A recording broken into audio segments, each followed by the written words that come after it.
March. I wish it was March. April 26th meeting of the Board of Supervisors. I think we'll just begin with a salute to the flag.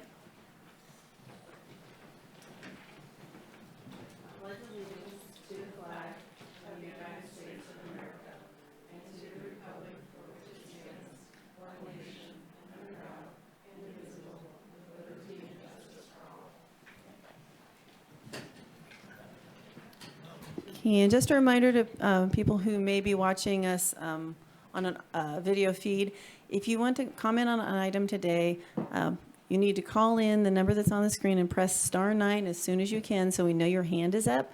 There's a substantial time delay, and if you don't press your hand *9 immediately, you could end up losing your opportunity to speak. And unfortunately, I know it's happened before. I'm sorry, Chris, to people in this audience. And so it's the caller's responsibility to be sure to do that. And then we can make sure you're there and not have you accidentally not get to say what we'd like to be able to hear you say. So with that, I think we will go to the CAO and ask if there are any modifications to the agenda. Thank you, Chair Bass. There are a few modifications to the agenda today. Item D2 will be pulled from consent for discussions. Item D18 and H3 will be pulled from the calendar and will return at a date uncertain. All right, thank you. Do I have a motion to approve the consent calendar minus items D18 and D2? So moved. Was there another one, or is it just? Well, those are the ones pulled from consent. The other is a department item. Okay, great. Thanks. So, thank you. We have a motion and a second. And so again, we are on the consent calendar. If you have been, if you're listening and you wish to comment on any of the items on our consent calendar, you should have pressed your *9 now, but press it now and as soon as you can, because we're going to go to the audience in person first, and once we're done there, we'll go to those on the phone. So is there anyone in the audience who wishes to comment on item, the consent calendar, not item D2 or D13? I mean D18. There's nobody? Okay, then we'll go back to Supervisor Bohn. We'll hold on just a moment. Is there anybody on our live stream on the phone? Nikki, it looks like we have a couple numbers. Okay. So again, this is on the consent calendar, and it's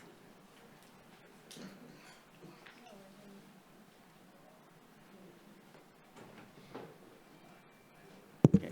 All right, we're going to, do you want to read it now before we go to public comments, Supervisor Bohn, and give people more of a chance? Okay. Rex, I'm going to go back. If we're going to do the victim witness, the number one, we're just going to pull it so we do this in an orderly fashion. Can we do that, CAO Hayes? Because it's going back and forth and bringing people up. We're trying to not do that during the consent calendar. Would you do that, please? Thanks. And then we'll do it separately. We'll pull that one too. Sorry, Joyce. All right, I'll amend the motion to remove item D1 for further discussion. Thanks. Okay, so then we'll come back to that, and we'll be back in order. Does my second go with the? Second approves. All right. Okay, do we need to revote that? We haven't done a vote yet. Okay, we didn't vote. Thank you. Is it a Monday? Because that's how it feels to me. All right, hey, but in that time, more people have signed on. We'll be doing victim. No, we're going to do that separately, Rex. We're going to take it and actually do it its own presentation. How's that? Okay. It's your rodeo. Hey, today's one of those rodeos that's it's going to be fun. So online we have 5288. If you wish to speak on the consent calendar, not items D1, D2, or D18, this would be your time. Virginia, can you hear Ken Sawatsky this morning? Yes. Can you hear me?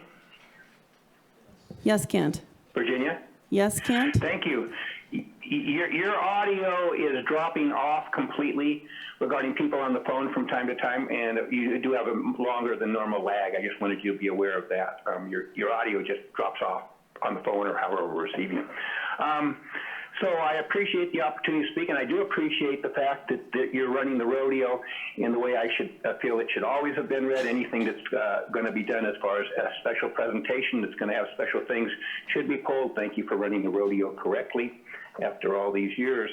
I did want to make mention of an anomaly. There's no DHHS items on the consent calendar. I don't know if that was deleted or dropped or whatever. Normally it's half of it. I wish to make comment on D10. And this is a parking ordinance that you folks have that you've developed or are changing a little bit, and it involves a fee. If someone violates the parking, such as in a county parking lot, it's prohibited to park a vehicle in such a manner as to block the usual means or movement of other vehicles into or out of parking space, whether such space is delineated by marking or not. And then, of course, this is basically the punishment then for doing so is item 26.1.5-13 and 26.1.5-14 as per your ordinance, $35 fine. And unfortunately, I'm going to bring up something the Rex will probably rail all over me, but Sean Quincy owes the county $35. There was an incident down in the parking garage in which he fell behind somebody, and I wish to go ahead and say this is very necessary to have enforcement. But if somebody does this intentionally to someone and blocks them actually from getting out of something, it should be more than $35. So I wish that you would, if you have something that involves a potential felony or an illegal act or this kind of thing, that you would have a stronger stick so people would cease to go ahead and use their vehicle to intimidate other people on county property. Thank you for my opportunity to speak on that particular item, and I look forward to speaking on the other ones that you pulled. It'll be an interesting day, I can guarantee you. Thank you for my opportunity to speak. County Council, did you have something you had wanted to say during that? We were going back and forth looking at each other because we're trying, using employees' names is bothersome. And so I did want to ask for you to weigh in if there's time's up. We do need to be cognizant of the fact that we need to stick to the topics that are on the agenda and try to do that as close as possible. Okay, thank you. Are we good, CEO Hayes? We're good. I would just comment that this ordinance is effective as of today's adoption, and so the instance referenced was not under the purview of this ordinance. All right, thank you. That's very good for clarification. So we'll go to 0116, and you'll have 3 minutes to comment on items that are on the consent calendar. Hello, can you hear me? Yes.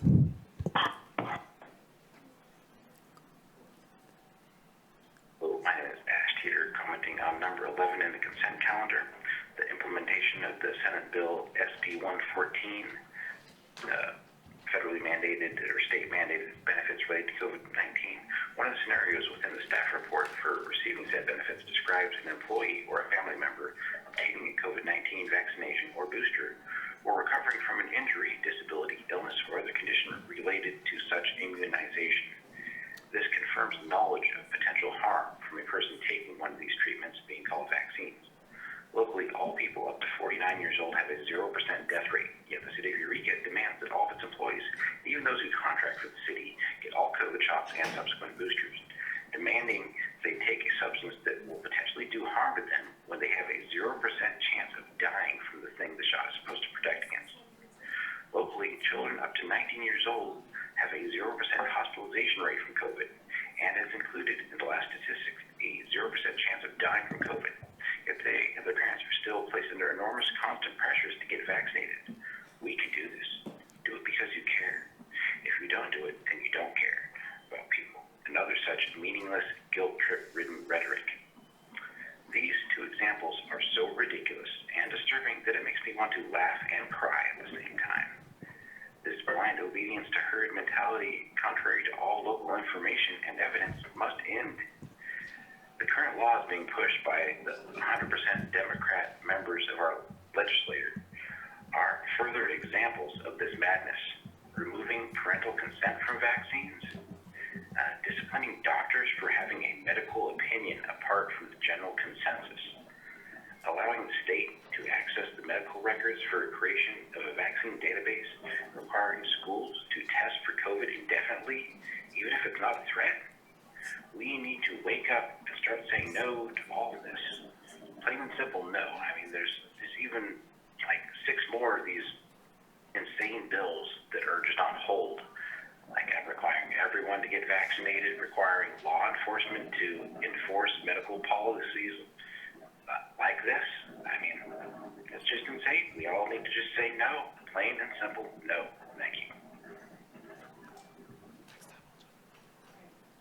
Thank you. We have one more person on the phone, 5132. And that's, just press *6 to unmute if that's you.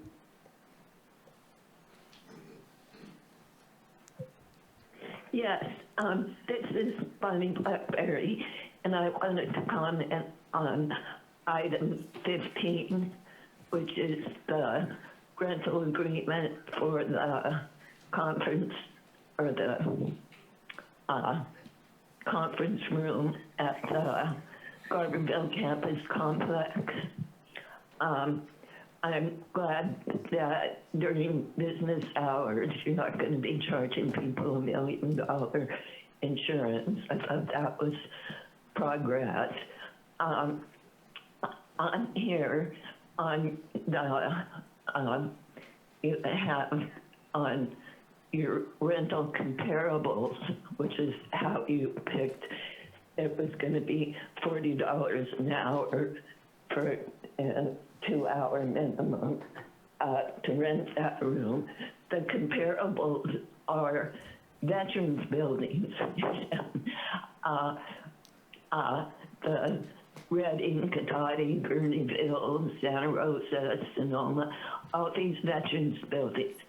There's no comparable to renting out a building and renting out a small conference room. And on the comparables chart, it has, you know, the Garberville vets. Well, the Garberville veterans, as far as I know, are no longer using that room. It didn't work out for them. So, so much for that. And it doesn't have the, you know, $40 an hour and stuff for what the general public is going to be paying. So I think the $40 an hour is way too much. This is a small conference room. You're not renting a building with a kitchen and all this other room. So yeah, and the fact with the vets hall, pretty much not much is happening as far as I know.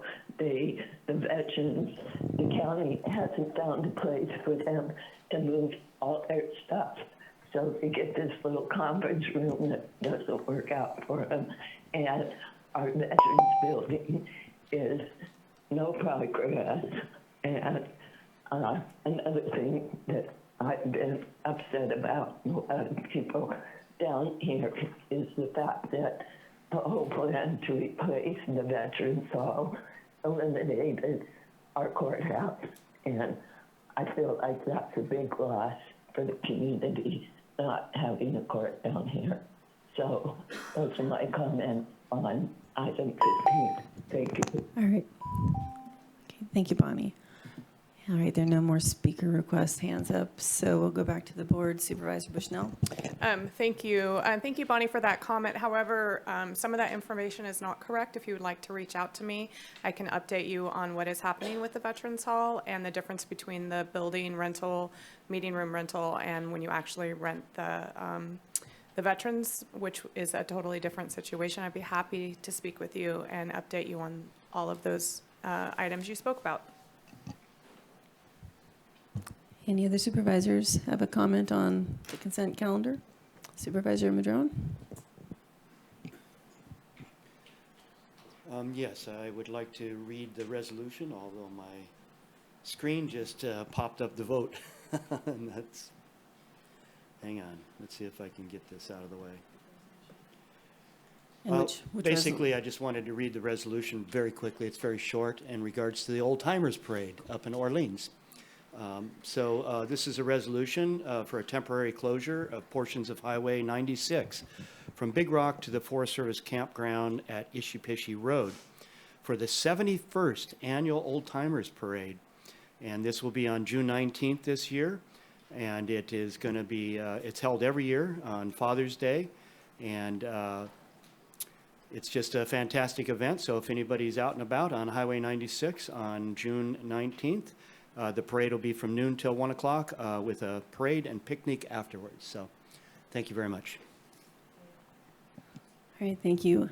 I did want to mention also, I spoke at the League of Women Voters for the State of the Community Luncheon. It's the first time they did it in 3 years. And the folks that were honored for outstanding community service have been waiting 3 years, well, 2 years actually, to get those awards. And they were Viviana and Eric Hollenbeck and Wanda Walland. So wanted to congratulate them, even though they had to wait a long time to get those nice shiny platters. It was nice to get people together again for that event. Any other comments? All right, seeing none. Looks like Chair we're... Bass? Yes, ma'am? I'm asking if we can do a roll call vote on consent. And the rest of the items you'll be able to vote on your machine, Okay, if that's okay with you. that's fine. Whatever works for you. You're the one with you make it all happen. We just... Well, we'll see. Okay, Supervisor Madrone. Yes. Supervisor Wilson? Yes. Supervisor Bass? Yes. Supervisor Bohn? Yep. And Supervisor Bushnell? Yes. Thank you. Motion carries 5-0. All right, thank you. And so now we'll move on to the item pulled for consent. The first one, D1, the proclamation of National Crime Victims' Rights Week. We haven't done any of these proclamations for so many years in public, because we haven't been here together. So it just seems good to highlight them again this year when we do have opportunities. So Supervisor Bohn is going to read the resolution. Hi, kids. Proclamation of the Board of Supervisors, County of Humboldt. Whereas since 1982, the District Attorney Victim Witness Office has provided service to thousands of crime victims, witnesses, and their families each year. And whereas victims of crime and their loved ones often face severe financial, physical, and psychological trauma, and whereas victim witness advocates and other staff are available to answer questions, help victims and their families cope with the trauma they have experienced, as well as the often complicated criminal justice system. Whereas an effective and fair criminal justice system must recognize the rights of victims and balance them with those of the accused. Whereas all agencies are encouraged to strengthen partnerships to coordinate direct and referral services to the crime victims. And whereas all citizens are encouraged to increase their awareness of the impact of violent crime, the needs of crime victims, and the vital services DA Victim Witness has to offer. Now therefore be resolved, be it proclaimed that the Humboldt County Board of Supervisors recognize April 24th through the 30th, 2022 as National Crime Victims' Rights Week and express appreciation of the District Attorney Victim Witness Office for the 40 years of dedicated service to the citizens of Humboldt County. All right, would you like to go deliver that? Or do I am. All right. And since this is Maggie's last time to stand up here, DA Fleming's last time. Well, I'm doing the next one. So. Okay. Oh, this is your farewell tour. I know the feeling. You know something we don't? Yeah. I know. At the end of the year. This is the last one of these presentations she's going to do for this specific organization. Congratulations.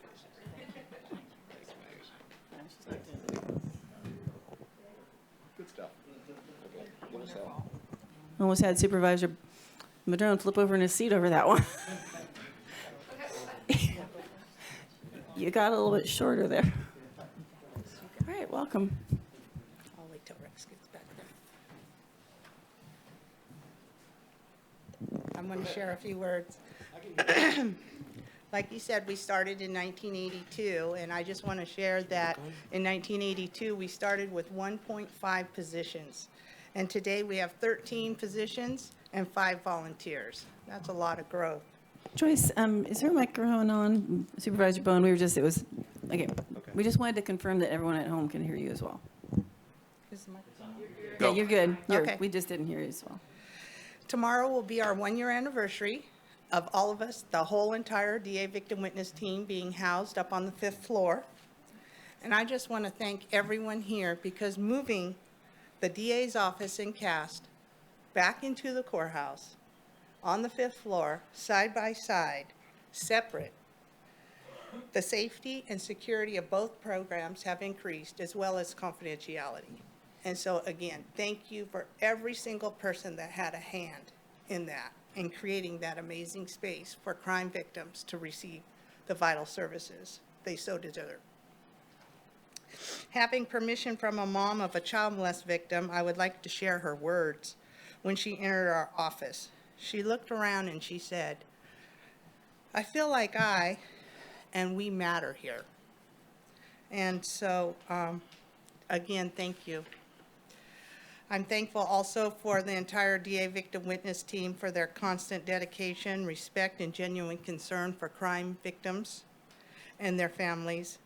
And this team has made a positive difference in the lives of many. I also want to acknowledge at this time the upcoming retirement of Mary Beth Bohn and Velda Gooden and express my appreciation for the amazing work they have done. Thank you, Mary Beth.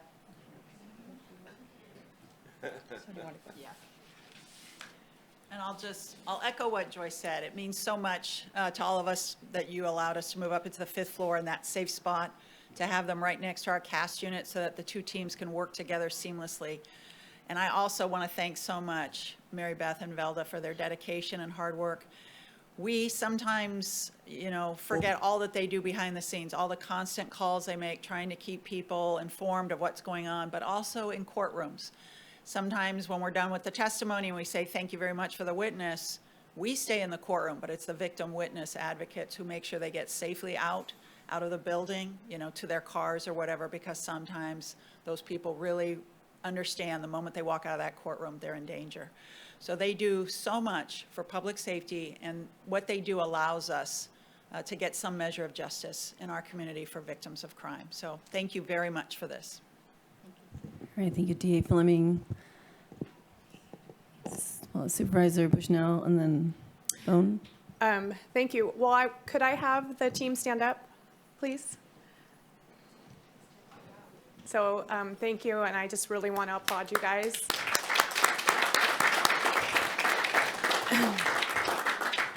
The difference that you make in families and young children that are often so traumatized by crimes is amazing. The information that you bring forward to victims that have never been in the system before or have to navigate that is instrumental in their healing. Myself and my family used Victim Witness in the year 2004. Because of you guys, my children and myself were able to complete a process that was very painful, and it makes a huge, huge difference in the victims that you guys serve. So thank you very much from myself. Okay, thank you. Supervisor Bohn. Well, I was just thinking a couple weeks ago or last week when it was raining so hard, I thought about you guys a lot because usually I see you standing on the corner on your commute. And this last year, it's just, I see you in the elevator every once in a while. And I know you missed walking over here in the rain, but the efficiency, and it's hard to believe it's been a year since we had our little grand opening up there. But that is definitely quarters you guys deserve, and basically the victims deserve, for a calming area and everything you guys got. So I miss seeing you on the street, but I love seeing you in the elevators. So good stuff. Supervisor Madrone. Boy, we've come a long way since when the DA's office was under the jail, right? We won't go into the details on that one. But I just want to thank all of you for your incredibly hard work for our community, and in particular, Mary Beth and Velma for your retirement. I've known Mary Beth for a while, and I just want to congratulate you all and thank you for all you do for our community. Thank you. All right, thank you. And Supervisor Bushnell. I would just like to make a motion that we accept the proclamation. Second. All right, we have a motion, a second. We're going to go to public comment to those in person here first. Do want to remind the people watching this video that if you call in, turn your volume down on the video feed. We do have that on the screen there, and what happens is if you don't turn your volume off, you won't hear what's actually happening live time on the phone, and that's how you miss your opportunity to comment. So if you're watching at home and you're wanting to comment, turn the volume off and just listen once you've called in. So we do have one person on the phone. Is there anyone in the audience who wishes to comment on this item? All right, seeing none, we'll go to our one commenter on the phone, and that is 5288, and you'll have 3 minutes. Hello, this is Kent Sawatsky, and I will concur with all the accolades that were given to Mary Beth and her crew. when this is not done, it's devastating, and I understand. I've seen the fear in people, when they leave the courtroom and they may be leaving and coming back to another trial, and somebody who molested their child or killed a loved one, sometimes is out on bail, and they have to face that or be protected, and protecting them is imperative in our day and age. And I did want to, if I'm able to mention Mary Beth's name, I'd love to do so. I also will clap for Mary Beth. I will continue to mention the names of people such as Mary Beth and their crew who do wonderful things. And likewise, I will mention by name people who are on the opposite end of the spectrum. I will not be chilled regarding that. So anyway, I do look forward to hearing from Maggie. Maggie, if you get a chance, give me a call. I did catch my breath when I thought maybe you'd resign, just the same as John Bartholomew had, even though you're a person that should be elected hasn't been elected yet.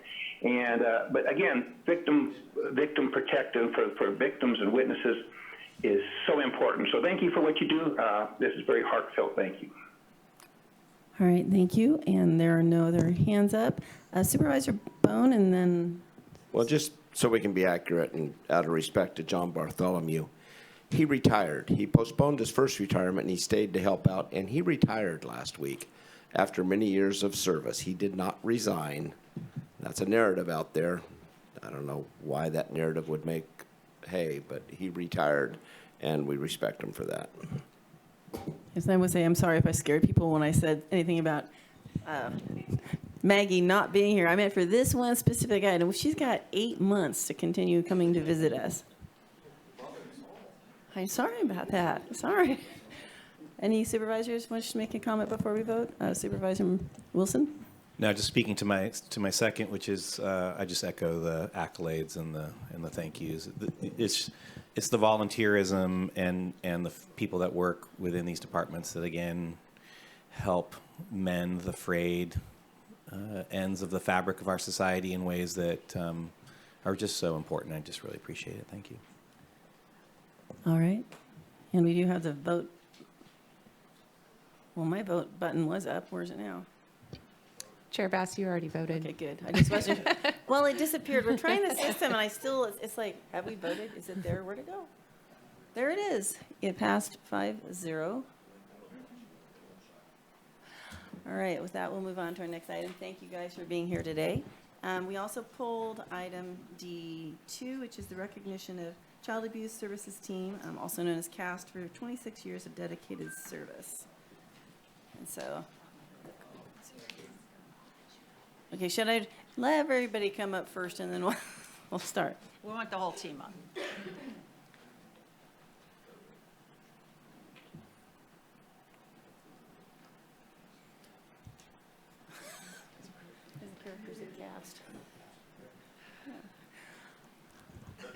All right, are we situated and ready?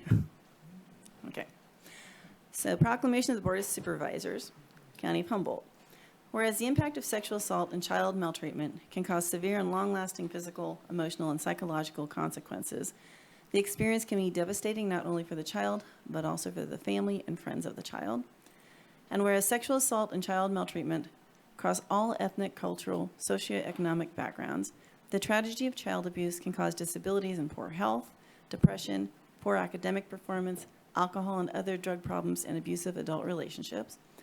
And whereas it is recognized that child abuse is an adverse childhood experience, also known as an ACEs, one of the ACEs advents, can't even say that right, that has a lifetime effect on the survivor, and studies have shown that stability, support, and healthy relationships have a positive impact on the children impacted by ACEs.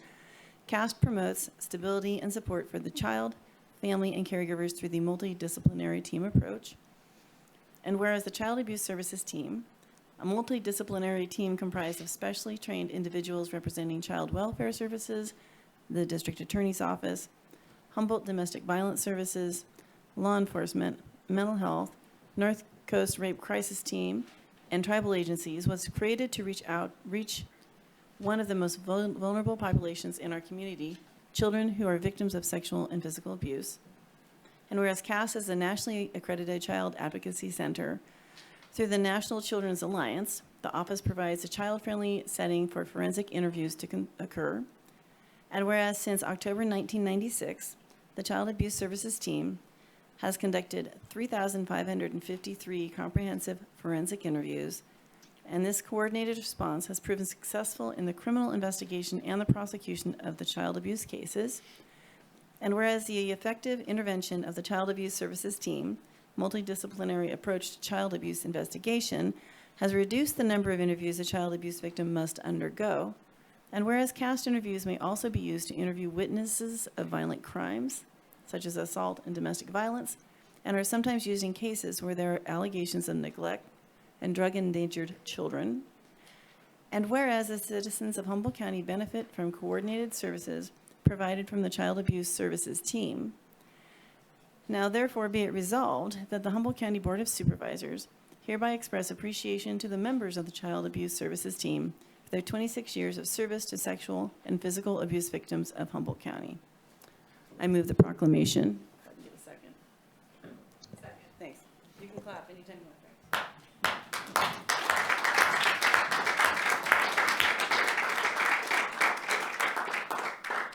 Thank you, Virginia. Appreciate it very much. I'm trying to put the character of cast to the cast of characters. That was Supervisor Madrone. Good story. First of all, thank you so much for this. And I was hoping others might want to speak. I'm not sure. So I'm in part speaking sort of like at the Academy Awards, thanking everyone who's present. I wanted to, and I hope I don't forget anyone, I want to thank not just those that are standing here today from Victim Witness, from Department of Health and Human Services, from the DA's office, but also all those who came before. Over 3,500 interviews, that's amazing. And we work so well collaboratively. You know, tribal social services are there, the nonprofits such as Rape Crisis and Humboldt Domestic Violence Services are there. Everybody comes together. And what I think is really key is something that we all know about ACEs, and that is that if the child who's been traumatized has a positive relationship, if they have some stability, if they're provided some help, it can completely alter the impact that the trauma can have on their lifetime. And that's the goal of CAST. If we do it right, it's not just getting this case, this conviction, but it's making sure that that child leaves in a much better place. I always wish everybody got to experience the positive moments we have. And a couple of years ago at the California District Attorneys Association, one of our young children was recognized as Witness of the Year. And it was a case that Assistant DA Stacy Eads and Chief Baxley had worked together. And this young woman was so incredibly impressive. And what you realized was the impact that Stacy and that Kyla had and that the whole team had on her by letting her know that they were there for her, and it empowered her. And I have no doubt she's going to go on to be one of those people that is a force of positive change for so many other victims and other people who have been traumatized. So thank you so much for this recognition. Thank you to the team. Thank you to Connie for always supporting this in so many ways, including, thankfully, financially. And thank you again for helping us get up to the 5th floor. It's such a warm, inviting spot. It's ADA compliant, and it means so much to the families and the children who are there to have that space. So thank you very, very much. Thank you, DA Fleming. Connie? Director Beck? Yes, I'd just like to thank Maggie for her partnership. Our team is a real collaborative partnership. I can't say enough for that. And just Maggie's commitment to continue to do this work. Also, Amanda Winstead's here today, our Child Welfare Services Director, and her team just continuing to do this work every day. This is really hard work. I can't imagine being in those interviews. I know Jed and others are here, and I would love for him or others to have an opportunity to speak because they're the ones that do this real work. So thank you very much. Welcome, Jed. I don't think she didn't give you an opportunity to not speak now. Well, my boss's boss's boss's boss just asked me to talk. My name is Jed Mefford. I'm one of several forensic interviewers who's been employed by Child Welfare Services and assigned to the Child Abuse Services team. I've been involved with CAST for several years. And not sure what more to say other than it's been a privilege and an honor to have this role, to work with people, to work collaboratively with people from other agencies and see the thoroughness and the thoughtfulness in trying to respond to the serious issues that come to the Child Abuse Services team. And it's really been humbling to work with the children and the victims of crimes and seeing how this team can work together to try to come to the best decision in responding to these concerns. And it's very much appreciated to have the support from this board and our respective agencies to keep doing this work. Thank you. All right, thank you, Jed. And I'm seeing the other head, none, you didn't want to come up and talk. Any others wish to speak that are present? Good morning. I'm Assistant District Attorney Stacey Eads. So I've been engaged in assisting in cast interviews for close to 20 years. Many of those years I have done so with Jed Mefford, and he really takes the lead for the cast forensic interviewers. His work is tremendous. The degree of patience and the time that he spends in a small room obtaining the most accurate, detailed statements from children who have suffered abuse is just a tremendous honor to watch his work. And the ultimate result, oftentimes when there has been abuse, is that those offenders are taken off the streets. And so I want to kind of give a little more of a shout out to him and his great work that he's done. He has many hats. He's a supervisor as well, but he always sets those things aside and focuses on the child that he's there with. I also want to thank the law enforcement agencies that do bring their cases to the CAST office and allow us to participate in their investigations and get the good results that we do obtain. So thank you, and thank you for recognizing us. All right, thank you, Stacy. And anyone else? You don't have to if you don't want to. All right. I think we'll let them sit down. All right, thank you. So I would like to go to public comment. I'd like to say something too. Okay, sure. Supervisor Bushnell, we'll go to you first. I just want to thank Connie and Maggie and Stacy and the team for the difference you make in children's lives. It's instrumental in them becoming successful adults. Okay, and for those who do want to comment, I'm going to go to Supervisor Bohn first, but if you're on the phone, please do press *9 so we know you want to speak. Supervisor Bohn? And I want to thank you because we see things in the paper and we know what you have to deal with. And like you said, victim, witness of the year, which is not exactly a title you can really tell everybody about, but it's a great achievement. And probably dealing in youth sports for 45, almost 50 years now, I get a lot of those kids. I'll be reading the registrations and I'll see those same names come through.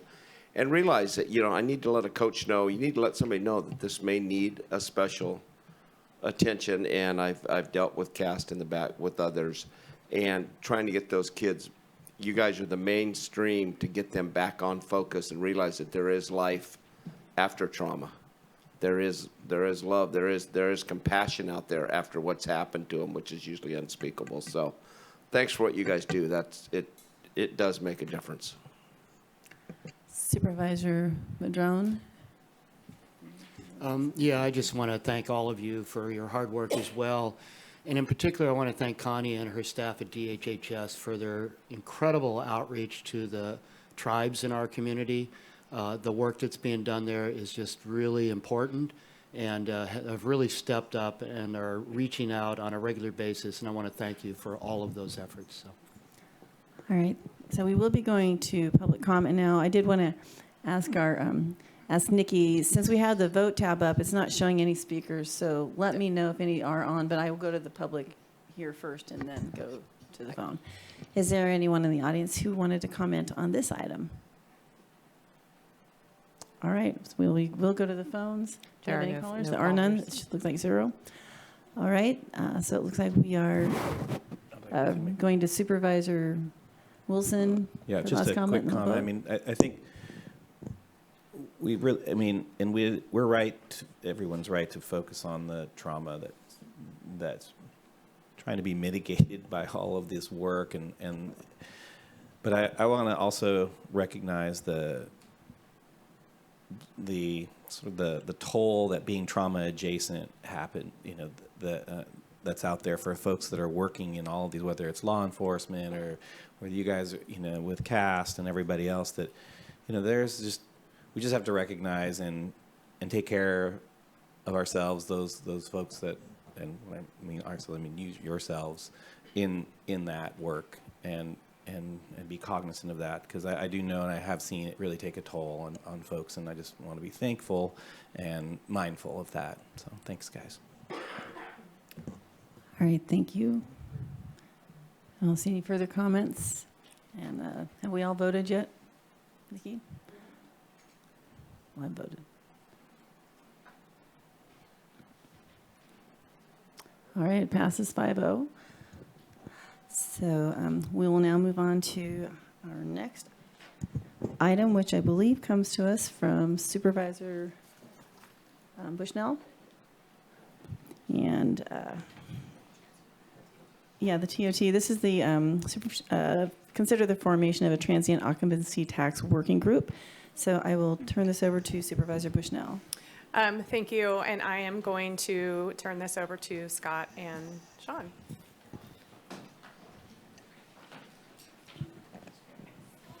All right. Good morning, Chair Bass, members of the board.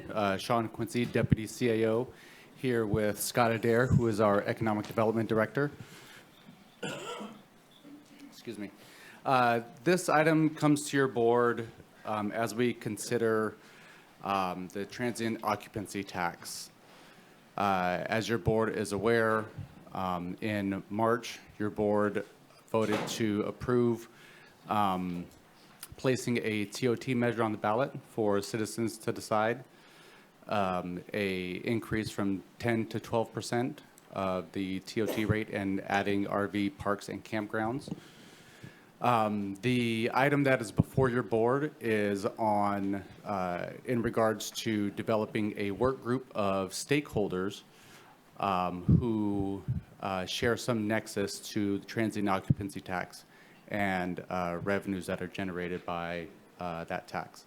And this TOT working group is being proposed to look at TOT revenues as your board wishes, and come back and make recommendations to your board on what to do with TOT revenues.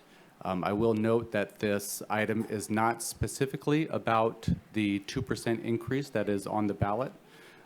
It could be on TOT revenues as a whole. As your board's aware, there are currently a couple contracts that the county has with a couple agencies for TOT revenues specifically. That's with the Visitors Bureau and the Film Commission. But again, this work group would be assigned with meeting a couple times, not annually, hopefully, and coming back to your board with recommendations on what to do with TOT revenues going forward. With that, we're available for questions. Supervisor Bushnell. Thank you for that. So I met down at Bembo Inn with Scott and Sean and a group from HLA. Basically, they felt left out of the process and wanted to air their concerns. From that meeting, I said, well, I could sponsor an item to come back to consider and hear from HLA and their concerns, along with other. There were more members there than just HLA. Eureka Visitor Bureau was there. The Film Commission was there. So I really appreciate this item coming and the discussion that we're going to have today. All right, thank you. Any supervisors have any?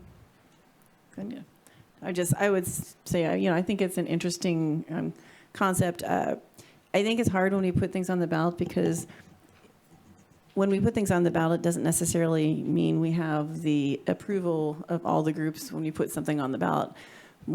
I think we could have been talking to them about what this could look like, so I'm glad that you're putting something together so those conversations, people can at least be felt a part and be heard. Then Supervisor Bohn. I just would like... I hope that we could hear public comment, because I think that is a lot of the discussion. So before we make a motion or whatever. Okay. Supervisor Bohn. Well, I think this is just another point we show. If it involves them, include them. I'm just saying, if it involves them, include them. And all we heard from them was they weren't included. I was under a complete misunderstanding, and I just, if it, you know, and I don't think the 2% is a big deal. I know we've had rates go up and everything else, and Humboldt's worth a lot more than 2%, and so I don't think the market's gonna affect, but I just, in anything we do to all staff, if it involves them, include them. All right. When we do go to public comment, everybody's got 3 minutes. Just want to let everybody know because this presentation came from the board. But whoever wants to speak, and if you're on the phone and you wish to call, please do so and press *9 and turn your volume off so we know you're there. We do have a few speakers on. And for those of you in the audience, if you just want to go and stand at the side and form a line and come up one right after the other, that's perfectly fine, whichever. Or if you don't want to speak, as I'm staring at Chris, huh? Well, we have some questions from staff, so you can decide who does and doesn't want to come up. Just, we're talking TOT in general, so this includes short-term rentals, correct? Or I don't know, am I right about that? Or is that true? Yes, that's correct. We're talking TOT in general. Okay. The way that the staff report was written, there was a baseline established, so the work group would give advice and guidance to your board for any additional or new revenues from TOT, which is collected above the baseline, 2021 or 22 being the baseline. I think 2021 being the baseline. And how many, do you know how many separate short-term rental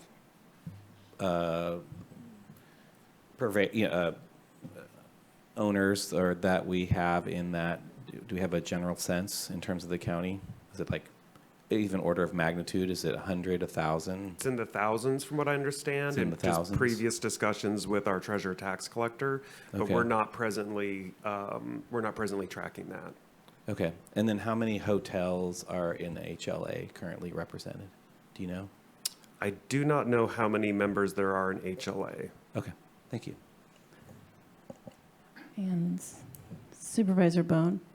And, you know, as I read the HLA letter, and I'm not sure, and I haven't, the ballot says that an increase in county tax revenue of $3,080,000. That's what we get now, isn't it, off the 10%? I know that the 21-22 budget was adopted estimating $2.2 million in revenue with the 10% rate. So, but the actual increase at 2% then would be far less than 3 million. Correct. That would be that was our estimates back when we developed the ballot question and we did the polling. We based it on the 21-22 projected revenue with a 2% increase. So the entire 12% we estimated would bring in a little bit over $3 million. Supervisor Bushnell. Thank you. So that also the difference would be that privately owned campsites would be taxed at the current would be, well, it's 10%, but if the ballot measure passed, it would be the 12%. Currently, correct. they're not in that taxation unit. Is that correct? That's correct. So is it, and so the increase is around 800,000 that would be generated from this 2%? Is that a correct statement? That's what we're estimating, correct. Okay, thank you. Any other supervisors have questions? We can just go. I tell you what, I'll go the ones on the phone first because I know that there's at least 3 on the phone, and then we'll go to the folks here in person. Again, if you're wanting to comment and you're on the phone, be sure to turn your volume off and just listen to the phone so you don't get lost in that time warp. First speaker is 8334. And if that's you, just press *6 to unmute. Good morning. My name is Linny Horrigan. Thank you for hearing this topic. I am for an increase of the TOT and for arts and cultures organizations to be included in the stakeholder group for how to spend that money. Arts drives tourism and revenue to local businesses. Attendees at nonprofit arts events spend $31.47 per person beyond the cost of admission and 34% of arts event attendees are from out of the area and spend an average of $47.57 a person. People increasingly base their travel around a desire for authentic experiences. Arts and culture are key determinants in visitors' perceptions of place and in decision-making about return trips to an area.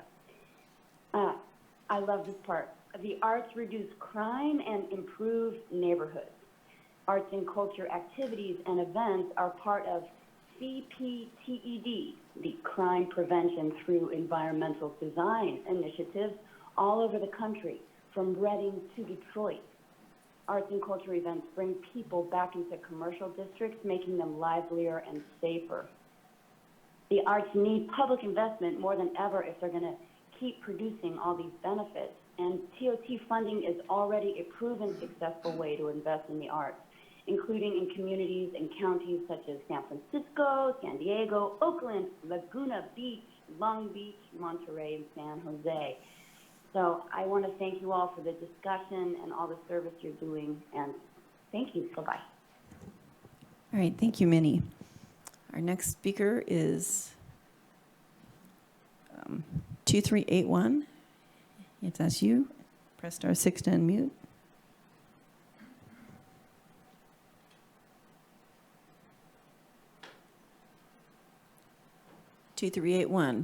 Press *6. All right, we're going to go back to that one. We'll go to 5288.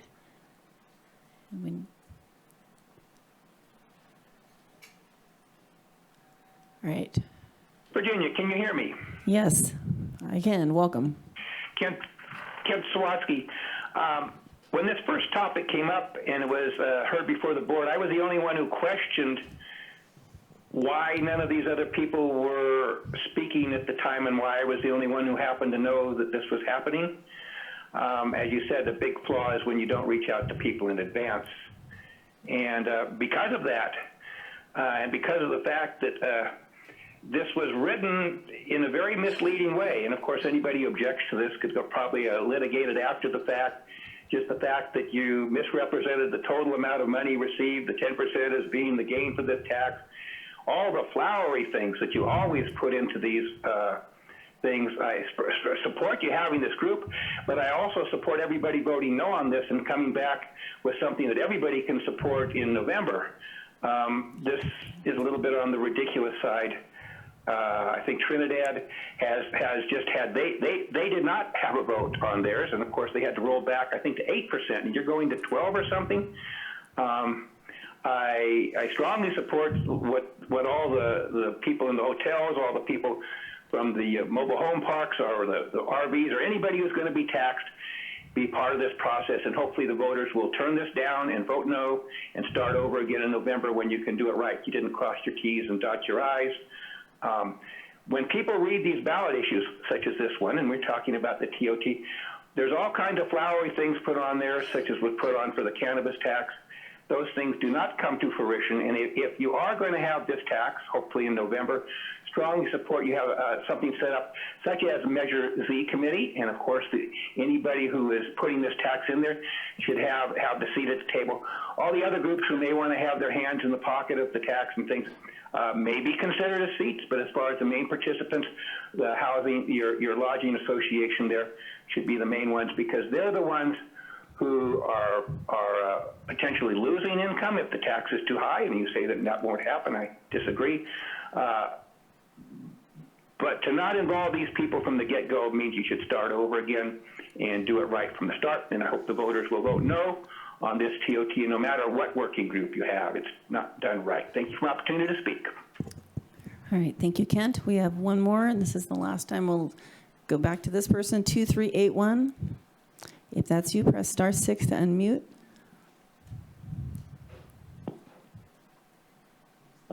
Aloha, this is Sean McLaughlin. Sorry, I was pushing the wrong buttons earlier. Thanks, Sean. Welcome. Can you hear me? Yes.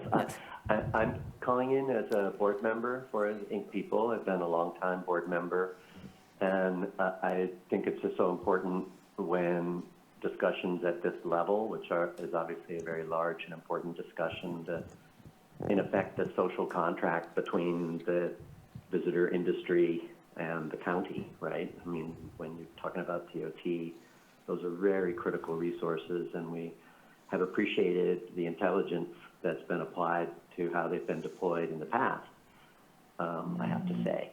But the point of me calling for the Inc. people is just to remind folks that when we're looking at this relationship between visitors and residents in our community, that the culture initiatives are so very important.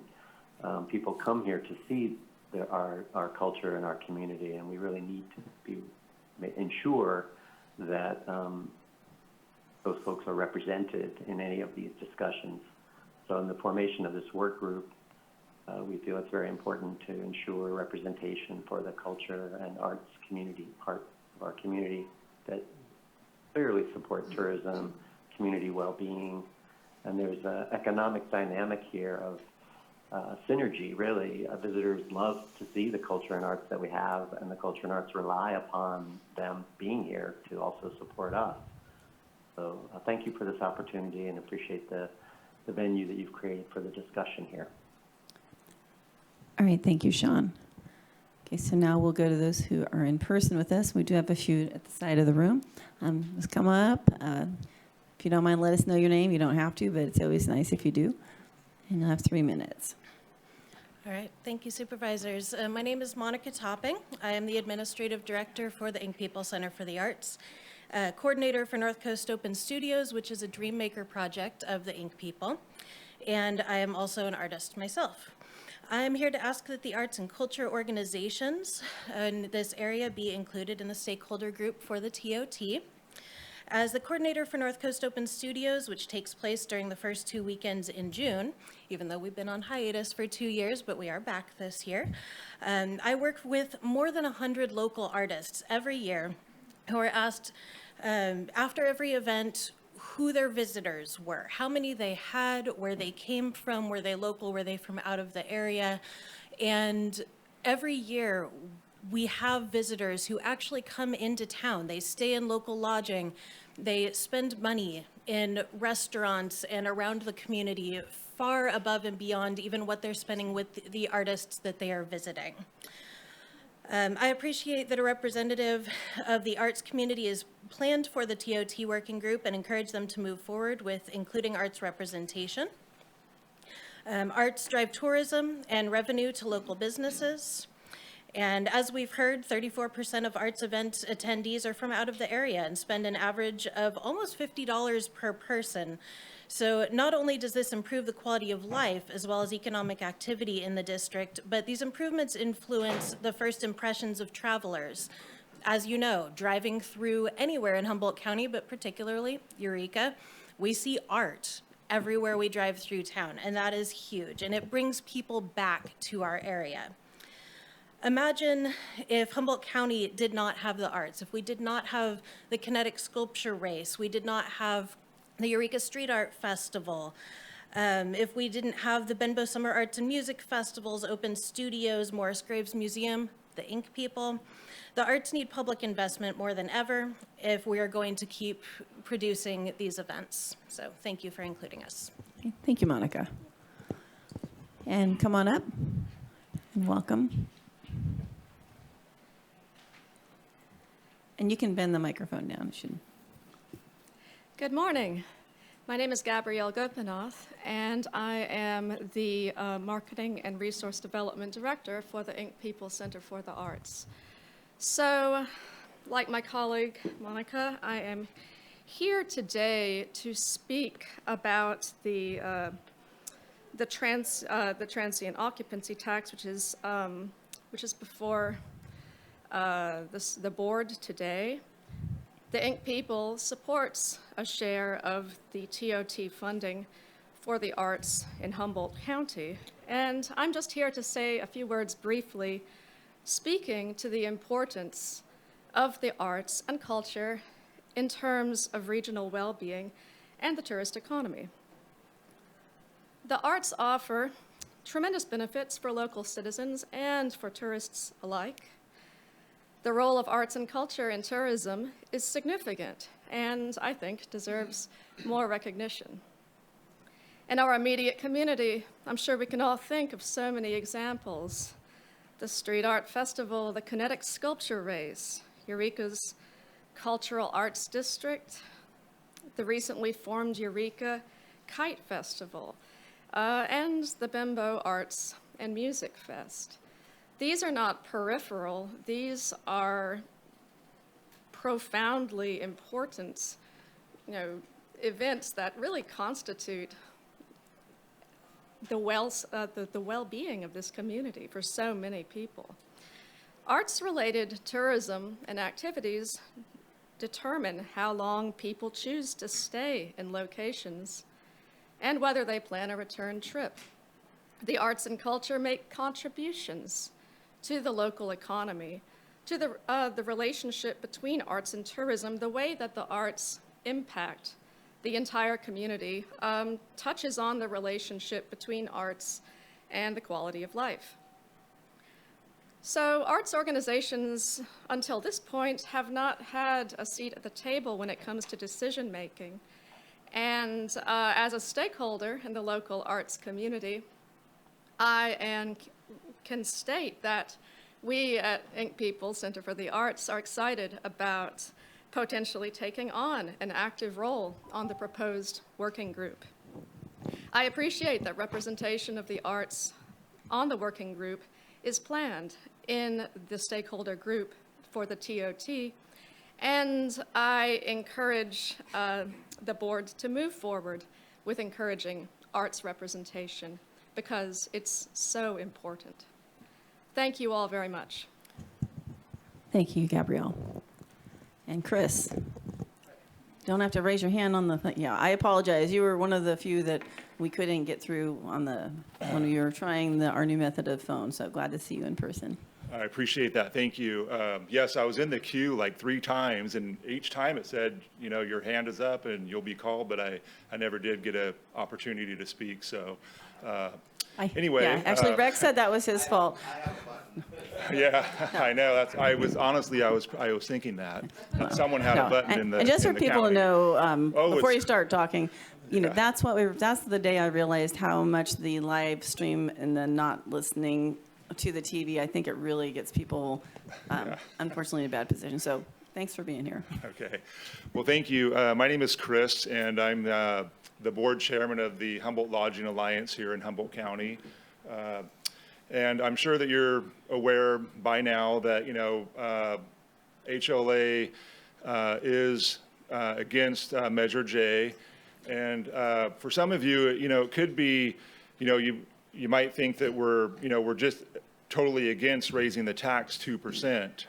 But, there are other reasons, and more importantly, one of the main reasons is that we felt that we weren't included in the initial discussions of actually raising the tax, on the industry that it's going to be raised on. It really seems like, we could have been included in those discussions because really, in my mind and others in our organization, we truly believe that we could have maybe come up with a different solution.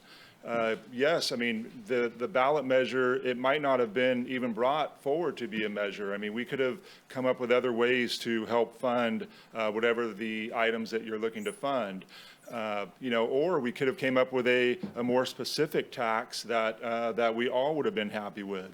So it's not that we're not against any of these other organizations. In fact, we realize how important the arts community is. I mean, that is tourism. We know that people come here for those reasons. And besides the redwoods and the beauty that we have here, I mean, there are some other specific industries that they come here for. So again, I mean, it's not that we're against any of that. We're for that. And so, with that being said, the other, since it was, passed by your board, the other thing that we're really upset about is, and you probably read that in the letter, is the way that it's worded.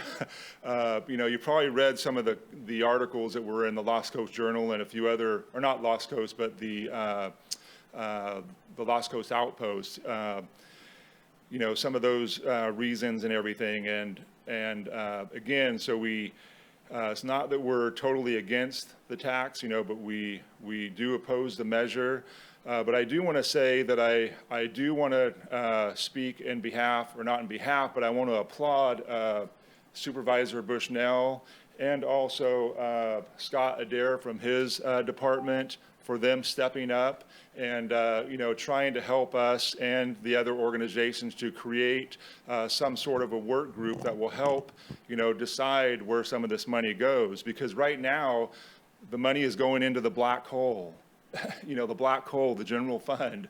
The general fund, I mean, your board right now might want to see the money go to specific items, but what happens in next year or the year after in 5 years when you're no longer here? That money is going to be lost. Sorry, Chris. So thank you. Can I have another 3 minutes, please? No. Okay. Thanks. All right. Well, I'll talk to all But of the you next speaker, I afterwards. mean, Thank you. all right. Thanks, Chris. Welcome. Chris is I guess Gary can come up and finish your next 3 minutes. Welcome, Gary. No, I won't be here 3 minutes. In fact, I'll be here very short because what I want to say, I can't say. And I'm against not only the measure of the tax. I was here when it was 6%, and then it went to 8%, then went to 9%. I'm talking about Eureka. And when is it going to stop? It's not going to stop. And I got to compliment the people for being deceitful in passing this, because we were not given any opportunity to comment on this. We were not given any, there's nothing on the ballot for the con, because we weren't given an opportunity to put one there. So now it's just your statement, and we have no say. We kind of feel backstabbed, actually. And so all I can say is I'm not impressed. So thanks. All right. Thank you, Gary. And welcome. Hi, everyone. My name's Calder Johnson. I'm from the North Coast Repertory Theater, just up the street here. First off, I just want to say I was at the April 8th meeting, and I want to give my personal thanks to Supervisor Bushnell for really making sure, in my estimation, that everyone's voices was being heard and that we were trying to pivot towards solutions, and I really appreciate that. So thank you for that. And I'd also like to thank county staff for being there and working on all of these things with us. And I want to say, just for me personally, it's a really hard issue at this point, because I sympathize with what Supervisor Bohn said. Personally, I am very much in favor of Measure J and all of its accomplished goals. However, particularly after speaking with many of the members of the HLA at that April 8th meeting, I am deeply sympathetic to how the process has not been good for you. And I want to just really respect that and hold that. So, yeah, it's a challenge, and I think we need to appreciate that has happened. That having been said, I think that there's still, I really hold on to, there's a lot of opportunity for collaboration and working together. I really appreciate everything Chris said, that I think ultimately we are on the same team. We want to see Humboldt County be a vibrant, brilliant, amazing tourist destination. The arts and culture, as many of my compatriots have already said, are absolutely part of that.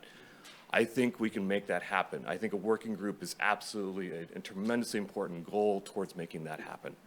And as much as we may even still have some differences, I really look forward to working with members of the HLA on that. So that, and also I'll say too, that just also finally speaking from the perspective of the arts, it really is important, and it really is time sensitive. We just saw the Gilroy Garlic Festival close due to lack of funding and COVID. A lot of us, I know, are looking at basically a fiscal cliff in 2023, where federal and state one-time grant funding is going to run out. And then we're going to confront the fact that all of our expenses have risen by at least 40%, and that's across the state for all of us. So we are still facing a very difficult and uncertain future. And I just want to close by thanking the Board of Supervisors for your time in this, well, all very difficult times. Thank you. All right, thank you, Calder. It looks like we've got, well, come on, both can stand to the side, and then looks like Lloyd might be winning the race to the podium first. Oh, and Lowell. Sorry, I called you Lloyd. I gave you a new name today. Lowell's fine. Thank you. Thanks. I'll just be brief. I just wanted to. I'm Lowell Daniels from the Humboldt Lodging Alliance. I own a hotel and inn in Ferndale, and so although this doesn't affect me directly, and it doesn't affect a lot of other hotels and inns directly because this is a county measure, we can see the handwriting on the wall, and it affects all of us because we're all in the same county. So we're here supporting the consideration for the county, even though it's not going to cost me a dime at this point. But in the future, it probably will. The things that, it's already been said quite a bit, the lack of communication or whatever. I don't think any of it was deliberate, but I think some things have fallen through the cracks to the point where it's unpalatable for those of us who are going to be taxed. This survey that the county did last year about voters' opinions stated that a large number of people would support this tax on the hospitality industry. I don't know how the questions were worded. We have been unable to find out who was asked, which segment of society was actually asked. It was 600 people. But in this survey that said that a lot of people want the tax, they also said at the very low bottom of priorities for Humboldt County is to support travel and tourism. So the same people that want to tax us are saying that they don't support tourism and hospitality. So I'm really wondering where this information came from. At the same time, the people that want to be the recipients of these funds, perhaps they should be considered taxed in the future. Why does it have to fall upon the hotels to tax all these, to pay for all these things? I guess I better shut up. The next thing I say is going to be a negative. So thank you very much. And I would also like to thank Supervisor Bushnell for taking the time to meet with us, speak with us, and bring this before the board. We feel that at least we've got an ear there. Not that she's going to vote our way in the future, but we have somebody listening to us. Thank you very much. Hey, thank you, Lowell. And welcome. And if there's anyone else who'd like to comment who's in the audience, please do stand up so we know you're there. Hello, I'm Chuck Leishman. I work with Humboldt Lodging Alliance. I do consulting and do consulting, and I work a lot with groups. I handle pretty much all the requests that come in for funding. And I've only been doing it for a couple of years, but due to COVID, we haven't seen a lot of requests. And I just wanted to remind everybody, arts groups, people are putting on events. What HLA looks for is to support events that can draw audience from outside of Humboldt County. And listening to some of the arts groups today, it was encouraging, and I encourage those folks to come to us and ask us for that kind of support. We also offer marketing assistance if they need it. A lot of times, events that have been here, even long-term events, don't have a marketing category in their budgets. And so that's always very important, especially when we look to grow tourism. I do want to ask clarification on one thing that I heard earlier.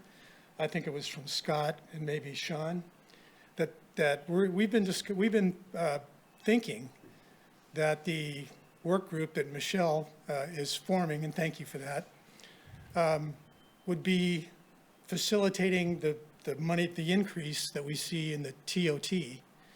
I heard mention that it might be more than that it might address other funds that are being collected. So I'd like some clarification on that, and I think other people would too. So thank you very much. All right. Thank you, Chuck. And I see no other hands up, so I'll go. And I did want to, before I go to Supervisor Bushnell, did want to ask a few different. First, I wanted to say I think part of the process was, unfortunately, COVID kind of took us all off our game on connecting with people and connecting the lines and dotting all the i's, and unfortunately, some things fell through the cracks. I was curious, Scott, we heard Chuck ask a question, and then Lowell also wanted to ask about the survey. And I mean, I know traditional surveys, how they operate, and I'm wondering if you have any information on, did they just use likely voters, or I figured they were randomized, but if you have any information on that. And then I'm sure Supervisor Bushnell would like to continue with the item. I just want those two clarifications made. Thanks. Sure. And through the chair, if I may correct some figures, numbers that I quoted earlier, provide some clarity, is that all right? Yeah.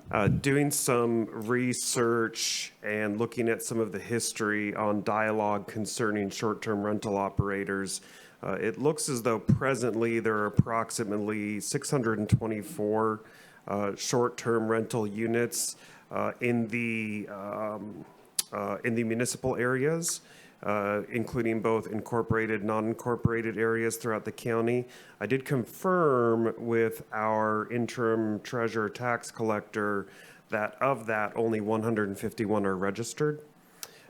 You may recall that in 2019, our agency brought an item from the Humboldt Lodging Alliance to remove short-term rental operators of 5 units or less from the management district plan for the Tourism Business Improvement District. And at that time, there was more research about the number of short-term rental operators in the county, as well as Humboldt Lodging Alliance members. So if your board or the sponsoring supervisor for this item wanted to know that number, I would suggest that HLA staff here today might recall at that time of that 2019 item how many short-term rental operators there were and how many Humboldt Lodging Alliance members there are. I just wanted to correct the record on that, provide a little bit more clarity. As far as you had a question concerning the survey, how that... Right, and how did they, because we hear, well, who did they survey? And I know most surveys are kind of randomized. I would defer to Deputy CAO Sean Quincy on that. So the survey process is basically the same process that we have done in the last, I believe, 3 measures, Measure Z, Measure O, and Measure S, where we get a representative cross-section from the entire county. It's almost equally spread among districts. So, 600 divided by 5. I don't know what that number is off the top of my head, but it's all randomized. That's what I've got for that. Okay, so it was randomized. It's not like you were specifically picking certain types of people, but we did try to make it even to the districts. The only certain type of people that we that were chosen were likely voters. Okay, thank you. And then Chuck had a clarification he wanted. So we cannot earmark funds for a future ballot measure. That's why the recommendation is for a TOT work group to give general guidance on how any TOTs collected in addition or in above the baseline could be spent. So Okay. it's not pertinent specific just to that increase. Okay, thank you. Supervisor Bushnell. Thank you. I would like to ask a clarifying question. So the working group would be for the ballot measure funds only, or the entirety of TOT? For any increase above the base year, which would be inclusive of any ballot measure monies, but would also be inclusive of any natural TOT growth. Okay, all right. And so looking at the recommendation, it would be like an advisory committee that would get together, and staff has put together, I think there's 12 members, would be 12 members, to get together and speak and hash out, if you say, where possibly those funds could go to better our county, and then that group would report back to the Board of Supervisors. Is that a true statement? That's correct. That's our recommendation. I believe your board does have some flexibility in the discretion of how that work group could be structured, how often they might meet, and what the representation on that work group might look like. Yeah. Thank you for that. Also, I'd like to make clarification, and I did at the meeting that we had at Bembo also. So this item came last year in February for discussion at this board, where there were HLA and members of the public that had ideas and thoughts. There was a year went by, and so I do believe staff felt they engaged the TOT contributors. However, it was such a long span of time, and the ballot measure was created without the input the second time. And so, and also myself as a supervisor, I reached out to my district of TOT contributors 2 days before, so it wasn't enough time. And then it was very confusing public comment that day. So I just want to say that it wasn't intentional. However, I recognize, and I think the board may, that the ball got dropped somewhere in the middle. So I just want to recognize that staff did try, but it was a year and a year spanned. Any other supervisors have questions or comments? Yeah, I do. Supervisor Madrone and Wilson, or Wilson and Madrone, which one? Like a Wilson, Madrone? Sure, I'll start. I appreciate this conversation, and there's just a lot swirling around HLA for sure with relationship to a voice. And there's a lot of voices not heard in this discussion. And I'll say that, when I travel and I go to, and I stay in hotels and I pay the TOT, I pay the TOT. I feel like I'm paying the TOT. I'm not feeling like the hotelier is paying the TOT. And when I stay at an Airbnb, I'm not feeling like the Airbnb is paying the TOT. I feel like I'm paying the TOT. And so I think that that is relevant to this, to this conversation. When I pay sales tax, I don't feel like the grocery store is paying that. I feel like I'm paying that. And so I just want to kind of reorient that that perspective a little bit. And as I said before, and we had that discussion about removing short-term rentals from the is it the Visitors Bureau? I can't remember which institution was that what it was, or Supervisor, they were removed from the Tourism Business Improvement District. That's right. Of which the Humboldt Lodging Alliance is the county's contracted manager. I appreciate that. Thanks for the clarification. I appreciate that. And again, I felt that was fairly undemocratic from the perspective of the few that own the most have the largest voice in this discussion, and continues to be that way in terms of like the controversy around this. And I think that that's something that we have to recognize when we're having this discussion. And again, it's about who pays the tax. I feel like the people paying the tax are the people who are paying the bill at their room, and that's who pays the tax.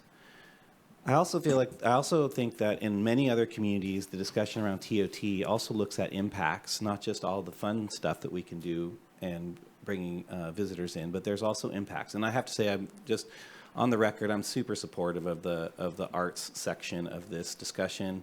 I don't feel like I have to go into a lot of detail about why I'm supportive of that. I think that has been voiced very clearly, and I just want to go there. But in many places, especially where we're having home conversions related to short-term rentals, which is part of the TOT, there's huge impacts on our workforce housing that is part of that discussion. And there are many places in the state and the nation that use TOT, or at least a portion of TOT, to help address that, such as with housing trust fund contributions and those sorts of things, and ways to address the impacts that are associated with those that section, that industry, which has impact on our housing stock and basically workforce housing. And this is the workforce that works in these industries. They need help. The anxiety and the the the vulnerability of the folks that work in our hotel industry and our visitor serving industries is palatable, and we see it every day. And I think that TOT is one of those sources that we can look to help mitigate for that space. And as we've mentioned before, I think what I heard at our meeting a few times ago, or actually during our budget hearing, was there was an estimate of about $450,000 coming in from short-term rentals. That's just the county. It doesn't include the cities necessarily, just the counties from short-term rentals. That sounds like a lot of money, but it's about what it costs us to build one affordable housing unit.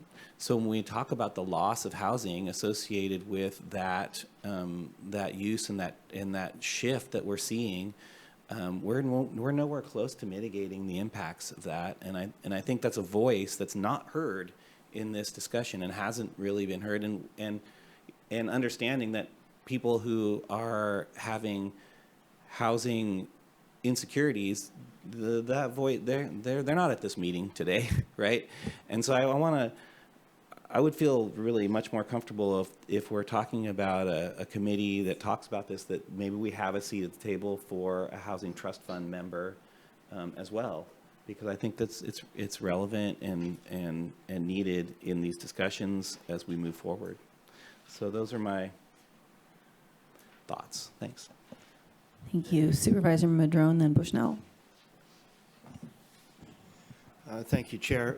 Well, I appreciate this item being brought forward. I think it's important to have this discussion. I'm glad some folks are here today. I do think, the survey did talk quite a bit about the housing insecurity issue. And, it's an interesting one because, frankly, our failure to deal with the housing needs absolutely affects our tourism. If people come and have a really bad experience, they don't want to come again. And I get that a lot from people up in the Trinidad area and around Eureka, et cetera. So I do think it would be important to have representation from the Housing Trust Fund on this committee as well. Arts and culture are such a huge draw for our community. And a lot of it is volunteered. To be honest, a lot of artists and cultural events and other things are people that are just dedicated to the arts and culture, and they volunteer their time often to do these things. And what they're doing is drawing in the visitors who stay at the lodging. So, they are absolutely helping the hospitality industry in a major way by putting on all these events. That's a big part of why folks come here, along with our beautiful scenery, our rural character and nature of our community and things like that. So I want to thank the arts and culture community for all they do for us locally to go to these wonderful events, but they also draw in visitors that spend money at our stores, our hotels, our restaurants, our gas stations, and that all helps benefit our local economy. So I think this is great. We're considering doing this committee, but I too want to make sure that we have it as broadly representing all the interests as possible. It's also we've talked in the past about a vacancy tax, when we think about the short-term rental, and only some of them are actually paying in because it's a voluntary system, as I understand it. We need to fix that. We really do. We need to bring forward a short-term rental ordinance, and we need to be taxing equally, I don't think it's fair that we just tax the hotels and now the campgrounds and others.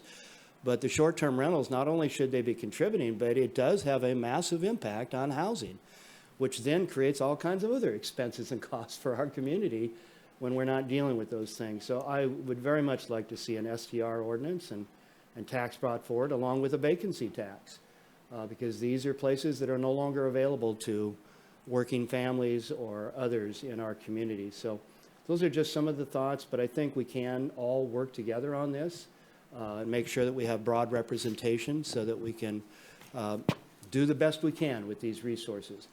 I think it'd be great, and I'm sure staff are going to be doing this, bringing forward some research on what other counties, other cities do with their tax. Where do they spend their TOT? I've heard that Mendocino they put almost all of it back in, and we do keep a lot of it in our general fund. Of course, our general fund has taken a lot of hits lately, so that's going to be a big issue in our budget process as well. So anyway, those are just some of the thoughts. I appreciate folks being here today, and I hope we can develop this committee and make sure it's as broadly representing as possible. So, thank you. All right, thank you. Supervisor Bushnell? Thank you through the chair. So Supervisor Wilson, why I agree with you in some aspects. The TOT is spent by the consumer. However, it's the responsibility of the hotelier to make an attractable hotel to come to. So when a product goes into the store, you consider price. And part of that price, it would be, okay, my bottom line is, and then it's taxed. So while I understand what you're saying, it's also their responsibility to make it a reasonable amount, including that tax, that people would want to come here. People think 2% isn't a lot of money. However, one of the discussion items that wasn't talked about that I was a little bit upset that it was left out. So we'll have a 12% TOT and a 2% T-bid. So that's a 14% total, not a 12%. While that's a true statement that the TOT will only be 12, to the consumer it's a 14% tax. And secondly, on the housing, while I understand that discussion, and I agree wholeheartedly with Supervisor Madrone, the housing industry or the Airbnbs, it's a self-tax, they choose. And as you heard, 640 recognized and only 140 something or 50 are paying that tax. Also, when this discussion came forward in 2019, we've had how many years to get an ordinance together? And we have not. So once again, we're missing a revenue there that, have we started on an ordinance? Have we talked about it? Are we any closer than we were in 2019? I don't think so. So that while I understand maybe they should have a seat at the table, they also need to have an ordinance that allows them to have a seat at that table. So I appreciate the discussion, and I am very much in favor of this committee being organized so that we can have ideas and come back to this board for a healthy discussion. Thank you, Supervisor Bushnell. I actually have a question on, kind of led into this, I feel like we're trying to create a committee on the fly right now, which I'm not thinking that's really what we plan to have something come to us that's thoughtful in who's going on. So I'd ask staff, what is your expectation from today, and will we be seeing this again? Because I think there's a lot of good conversation here, and it's tough. I understand not wanting to price yourself out of someone staying there. At the same time, we have a lot of competing interests and concerns in our community that we do need to address. But before I go to Supervisor Wilson, I do want to ask staff what their impression was of what we expected to leave here with today. Thank you, Chair Bass. So within the agenda item, there is a proposed list of members. Here, one specific item that we would need clarification from your board on is a representative from the arts community. We have some ideas, folks that we've been working with, but everybody else on this list is a designated member or has somebody that could be chosen by a designated member. And if I could offer a suggestion as far as the way that this could be developed is to, authorize or direct the CAO to implement this working group and then come back to your board so that we don't have a set number of meetings or anything like that. I would just say authorize or direct the CAO to work with this group to return to your board with recommendations on a spending plan. Okay, thank you. I had Supervisor Wilson and Madrone, or you guys fight it out. I'll make the motion that we establish this working group with the addition of a seat for the Housing Trust Fund for the county. And I know we're working on getting that together. And so what if CEO, can you suggest some language that would fill that seat? I think you hit it right on the head there to add a representative from the Housing Trust Fund. That's a very specific committee, so I think we have a lot of clarity of exactly what you're intending with that appointment. Okay, I appreciate that. Yeah, I think, and based on what's in the staff report, I think it's enumerated pretty clearly, and I think it's a reasonable compromise moving forward, and I think, yeah, we're getting there.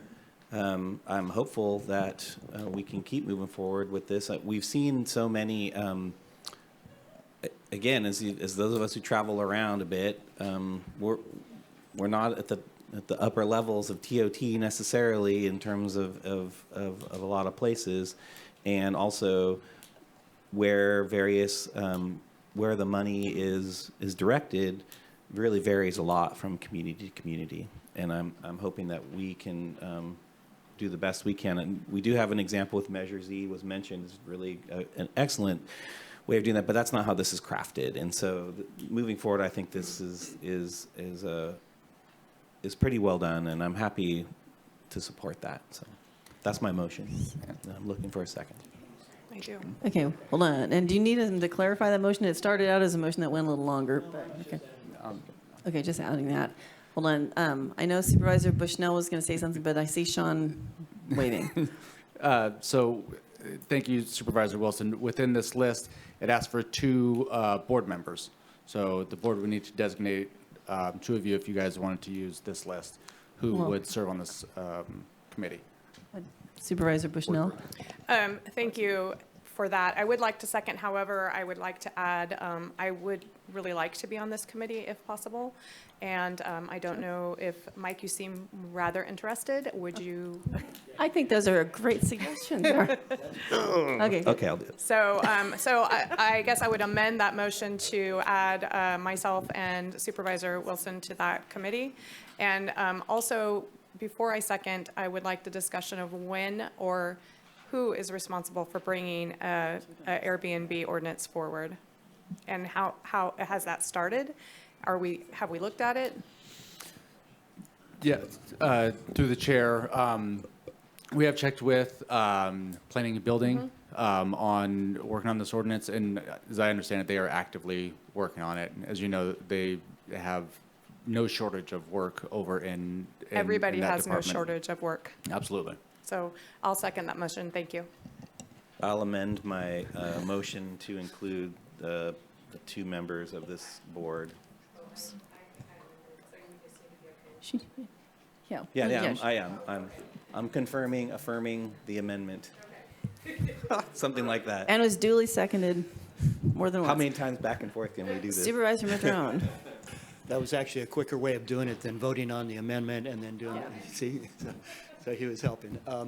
Anyway, when I travel, I'm amazed at the costs when you stay, say, in the Bay Area or so many other places. We are really lucky here. One of our biggest draws is our parks, locally. And I think about that, the root word park, and it's in parking, right? Parking fees. I mean, we all experience this, $20, $30 a night for parking, and you don't pay any parking fees here at lodging for the most part, none that I'm aware of in Humboldt County. Maybe there are, but I'm not aware of any. And you don't pay park fees for the most part. There are some parks, like state parks, that have fees, but all of our county parks, to a large degree, day use is free. When you go out to the Bay Area or the Monterey area or anywhere else, you're paying these parking fees and then entrance fees into the parks as well, and a parking fee at the hotel. I mean, that stuff adds up to $100 a day.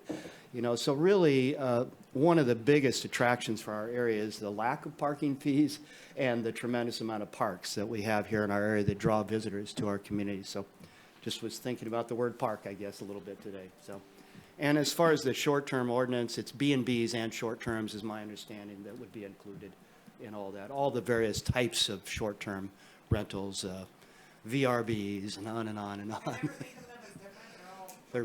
They're all that. Yeah, right. Great. Thank you. All right. I think we're comfortable. Oh, yeah, staff, 2 hands. Sorry, just a point of clarification. The arts representative for this group, do you want staff to just work on designating that, or does the board want to designate that person? Staff has been working with the Inc. people and the executive director there. That would make a natural fit, unless there's somebody else that you all would rather have. So Supervisor Wilson and Madrone, I'm fine with more staff working, but. I have a huge amount of trust in the executive director of Inc. People with regards to this, and I haven't heard anything from the arts community in my neck of the woods that would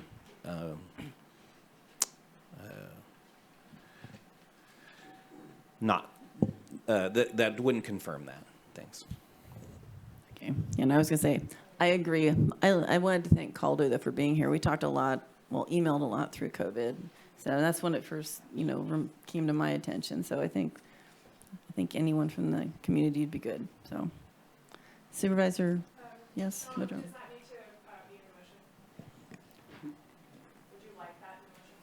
Yes.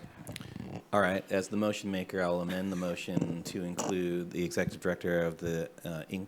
People Center for the Arts. Did I get that close? All right, whew, got the whole name right. As the arts representative. And hopefully the seconder thinks that's okay. Yes. Okay. Okay. Supervisor Bohn, who would you like to add? Clarification, this is, you're gonna set a baseline, so this is for all increases in TOT. If Measure J fails, is this moot, or? I'm just saying that the slice of the pie gets a lot smaller that you're gonna discuss, so I just, clarification on that for the public. Absolutely. If Measure J does not pass, the slice of the increase above the baseline, which is we're proposing as 2021 calendar year, would be smaller. But the work group as proposed would be for any increase above that baseline. At the same time, this is a policy decision for your board to consider. If you want to choose to open it up, I mean, definitely need conversation with your CAO on that, but if your board chooses to open it up to the entire TOT or a portion thereof, that is a policy decision for your board to make. No, I'm fine with that. It was just a question that yeah. All right. Supervisor Madrone.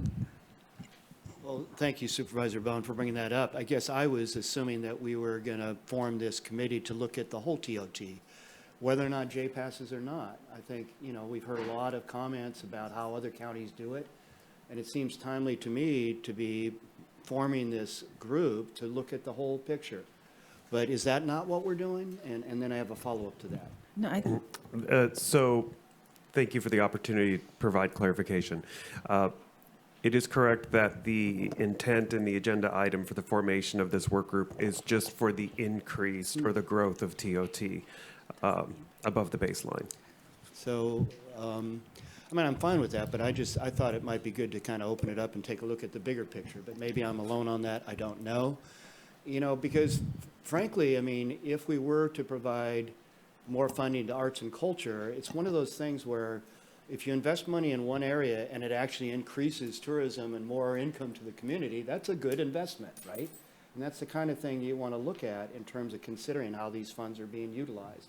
I do recognize our general fund is hurting, and a lot of it has been going there, and I'm not looking to reduce our general fund income. But I'm fine with it the way it is, but if others think we want to broaden it out, or maybe we start with this and then we come back to it, because we're so close to voting on it at this point. So I'll go with the team on this one, so. Supervisor Wilson. Yeah, I just want to say, I think this is a good first step, and also we have contracts in place and other things that are already happening. So, if the board chooses, if this is successful and we're moving forward and it looks like it's a good working group and it feels like we want to expand, I think we can do that at a later date. So. All right. So I think we're voted. Yeah. Just put your password in. Yeah.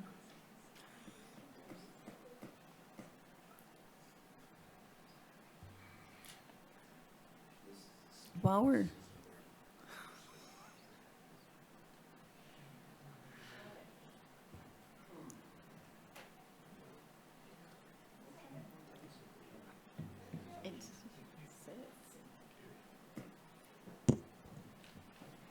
all right, yay, motion passes. Thank you all for being here today. Some left. We're gonna, there's been a request from a board member, which I agree with, to take a brief break. How about come back at 5 till?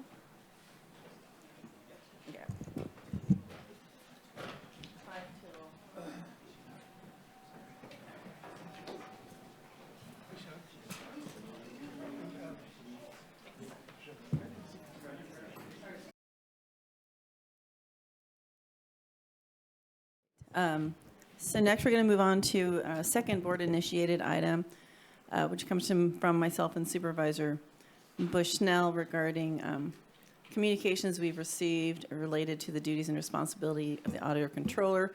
My interest in this was the department heads, I think, submitted a petition to us was in very, with concerns, to say the least. Then I wanted to be able to have that on the record, and now I'm going to turn this over to Supervisor Bushnell because she has an update on the Workforce Development Board item on it. Thank you. So I'm the commission seat for Workforce Board Development, and as such, I co-sponsored this item to, as they have asked some direction from our board. And I understand that there wasn't anybody able to be here from that board. However, staff will be presenting. If I could have Scott and Peggy come up, thank you. And then also, is Karen, the AC on? She is not on. Do you know if she's planning on zooming in? She was sent a panelist invite, but I don't know. I have been in communication with the auditor and believe that she would be available during this time. She did send me a message this morning, and I actually just got one through. So I will try to get her on Zoom right now. That would I believe be good. she's listening in. Yeah, we moved this item for her to be able to participate out 2 weeks. So thank you. Can staff present for Workforce Board Development, please? Yes, Supervisor, happy to. My name is Scott Adair, Director of Economic Development, and joining me today is Peggy Murphy, Economic Development Coordinator, also acting as staff to the Workforce Development Board.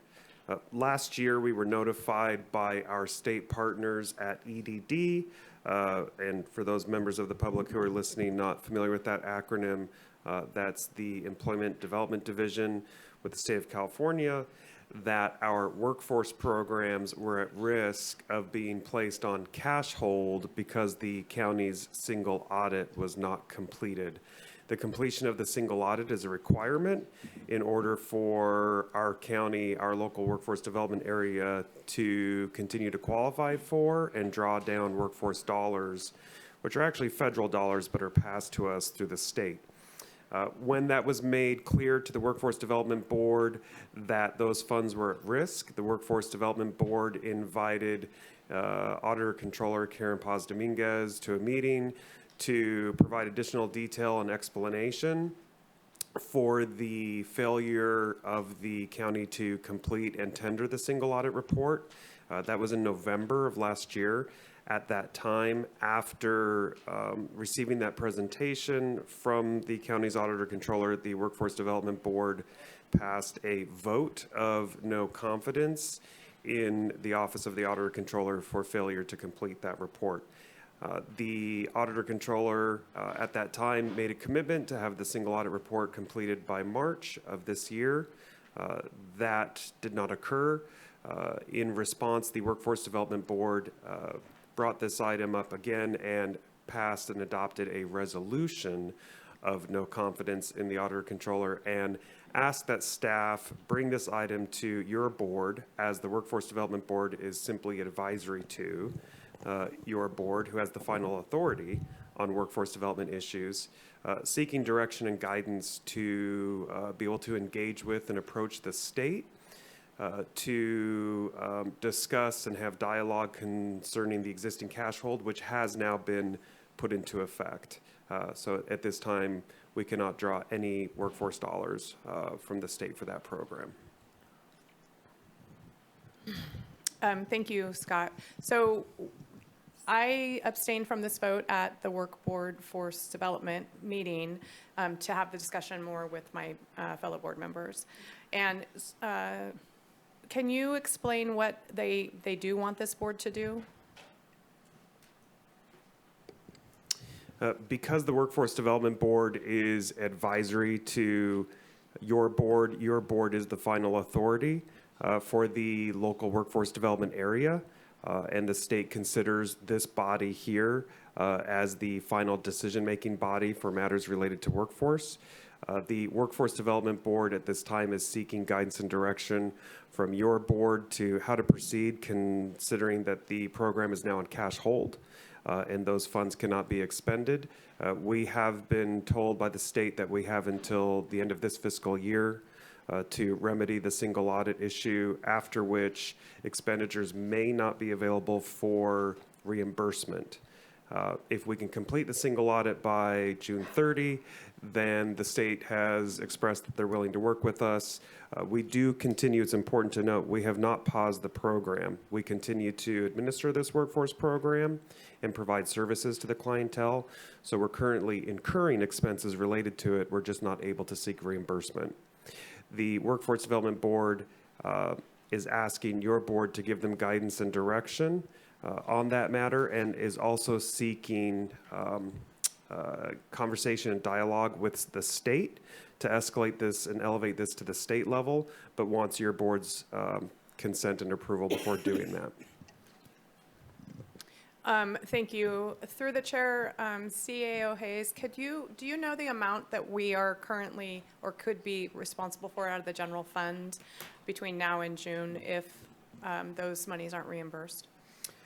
The workforce program is approximately $3 million, although I would defer to probably Peggy for a better accounting of where they fall in that claiming process. Anything claimed up until the point where we were on the cash hold is an acceptable claim. So it's the services that have been provided during this cash hold period that are at risk. And if I were to just roughly estimate, I would say probably about $500,000 would be a good estimate of the potential liability there. Thank you. And I see we do have the auditor controller on the Zoom. If did you want us to bring her on, Supervisor Bushnell? Well, I think if we could finish the workforce discussion, unless she has something or a Well, board just saying, member in case has- you had something to add sure. to that. Sure. Speaking of that, I did have a question, since we do have the auditor on. Wanted to ask the likelihood of this actually being able to accomplish the task by June 30th. Hoping it's positive. Morning. Morning. Can you hear me and see me okay? Yes. Oh, I can see me too, okay. Thank you for your patience. I was under the impression that we would talk about this afternoon, so I'm sorry that I'm not there in person, but I will see you there in person for the other item. I was able to hear most of what was said, though there was a break in between when I could shift from the video to the Zoom. I do think there needs to be some clarification on some of the information that has just been shared with you, because it's not entirely correct, or the characterization is not correct. I received an email communication from Scott Adair that included the representative from the Employment Development Department that communicated about this cash hold, and I asked some follow-up questions. I was very surprised to learn that there's actually nothing on hold right now. These grants, I'm reading off the screen because I have the email up on my screen, from the regional advisor of the Employment Development Department. She says that the workforce federal grants are allotted annually. However, the sub-grantee requests disbursements on their timetable. I had asked specifically, are there any requests for disbursements that are currently on hold? How much is on hold? Does this hold mean that we can never get the money later? And the regional advisor appeared to not really know the answer and was deferring to Scott Adair. Later, I spoke with CAO Hayes about this very issue, and she did clarify for me that when she spoke with the regional advisor, this hold was, they were giving the county through June to finish the single audit. So as of right now, it's not necessarily that requests have gone out that hasn't been met. It's just a potential. And the county does have the opportunity to remedy this. I also want to be very clear that the single audit is complete. And it is also not something that the Auditor Controller's Office completes. It is something that you, as a board, contract an external auditor to complete for you. We've heard from our external auditor last week when your when the audit committee chose to cancel this week's audit committee meeting, our external auditor replied to clarify that the single audit was complete and that the only items they were waiting for were related to compensated absences for payroll and the cash reconciliations that hadn't been completed.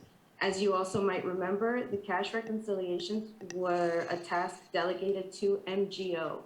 I do have information that I would like to share with your board that I've received directly from MGO, though I'm not sure if this is the appropriate time to do so.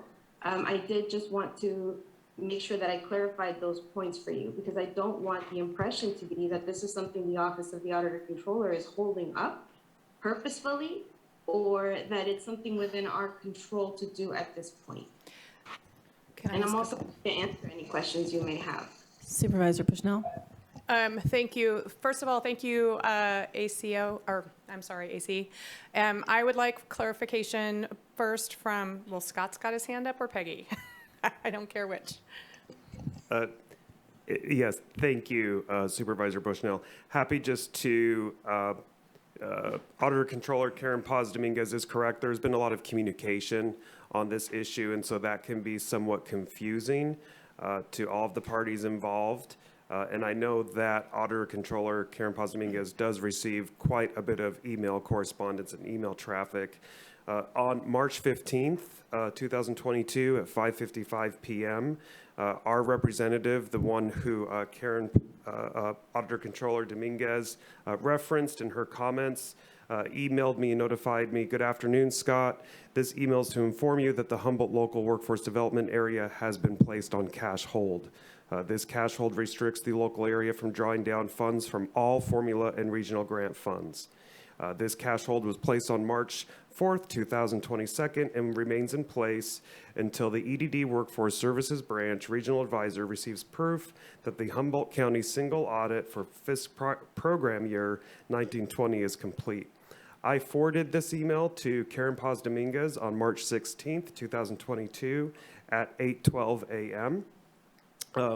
Auditor Controller Dominguez did reply on March 16th at 8:49 a.m. in response to having received that email about the cash hold.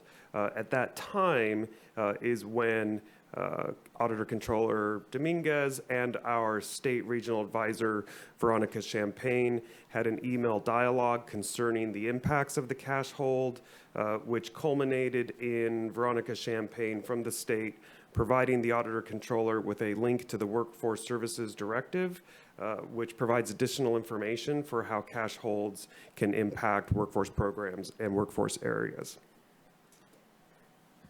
So thank you for that. My second question would be to CAO Hayes about the audit. And my understanding, correct me if I'm wrong, is that the audit was submitted, however not signed, and has not been accepted. Is that a true statement? That is not necessarily a true statement. That's as it relates to the financial transactions report. It gets confusing as there are so many items that we're currently tracking.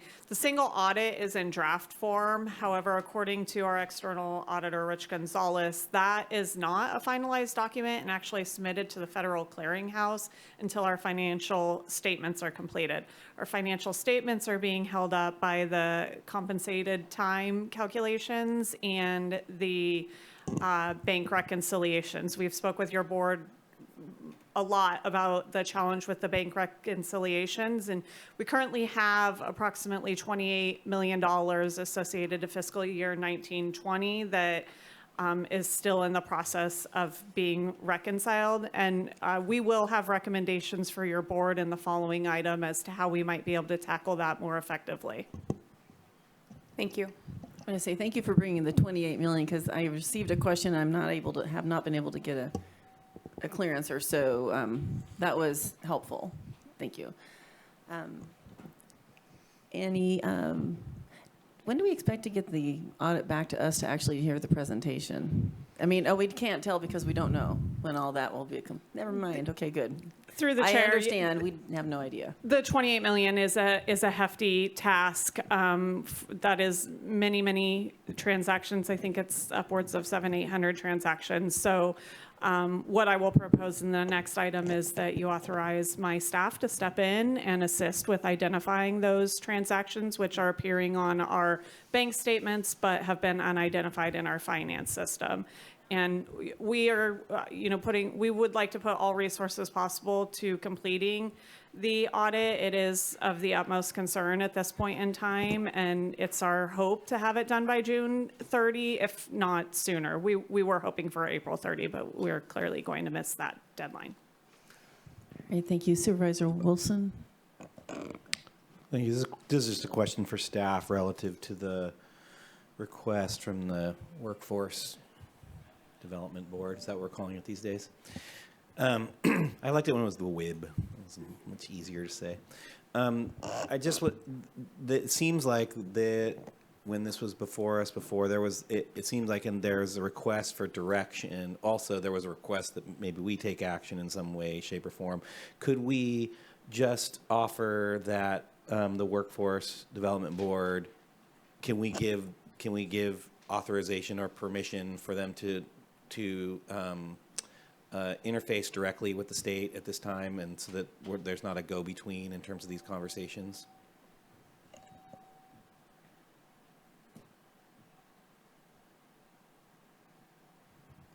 I'll take that one.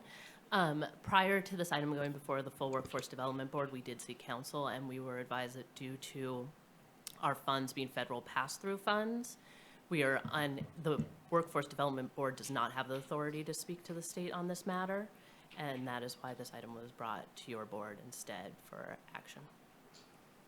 As a follow-up, could we then just basically give that to our staff to do? And okay, because I just really am, what I don't want to have us do is have us bring this back every time there's something to do on this particular issue. As we've said before, this is taking a lot of oxygen, and we have a lot of things we need to do. And it is important, but I would like to say that we can hopefully delegate to staff some of this interface so that we're not doing this a lot more. Yeah, I believe that, yes, that is correct, that you can delegate that to staff. I'm looking at council. I don't think there's any issue there. And CO Hayes, looks like you might have a comment. Yes, I understand your concern there, Supervisor Wilson, as this is taking an incredible amount of time to address these each individual time. And today's recommendations do say that you can take appropriate action as necessary. So a proposed motion would be to direct the County Administrative Office to forward the WDB's concerns to the agencies requested, which are the FPPC, the Office of the State Attorney General, and the State of California Department of Justice on behalf of the WDB and at the direction of the Board of Supervisors. And also to adhere to any future requests for further action that may come from other agencies similar to this. And it does appear, I do not see an auditor, the hand up, but I was told that she'd had her hand up, so I'm not sure. I don't see it on my screen, but I'm looking at my screen. It's like there's an issue with my screen, apparently. So, yes, auditor, controller. Thank you very much, Chair Bass. I did have my hand up.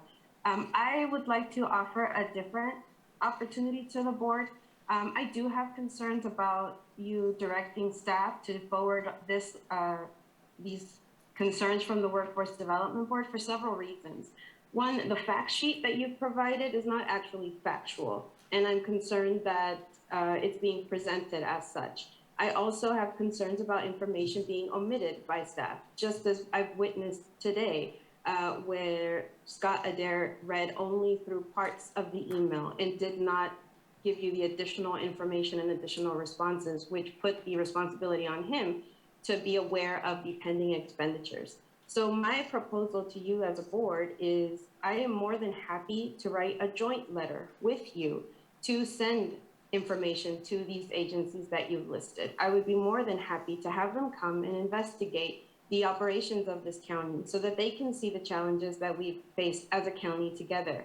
You might also want to wait for the state controller's office to issue their report on their assessment about the internal controls within this county.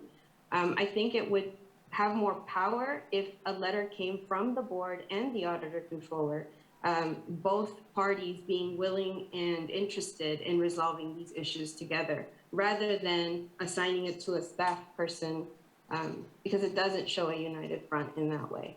So I would be happy to sign on to a letter to request these agencies to come in and examine these issues with us and for us. All right, thank you. Does Supervisor, any other comments? Supervisor? As far as the workforce board development, my only comment is that we be proactive in their requests and that we acknowledge that they're very frustrated, and that we consider that if we do not follow through by June 30th, that our general fund is going to be impacted once again. All right, Supervisor Wilson. I want to say that I was actually pretty disappointed with the fact sheet that we received in the packet. Excuse me, and I would say that I would not want that forwarded necessarily. That being said, we did have a fairly robust sort of assessment from our CFO during our budget hearings, which I thought was fairly well done. And I will say that from that, I did ask the CAO, hey, ask the CAO if I could get just basically a spreadsheet associated with that. I do know that that was forwarded to the board members. It's just a spreadsheet in response to my request for just information that I can process in a spreadsheet form that my brain works well for. And I would say that that I think that is a more robust and kind of less subjective document that I'm hoping that if anyone can have access to, should be able to have access to. But so I'm saying from my perspective, I agree with the AC that the particular fact sheet is probably not something I want to see forwarded outside, in this regard. I do want to ask staff about the request of having the AC sign on to the request for an investigation, and do we see any issue with that necessarily? Can I ask? Can I clarify something, possibly? I want to clarify the fact sheet. The fact sheet, unfortunately or fortunately, there are two items here. It was easy just to combine them and try to get them done. So the fact sheet is pertaining more to the letter that we received from department heads. The fact sheet is not pertaining to workforce board development, and that is, there are two items. So what the workforce board development is requesting is that we send communication to the state on the cash hold and how it's impacting the workforce board development. So that fact sheet would not then follow along with that item. So just to clarify. Appreciate the clarification. Yeah, for the AC and for this board. All right. My question still stands. I'm sorry, Supervisor, could you repeat the question? There was a request from the AC as to whether or not it would be effectual or responsible. I don't know, whatever it is. If she could sign on, if the AC's office could sign on to the request for further investigation, as was requested by the WIB. Excuse me, the Workforce Board. Part of the request that we've received from EDD, and much of this has come in actual conversations and phone dialogue with our state regional advisor, is for a better understanding of when the single audit will actually be completed and certified, and what the current issues are which are causing the delay. So I imagine that there would have to be some level of collaboration to understand what those are and any communication that is sent to the state.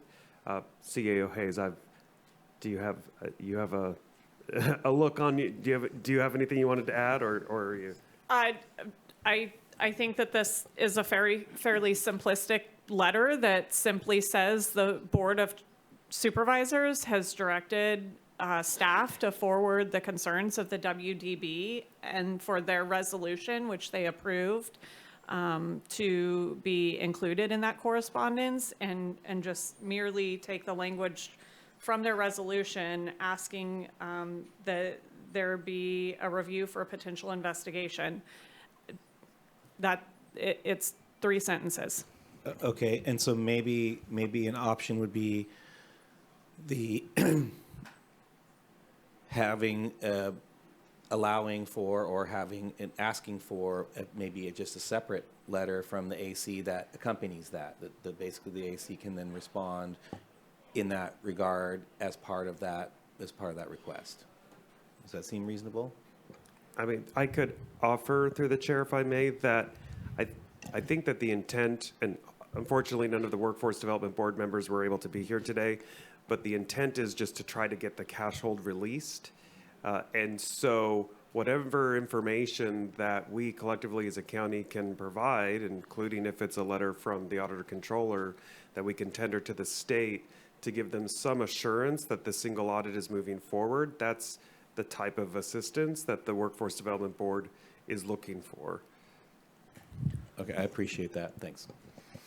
I have also reached out to our external auditors and asked if they would be willing to submit a letter that we could accompany along with the draft single audit to submit to our funders, indicating that the draft single audit is prepared and ready to be distributed, however, pending the financial statements, and that it is primarily complete in nature and can be utilized as a reliable document, in hopes that maybe that would persuade funders to relinquish some of the pressure that they have been placing upon us. Thank you. And what I want to clarify isn't that what I'm talking about is an effort to just ameliorate concerns of the AC, but actually to team up with regards to releasing funds or not with having funds withheld. So that's really the effort that I'm talking about. So I appreciate that. Thanks. Supervisor Bohn and then Bushnell. I told myself I wasn't going to talk anymore on this.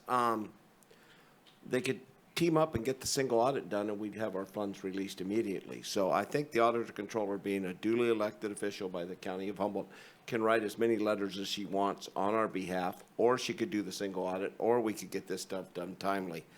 But right now, we're directing a letter from the Workforce Development Board, who I served on for, I think, 6 years, and never had this issue.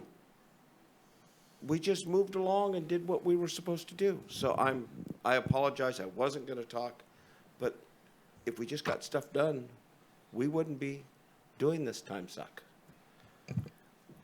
Supervisor Bushnell, and then I wanted to I wanted to apologize to the Auditor Controller. My understanding was you were not available this afternoon between 1:30 and 2:30, and you had a hard stop. So that's why we were trying to get this in this morning for you. So I apologize if there was a miscommunication there. Yes, Supervisor Bushnell, I'm sorry, did you have more you wanted to add? I just that comment. I just really want to be responsive to the Workforce Board Development. That's why this item It came jointly because there were 2 issues. Karen Paz Dominguez is welcome to write a letter. Please do. If we can get the cash hold, undone, then please do that. However, I want to recognize that the Workforce Board Development is requesting that we either allow staff to do this on their behalf, or that our board does it on their behalf. They are very frustrated, and while their members couldn't be here today, I am one of their members. I have, for a year and 4 months now, this has been the conversation and the worry. They do a lot of work. They do a lot of work for our county. They are very worried, and so doing nothing is not an option for them. And also, we need to move forward. So I would make a motion that we allow staff to send the correspondence accordingly, or the CAO's office. Alicia, which one do you think would be appropriate? I'm sorry, staff was asking me a question. Can you repeat your question? I would like to make a motion that we allow staff to forward the communications from the Workforce Board Development. If the AC wants to send a letter, please do. We don't control her. So accordingly, if she wants to send that letter, please do. I think that is completely appropriate. Is there a motion? Did you second it? No. I saw your hand go up. I wasn't sure. Okay. So was there a motion on that or just, I thought I heard the word There is a but- motion that we allow staff to forward the communications from the Workforce Board Development to the appropriate state agencies. You need a second on that? Is there a second? Okay, when this item, we have two separate things on this. I'm wondering if we could perhaps I'd like to figure out how we can do both of these without going back and forth. So I'll amend my motion to allow staff to forward communications from the Workforce Board Development to state agencies, and that we recognize and accept the letter from the department heads with their frustration of, their frustration at communications with the AC's office. Does that second still stand?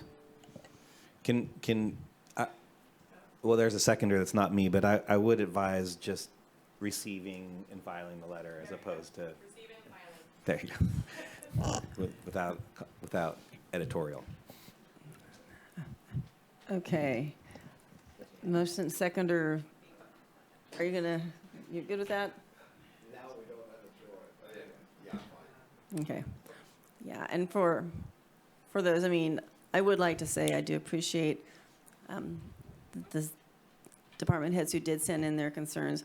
And what the best part that I will read from it, though, says, we are reaching out to pledge that we have been and will continue to do the best jobs we can within our positions of authority for the County of Humboldt, the citizens. Just we have pledged and or sworn under oath to the Constitution of the State of California. It's about cooperation in the end is how I see it and what's potentially not been necessarily in that direction.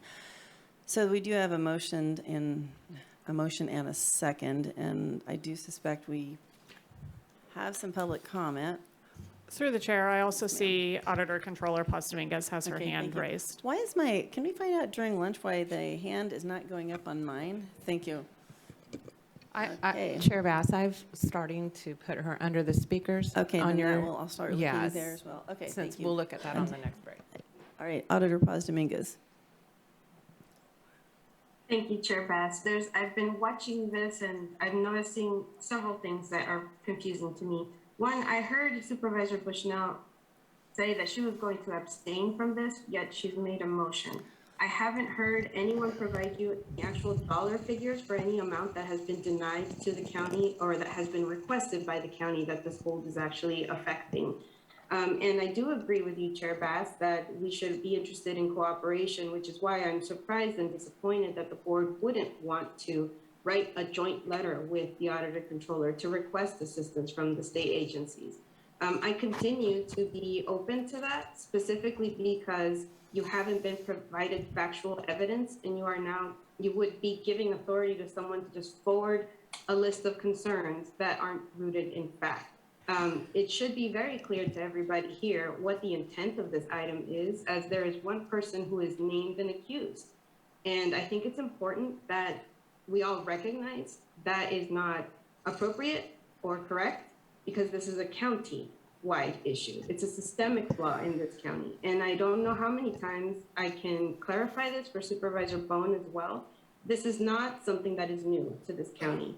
Something that you haven't discussed is that the 17-18 audit, for which I wasn't responsible, was also rejected by the state. And due to a simple correction, these things happen. In this case, though, I'm happy to accept responsibility for the things that I am responsible for. In this case, this is a countywide effort, and I would expect that everyone would join me in taking responsibility, rather than just calling me out and then not wanting to listen to what I have to say. Supervisor Bushnell?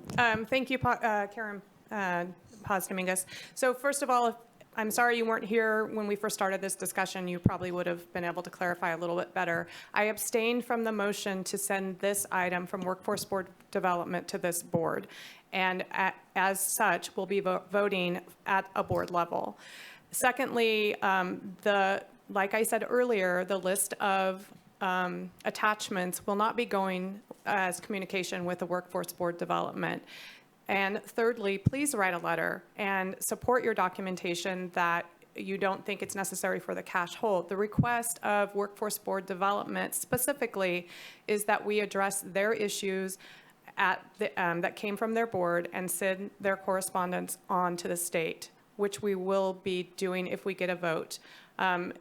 If you want to see the letter that the staff will be sending, then we can also have that sent CC'd to you, I believe, correct? The communication that will be sent to the state is coming from the Workforce Board Development, not from staff. All right. Supervisor Wilson.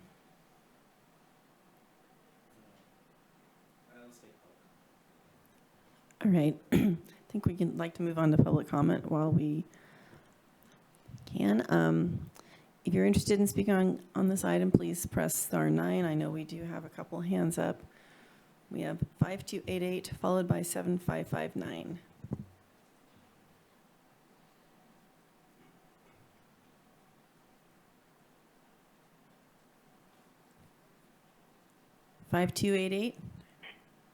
Took me 2 tries, Virginia.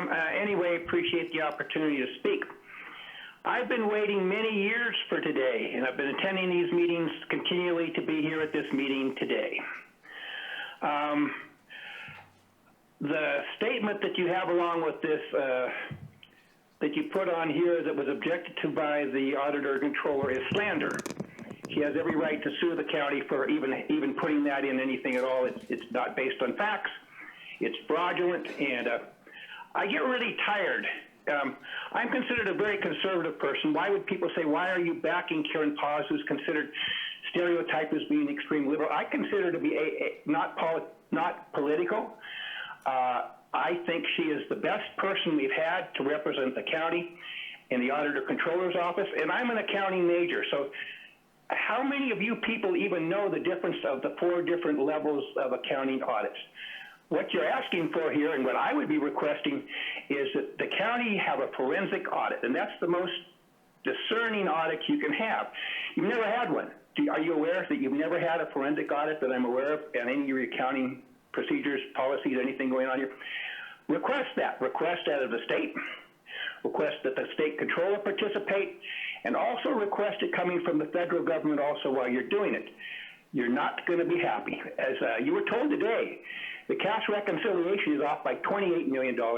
There's no way that your staff, the CAO staff, is qualified in any way, shape, or form to alleviate that problem. MGO professionals who do this on a continual basis had a hard time. They got to that point, and then they don't have funding anymore. You need to go back to your experts who you picked, MGO, and have them complete in a timely, fast manner as possible, if it's even possible to do. My understanding today from a very credible source, not only are you out by $28 million as far as your cash reconciliation, you're out by $40 million in your budget. You have some serious problems here. Prior staff, one of which is running for auditor controller, I don't think has ever done an audit. But anyway, that's beside the point. Your other person you were running wasn't qualified.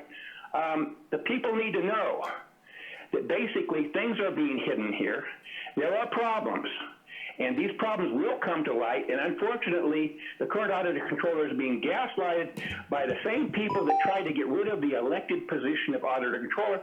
I did reach out to John Bartholomew Rex just to let you know, left an apology for not knowing the difference between those 2 terms on his voicemail. But John Bartholomew did the best thing anybody could do, was keep this a separate elected office. And thank you, John, for doing that. That's the best thing you did for Humboldt County when everybody got together and blocked these supervisors from circumventing the process. And people, this will be coming up. People will get to know. And I just hope the voters don't fall for the BS that... All right, thank you. So we also have 7559 is the last hand we have up. If that's you, press star 6 to unmute.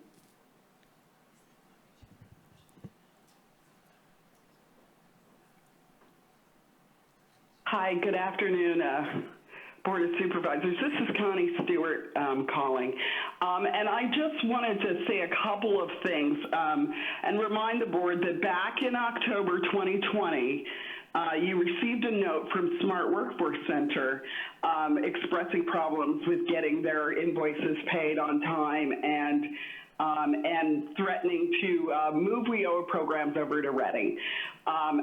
Based on that letter, I stepped in with the help of College of the Redwoods, and we created the Humboldt County Workforce Coalition. The purpose of that coalition was because we had the resources to hold the funding and do more of the subcontracting. Now, currently, I want you to know the cash hold is affecting us. And I am not sending invoices in right now because I don't want them to go to collections.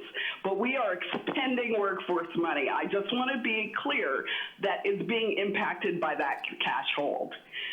In addition, there are grants, millions and millions of dollars of grants that are coming due in the next couple of months. And some of those grants, it requires the Workforce Development Board to be the sponsor of. And unfortunately, because we do not have the single audit, it is very unlikely that we will not get those grants. Those are future workforce development funds. Now, the grants that allow another agency to apply for, I am finding other agencies to apply for, but let me be clear, that means the coalition that is best suited to determine our workforce future is not leading those efforts. And so money is getting dispersed all over, and we have to hope it all gets used for the proper use. So I just want you to know there is a grant due in the very beginning of May, right now, that the Workforce Development Board is eligible, that it's supposed to be for our next regional organizing effort, that we may not get because we don't have, if we do not have that single audit done by June 30th. So I just wanted to say that because I keep hearing that there is no harm for this. And we are mitigating the harm to try not to embarrass everybody right now, but I want you to know this is impacting us. And so we need this audit done, and the date keeps moving further and further and further into the future. This item is very simple. It's gotten mucky. The item is to allow the Workforce Development Board to forward their concerns. That's all we're asking you. Thank you, Connie. Sorry about that, but yeah. Okay, we are now back to the board, and we have a motion that's been seconded. Oh, yeah, sorry. So Thank you. Wait, we have public might be here as well to want to speak on this. Does anyone in the audience wish to comment on this item? And by the way, if you're here for Measure Z, come back after about 1:30. I think we can make a fairly safe bet on that. Anyone wishing to comment on this item? All right. Supervisor Wilson. I mean, it seems like we could do it the way that the motion is, or what sounds like we could just give permission to the Workforce Development Board to do it themselves. You're saying we can't do that. I mean, ultimately, it is the same thing. No. As Peggy indicated earlier, the council has advised that it would be preferable for the letter to come from the Board of Supervisors. But again, this is a very simplistic letter that would be addressed to the specific agencies requested in the resolution, and just saying that the Board of Supervisors has requested that the Workforce Development Board's resolution be forwarded per their request. And then that will be the attachment. And then there's no new or attached information associated with that whatsoever. So there isn't necessarily a debate about the factual nature of that. And okay, I get it. That's fine. I see where that is, and I do appreciate the auditor controller being here today. I do think that if the auditor controller has more to add, that can be added in that process from the independence of her office. correct? I mean, does that seem reasonable? Yes, I think as a duly elected official, she is welcome to send any correspondence that she wishes. If your board would like for me to pause while she develops that and delivers it to me to attach, I'm happy to do that, although I would ask for a very explicit time frame to be added to that correspondence. So would 2 weeks be too far along in the future to allow for that, or no? Or just say, go ahead. The motion maker, I think, had a suggestion. Yep. So we've already pushed this out 2 weeks, waiting for Ms. Paz-Dominguez to be able to attend this meeting, and that already is 2 weeks past when the Workforce Board Development would have liked it to come. And as CAO Hayes said, it's a very simple letter with their attachment. Additionally, I also thank Ms. Paz-Dominguez for being here today. However, she, as a duly elected, can send her letter and reference too. And I think that if we could CC her on what we send, so she's assured that there is no additional information as she suggests, that she will know that it is directed by the Workforce Board Development. I don't wish to wait for them. They've been waiting a month. Okay, I appreciate that. Thanks. All right, so we have our vote screen, Supervisor Madrone, and then we do have our vote buttons up, so. Well, I appreciate this being brought forward. I guess for me, the big issues are really how do we get our cash reconciliations done, and how do we get the single audit completed? I mean, that's really what we're talking about, right? Because that's what's creating the problems for the Workforce Development Board and many other aspects of our business here in the county. So if I am a federal or state agency and I get this letter and these statements and stuff, I'm not sure how that helps any of that get done. I mean, that's my biggest issue, is how do we get that stuff done? And really what we need to do is get the cash reconciliations done and get the single audit done. And that's what these agencies want to see. Sending something like this, I don't think improves our position with those agencies in any way in terms of their feelings towards us and what we're doing. I think it actually hurts us, frankly. I understand the Workforce Development Board would like us to send this. I understand we got a letter from all the department heads. What I would have really liked to seen in that letter from the department heads is what they feel like they could be doing in their departments to help improve this overall situation. Is that being able to provide more timely supplemental documentation to the requests that get submitted? Is it moving to electronic time cards and away from handwritten time cards? What is it that we can do to try and make this whole system work? Because there is systemic problems, and they didn't just start recently. They've been around for a long time. So that's my biggest struggle here, is trying to figure out how do we help make that happen? $28 million that are unreconciled is a really troublesome thing, I think, for all of us. I liked what I heard about trying to provide assistance to get that done. MGO is incredibly qualified to do all that, but they have struggled, as I understand it, with being able to get that done because there hasn't been a lot of the information being provided to them that they need to be able to do all of that. And that is stuff that originates within departments. That's not stuff that originates in the AC's office.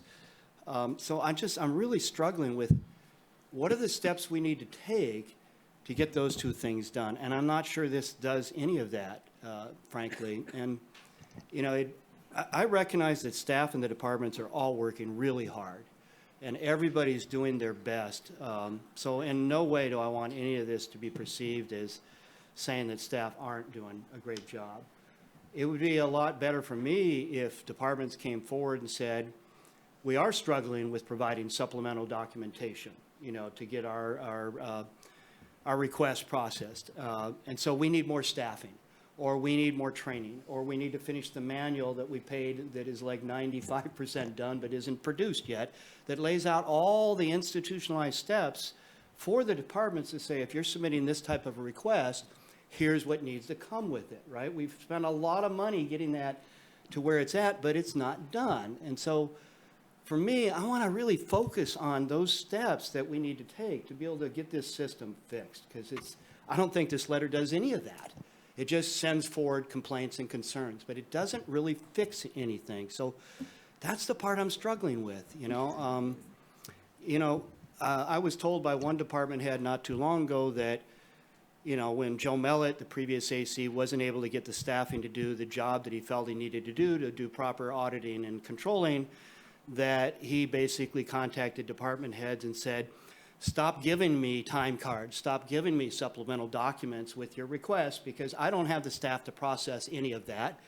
And so just send me your invoices, I'll approve them all, move it forward, and we'll close the books on time.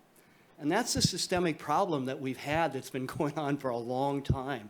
So how do we get past that? How do we, help departments with staffing, or, like I said, an institutionalized manual that says, here's the steps, here's the process. Those are the things that are actually going to fix these problems and move us forward. So that's what I'm struggling here with, I guess. I've said it probably 3 times now, so I'll stop there. Thank you. Supervisor Bushnell.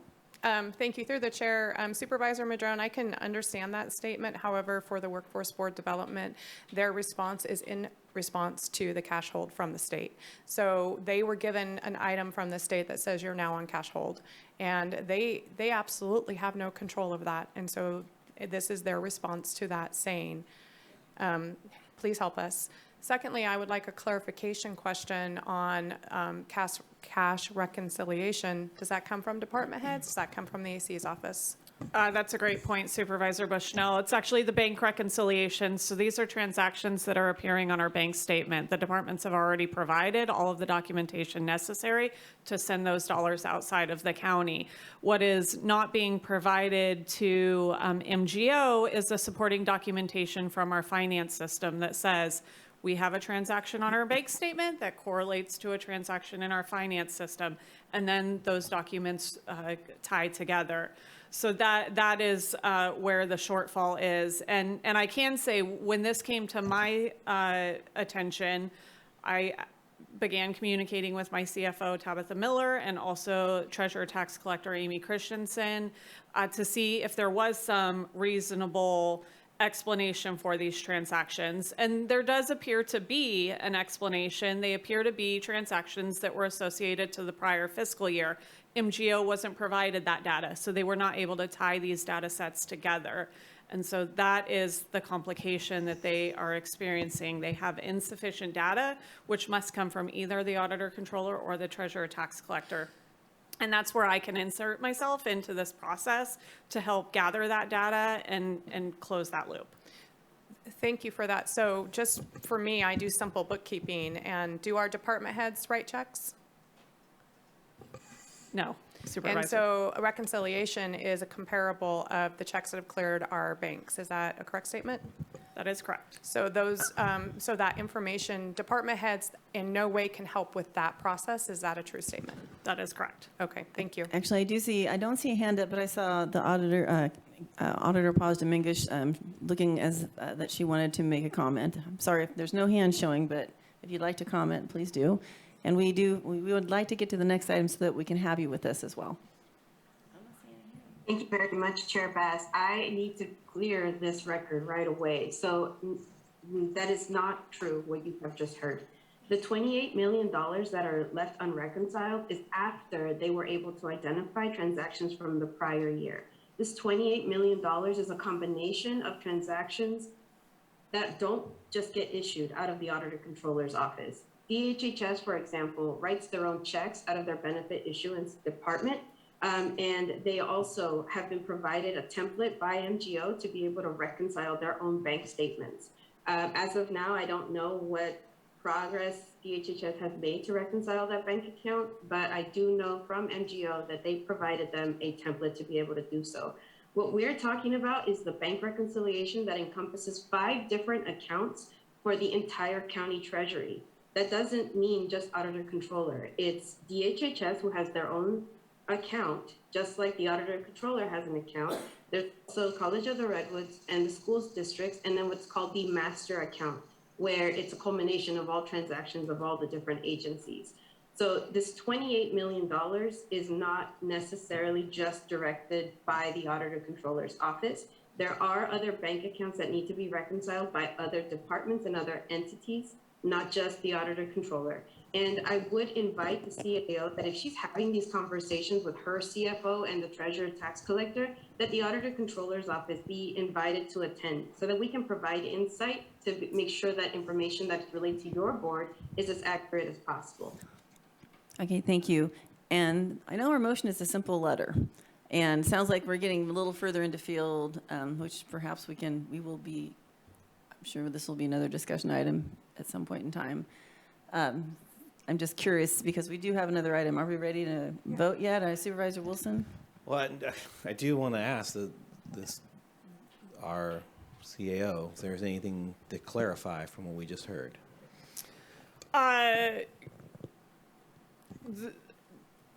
The primary challenge seems to be the auditor controller's account, but I will admit that I am in the very preliminary stages of trying to identify this data. It's also in county code that I am permitted to start investigating when I start to see concerns, and when I'm told that there's $28 million essentially missing, I'm gonna dive right in and try to figure that out. And so I go to people who can provide me with the data.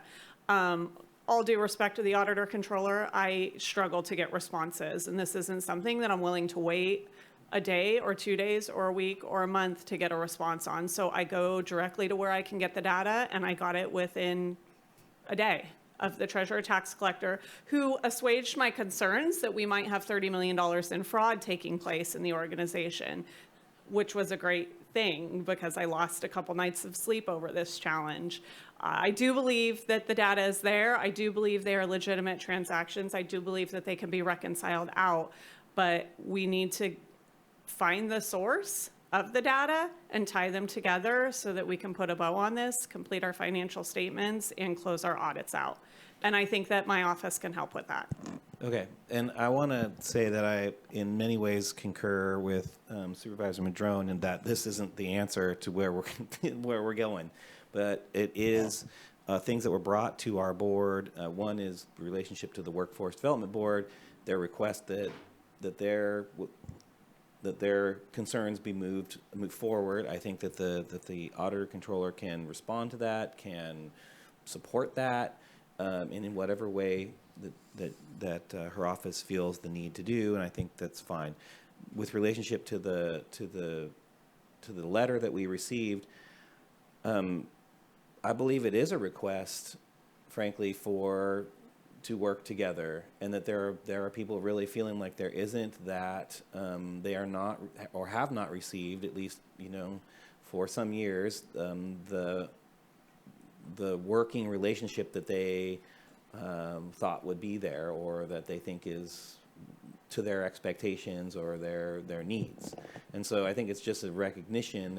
It's a frustration, and I think we've all heard that, and I think registering that letter putting it into the record is a reasonable thing to do.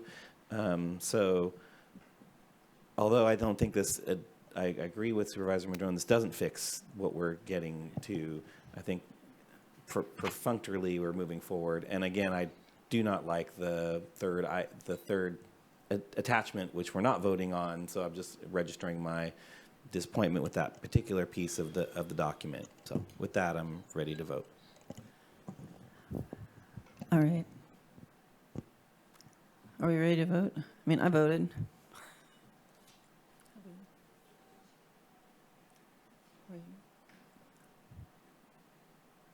Who are we waiting for? I don't see either of your votes, Supervisor Wilson and Supervisor Madrone. Okay, on this one, I'll do a roll call vote then. Supervisor Madrone. Well, with all those final statements, and I do understand the concerns, I'll vote yes with this. I just really hope we can dig in and do the work we need to do to actually solve the problems. Thank you. Supervisor Bass. Yes. Supervisor Wilson. Yes. Supervisor Bushnell. Yes. And Supervisor Bohn. Yes. Thank you. Motion carries 5-0. All right, and I'm sorry to have people try to get through lunch, but I know the auditor does have to leave. She has a hard stop at 1:30, so Yeah, we're going to do the payroll item if possible, which comes to us from the CAO's office. It concerns operational realignment of payroll operations services and professional agreement with Clifton Larson Allen. So CAO team. Thank you, Chair Bass. Staff came before your board previously to discuss an operational realignment of payroll services. Through that board report, you asked that the auditor controller and I work together to hone in on some of the options and to return with a little more data. Also to synthesize some of the previous operational reports that have been provided to your board over the years, and to return with a discussion on the Clifton Larson Allen proposal to audit our payroll transactions. So with that, I will hand it over to Tabitha Miller, Chief Finance Officer for the County Administrative Office, who will present in conjunction with Auditor Controller Paz Dominguez, as this has definitely been a collaborative effort. Good morning. Tabitha Miller, Chief Financial Officer, Assistant County Administrator. And I'll wait till the item gets pulled up on as far as our view here. And we can move to the next slide already. The CAO did a good job of introducing the item. Is the clicker not working? Oh, sorry, I can I'm do so it. used to I'm you happy doing to do it for you. Yay, okay. So just quickly, staff continues to recommend that we contract with Clifton Larson Allen for a audit of our payroll. There's a couple reasons that we want to do that. One is to look at not just to make sure that we've identified and we have fixed errors that may be in our payroll system, but it also will give us a good idea of where we're at as far as proper controls that are currently in place. And it will also give us a sort of a format to look at and analyze our future payroll processes, whatever the decision today is, as far as where those sit and how those develop over time. The second item, of course, is the idea of where the payroll should sit, the operational alignment of payroll. And there are two recommendations that the board had narrowed us to look at on March 1st.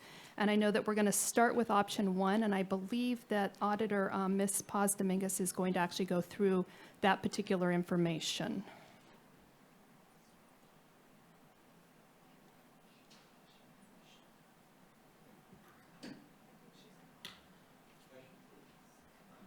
Hello again. I was hoping that this would be discussed after 2:30 as we previously agreed, so that I could be there in person. Okay, hold on just a moment. I've not heard anything, excuse me, Auditor Paz Dominguez. I did not hear of any previous agreement of timing. I just knew the time that was not available.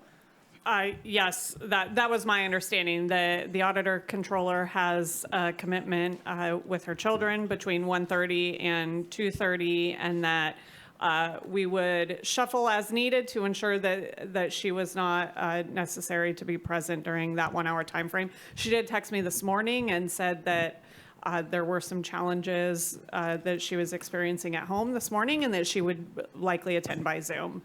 Okay, so it was not an intentional, I just want to say it's not an intentional slight at all. It was working with the information we had available and trying to fit everything into the meeting. So I apologize. Do you want to just come back later this afternoon? Hold on, we're considering here. Do you want to, I know we have Measure Z. We moved Measure Z, folks, till after lunch because we had this item that was going to be taking some time, but we also have closed session items we could go into. So do you want us to try to convene at 1:30 or 2:30, or is? Through the chair, I defer to your board for how you wish to manage the agenda. I think we could move it to after 2:30. We're going to return at 1:30 as is for public comment, and then immediately hear Measure Z, as you've already spoke with those folks about that. And then this item. We can do this after Measure Z. Auditor Controller Paz Dominguez, will that work better for you? It'll be somewhere after 2:30, though we cannot guarantee the exact time. That would be perfect, because just as we were starting this, I couldn't even really see the PowerPoint because it doesn't show up the same way via the Zoom. Okay, so did you want us to come back this afternoon and you can be here in person with us then? Yes, please. Okay, we'll do that. So we'll expect everyone back somewhere after 1:30, actually 2:30 for this one. Yeah. Do you think we should do closed session before lunch? This is one of those. Yeah. I think that closed session will be relatively quick. Did you want to stick anything else in there that we need to? Do we have any other items that will be quick? No, there's nothing else besides closed session, Measure Z, and the payroll item. All right. That one got pulled off. That got pulled. That got pulled off. Do we have the drought? The drought item? Oh, I'm sorry. Yes, thank you. What time is it? So how do you want to do this so we make use of our time? I'm looking at. I don't see Ryan in the audience right now. Is Ryan on Zoom? He is on Zoom. He's on Zoom. Ryan, what item is that? Okay. Are you ready to be able to give us your?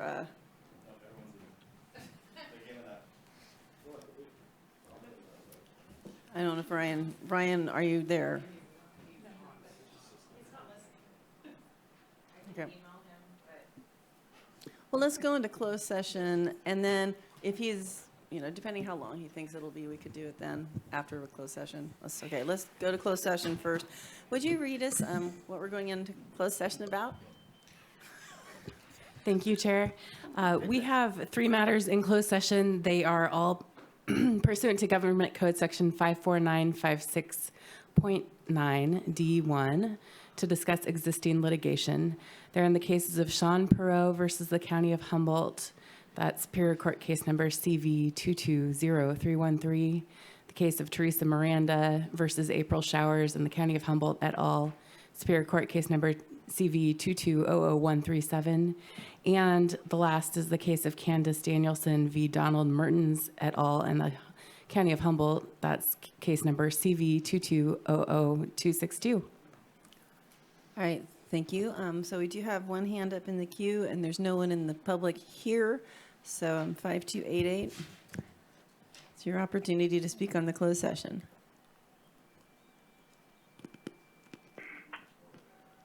Thank you for my opportunity. You have 3 cases.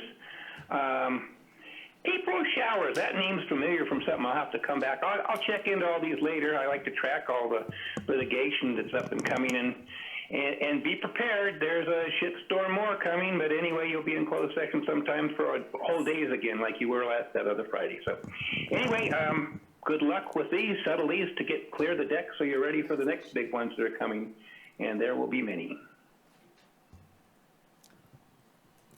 All right, thank you. And we'll go to closed session now.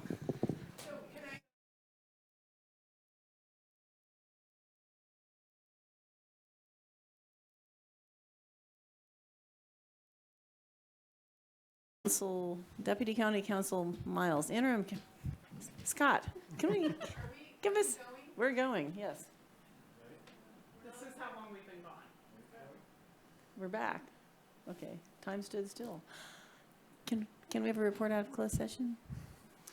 Thank you, Chair Bass. With regard to item M1, the board voted 4-1 with Supervisor Madrone voting yes, Supervisor Wilson voting yes, Supervisor Bass voting yes, Supervisor Bushnell voting yes, and Supervisor Bohn voting no.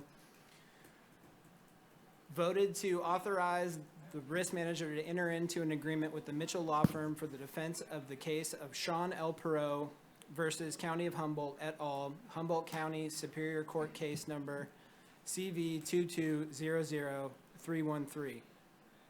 With regard to items M2 and M3, the board voted unanimously to authorize the risk manager to enter into agreements with the Mitchell Law Firm for the defense of the cases of Teresa Miranda et al. Versus April Showers et al., Humboldt County Superior Court Case Number CV 2200137, and Candace Danielson versus Donald Mertens et al., Humboldt County Superior Court Case number CV 2200262. All right, thank you very much. So we're moving a few things around today to try to make things fit a little better for this afternoon. So we're going to go to item H4, which comes to us from the Sheriff's Office. It's the update on local conditions surrounding drought. So I'm not sure how you'd like to do this. Welcome, Ryan.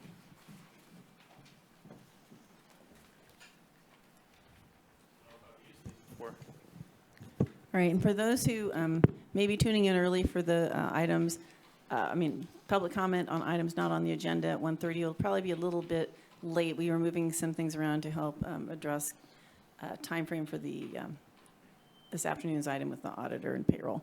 Okay, go ahead. Thank you. Great. Well, thank you. Good afternoon, Madam Chair, members of the board. I'm joined today by Mario Carlson and John Ford, with Hank Siemens calling in via Zoom. I just want to thank you for the opportunity to address local drought conditions and projected impacts for the next few months.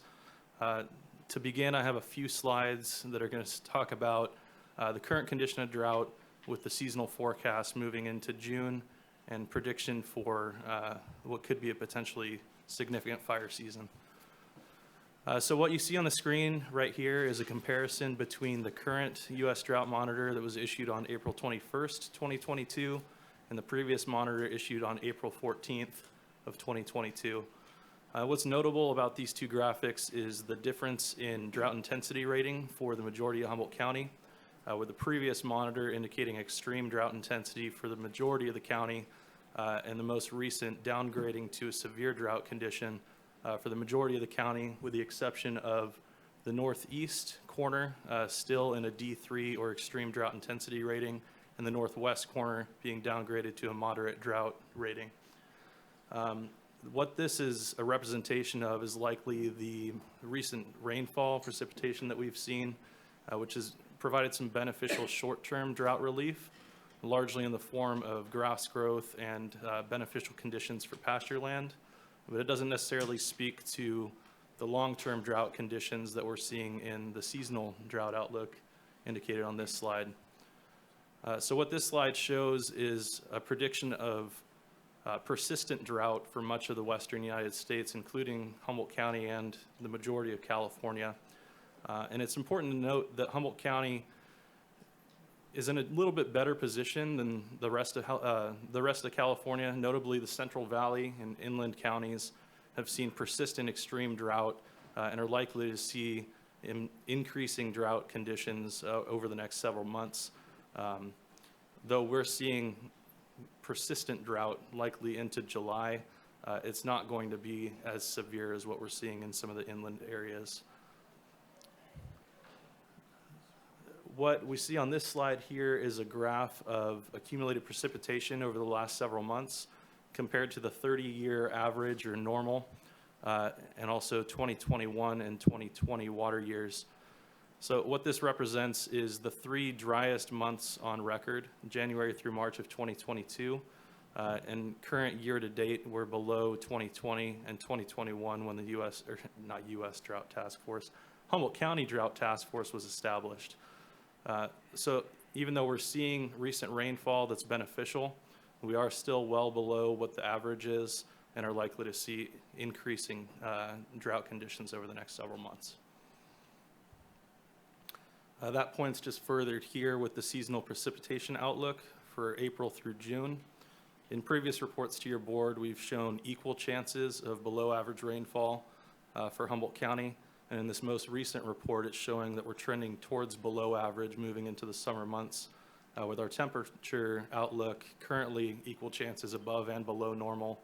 But if we move into June, July, and August, those temperature outlooks are going to start trending towards above average temperatures, which for me, as the emergency services manager for the county, translates to increased risk for wildfire, which is a condition of drought and one that's shifting the priority of my office more towards fire season preparedness and response.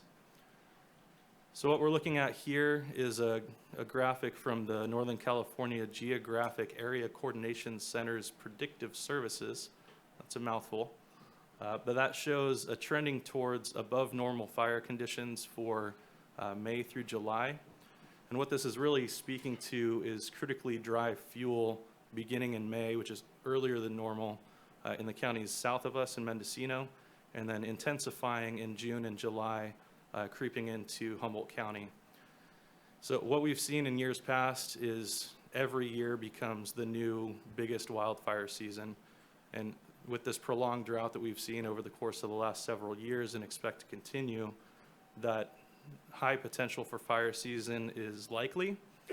So my office has shifted our focus towards fire preparedness and response. We're starting to evaluate our protocols and establish trainings and tabletop exercises to identify what current strengths we have, but more importantly, what gaps we face as a county, so we can include some objectives over the next few months to elicit a better response for wildfire moving into the peak season.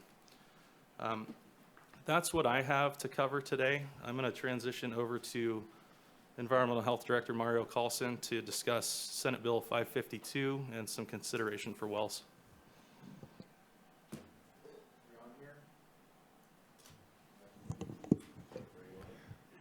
Lights on? Yeah.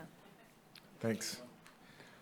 Good afternoon, Madam Chair and members of the board. My name is Mario Carlson, Director of Environmental Health.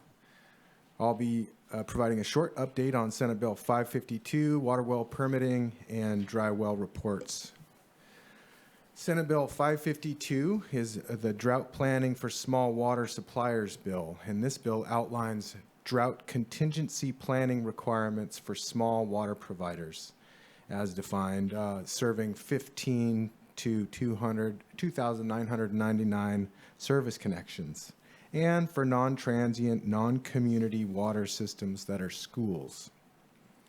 It also requires counties to establish a standing drought task force to facilitate drought and water shortage preparedness for state small water systems and domestic wells by January of 2022. As the Humboldt County Drought Task Force was established in the summer of 2021, we've already complied with this section of the mandate. Additionally, counties are to develop a plan that includes drought risk assessment and solutions for short and long-term water shortage challenges for state small water systems. These are the systems with 5 to 14 service connections, and for domestic well users. As environmental health is the regulatory authority for state small water systems and the permitting authority for domestic wells, DEH is well suited to the task of drafting the required plan to circulate within the Drought Task Force for review and comment if that is the desire of the board. Water well permitting. Staff appreciates the variety of uses of groundwater, from supplying water to single-family residences to irrigation needs of commercial projects and farmers, to its role in the water cycle supporting sustainability and resilience of fish and wildlife ecosystems. Staff understands the increased anxiety users feel as the drought continues. Worries are not eased by a permitting world that is getting increasingly complicated. Litigation in our county and in neighboring counties related to issuing permits for water wells has underscored the importance of considering each water well proposal for compliance with CEQA, California Environmental Quality Act. Concerns of sustainability of groundwater supplies during this continued drought have escalated across California.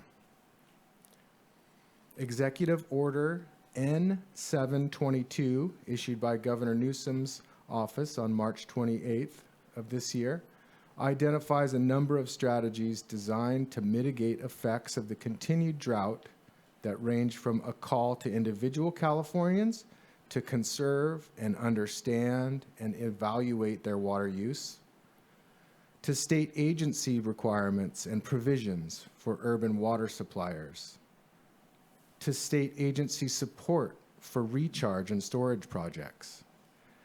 Item 9 of the executive order relates to permitting of groundwater wells. In addition to complying with CEQA, well permitting agencies must A, receive written verification from groundwater sustainability agencies to ensure that proposed wells are consistent with groundwater sustainability plans, where those plans are in effect. And B, determine that groundwater extraction is not likely to interfere with existing nearby wells and are not likely to cause subsidence that would impact or damage nearby infrastructure. There is an exemption, thankfully, from item 9 for most individual domestic supply wells and wells that provide groundwater to public water systems. The additional hurdles present an added layer of complexity. Staff is working with County Council to identify a lawful strategy that provides efficient permitting. Compliance with the state mandate can require review from Environmental Health, the Planning Department, and for wells within the Eel River Valley Groundwater Basin, the Groundwater Sustainability Agency, or GSA. Your board acts as the governing body of the GSA for the Eel River Valley Groundwater Basin. It may be helpful to delegate the authority for review and approval of proposed well applications within the Eel River Valley Groundwater Basin to an appropriate person at the staff level. Commercial projects are required by the executive order to satisfy the concerns about impacts to nearby wells and potential subsidence. Currently, the county has not codified or otherwise adopted any special technical standards or criteria to make that determination. Therefore, we will need to rely on an applicant's ability to provide a professional opinion from a qualified consultant, like a hydrogeologist. As these consultants can be expensive and hard to find, the Drought Task Force will be exploring other potential strategies and options regarding the permitting of new groundwater wells for commercial and irrigation use while protecting groundwater resources. Staff is connecting across departments to track the review of individual well permits and expect shortened review times after completion of the environmental health migration to Excella permit tracking software. The software transition is expected to be completed in 2 months and is common to the agencies that need to complete the review. Regarding dry well reports, environmental health staff has received reports of a well going dry in early March in the Lolita area. Staff reached out to the family to share resources for obtaining state grants and low-interest loans to repair or replace the unproductive well. A previous dry well report from Myers Flat area was found to be in error. Wells can suffer from productivity for reasons different than supply, and that was the case with this Myers Flat well. We also received a complaint regarding a contaminated well and are currently investigating the context and severity of the problem. As water supplies dwindle, it's anticipated that shallow wells and springs under the influence of surface water struggle with water quality in addition to supply. Thanks for your time, and I'll stick around to address questions if there are any. All right, thank you. Supervisor Bushnell? Thank you. Through the chair, the well that went dry in Lolita, I believe you said? Yeah. Is that domestic or agricultural well? That's a residential domestic well. A residential, okay, thank you. Supervisor Madrone? Oh, thank you both for your presentation. I appreciate it, and I appreciate the work of the Drought Task Force.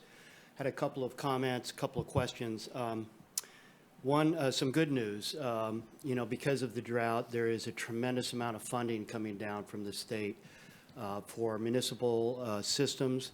And I'm pleased to report that both Trinidad and West Haven received West Haven $4.1 million and Trinidad $5 million from the State Water Board for adding to their storage systems as well as fixing leaks and also intertying the two systems together so when there's a fire they can help each other. Fieldbrook also got large grants for their water storage and McKinleyville as well. So we're really thankful to the state for bringing these resources to our communities because, as we all know, storage is so critical. But in addition to municipal storage, what we really need is distributed storage at pretty much every household in the rural area.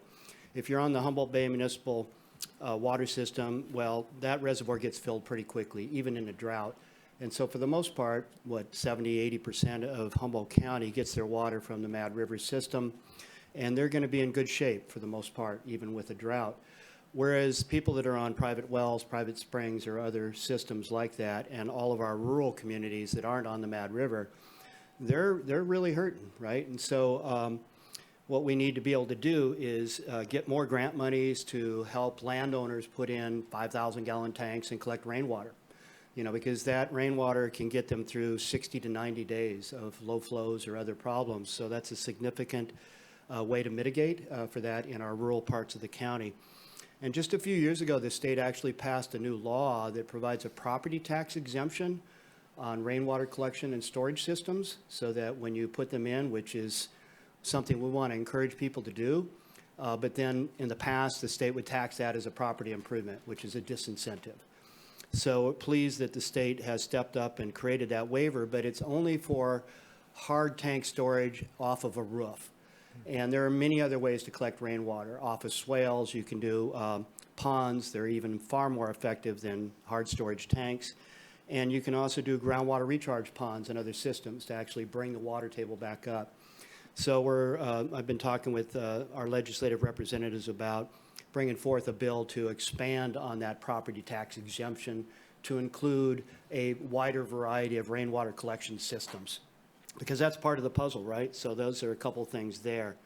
I'm pleased to say that I just met with the deputy director of the CCCs down in Santa Cruz this last week at the State Salmon Conference. And as you know, I worked hard to get the CCCs lined up to come out into Willow Creek area in particular, and I think that Southeast Humboldt also got hit pretty hard by the snowstorm with a lot of trees down.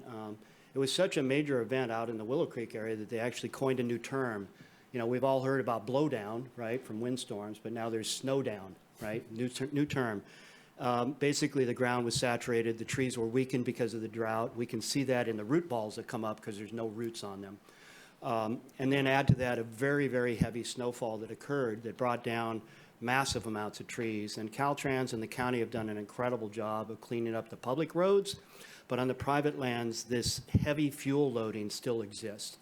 And so I had lined them up to come out, but then we weren't able to act on that.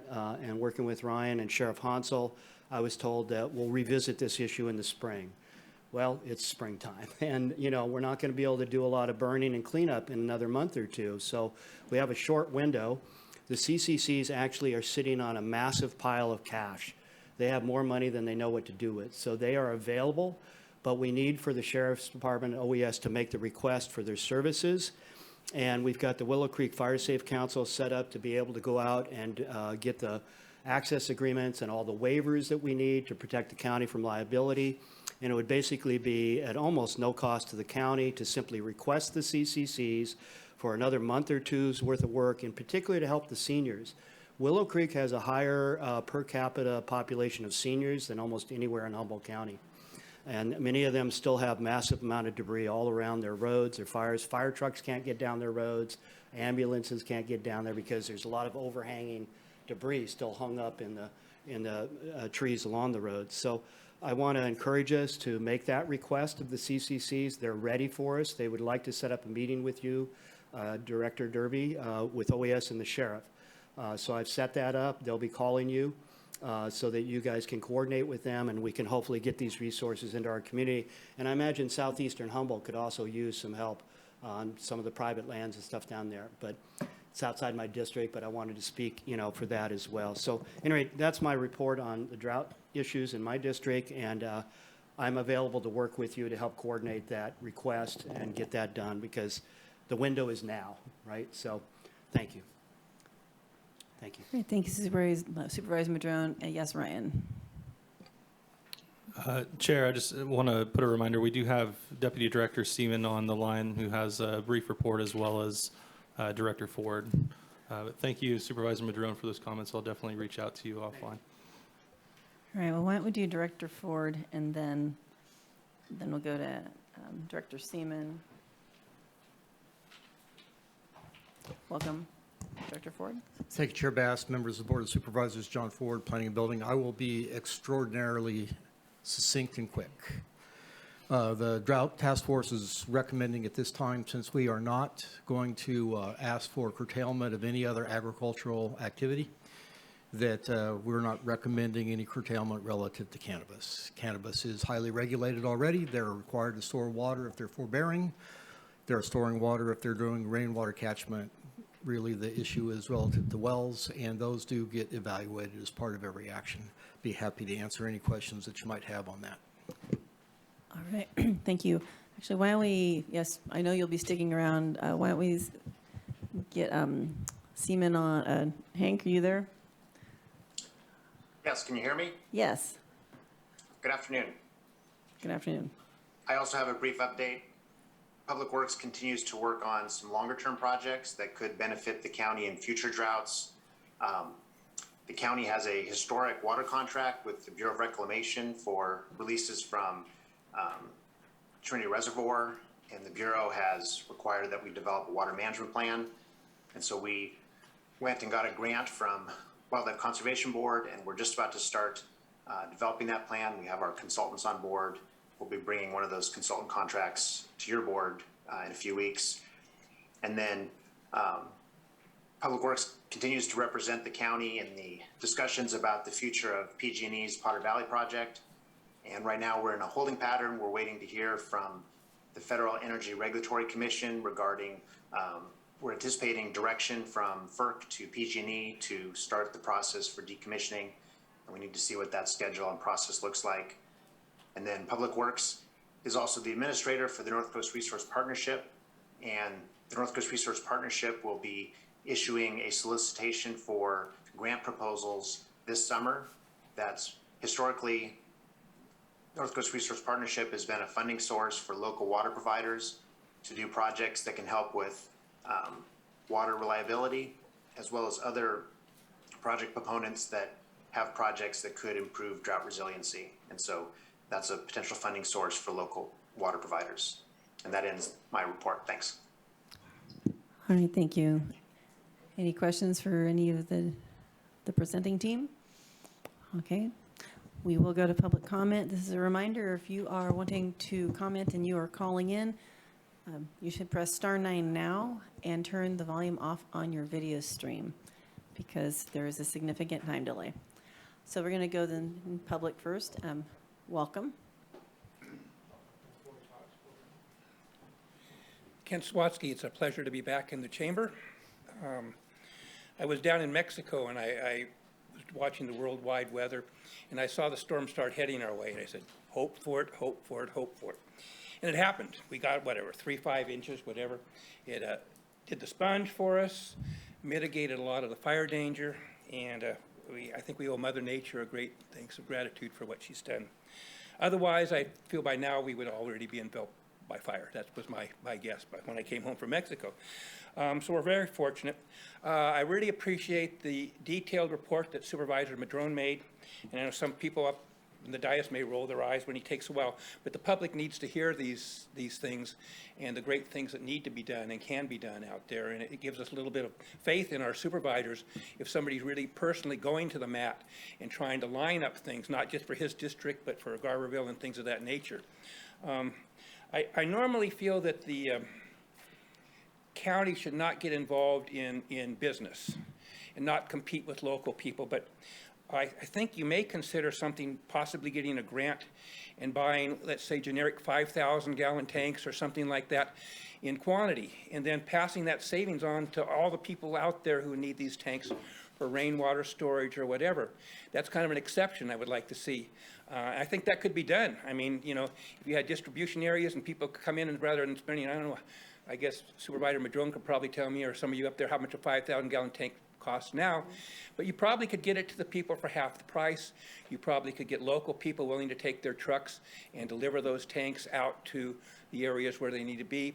And as Supervisor Madrone mentioned, you know, there's a lot of elderly people out there, and they're on fixed budgets. They cannot afford those tanks. They can't afford, but with a little help from the CDC or from other individuals, a lot of us would volunteer to go help and install those so they could have rainwater catchment. So that's something I highly recommend you consider.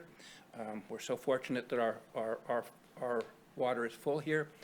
I'm not optimistic as far as them going ahead and letting us close that dam without some form of that water going over the hill. There's too much money in that. Your politics should be to lobby for us to go ahead and keep the water here in our Eel River. I think that's imperative, that we restore Mother Nature's back to her thing. And we also need to work on our fishery regarding water. Lastly here, I have a request that you consider reaching out to Trinity County. My understanding is a lot of our problem in the Mad River is coming out of the Pines.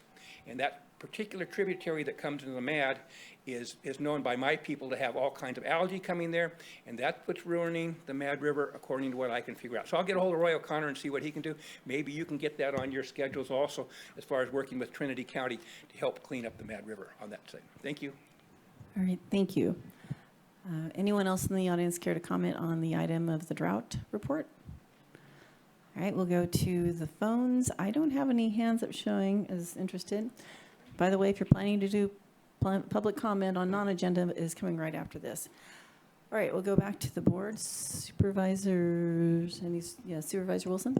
I just want to thank staff for all the great information and keeping us updated and well, I don't know if I'm looking forward to the next update, but but I am appreciative of that we're keeping this going. And with that, I'd like to make a motion that we receive and file the report. Okay, we have a motion, a second. I don't see further questions. Nikki, are the vote button on? I just had to record the motion, so it is Okay, now cool. on. Yay. Just me.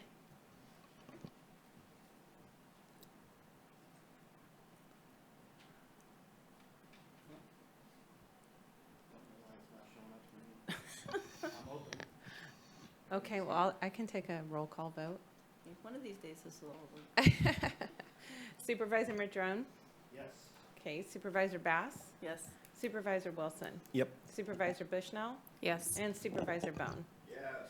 Great, motion passes 5-0. All right, so thank you. And thanks for being willing to work on, come in a little bit earlier so we could keep moving on with our meeting and try to fit everybody in. So, and we're actually going to go to comment on items that are not on the agenda. So if anyone is in the crowd wishes to comment on an item that is not on the agenda, this would be the time to do so. And if you're at home listening, you should have pressed *9. Welcome. If anyone else is interested, no, okay, they look like they're all here for one other item. Kent Swatsky, thank you for my opportunity to speak. I'm going to try and stay somewhat positive. I will not be mentioning anybody by name. You're welcome, Virginia, and the rest of you. One of my biggest pet peeves is I think there's 4 forms of lying. One is a bold-face, bull-face, and bald-face lies. I think those are 3 of them. But the worst lie is the lie by omission.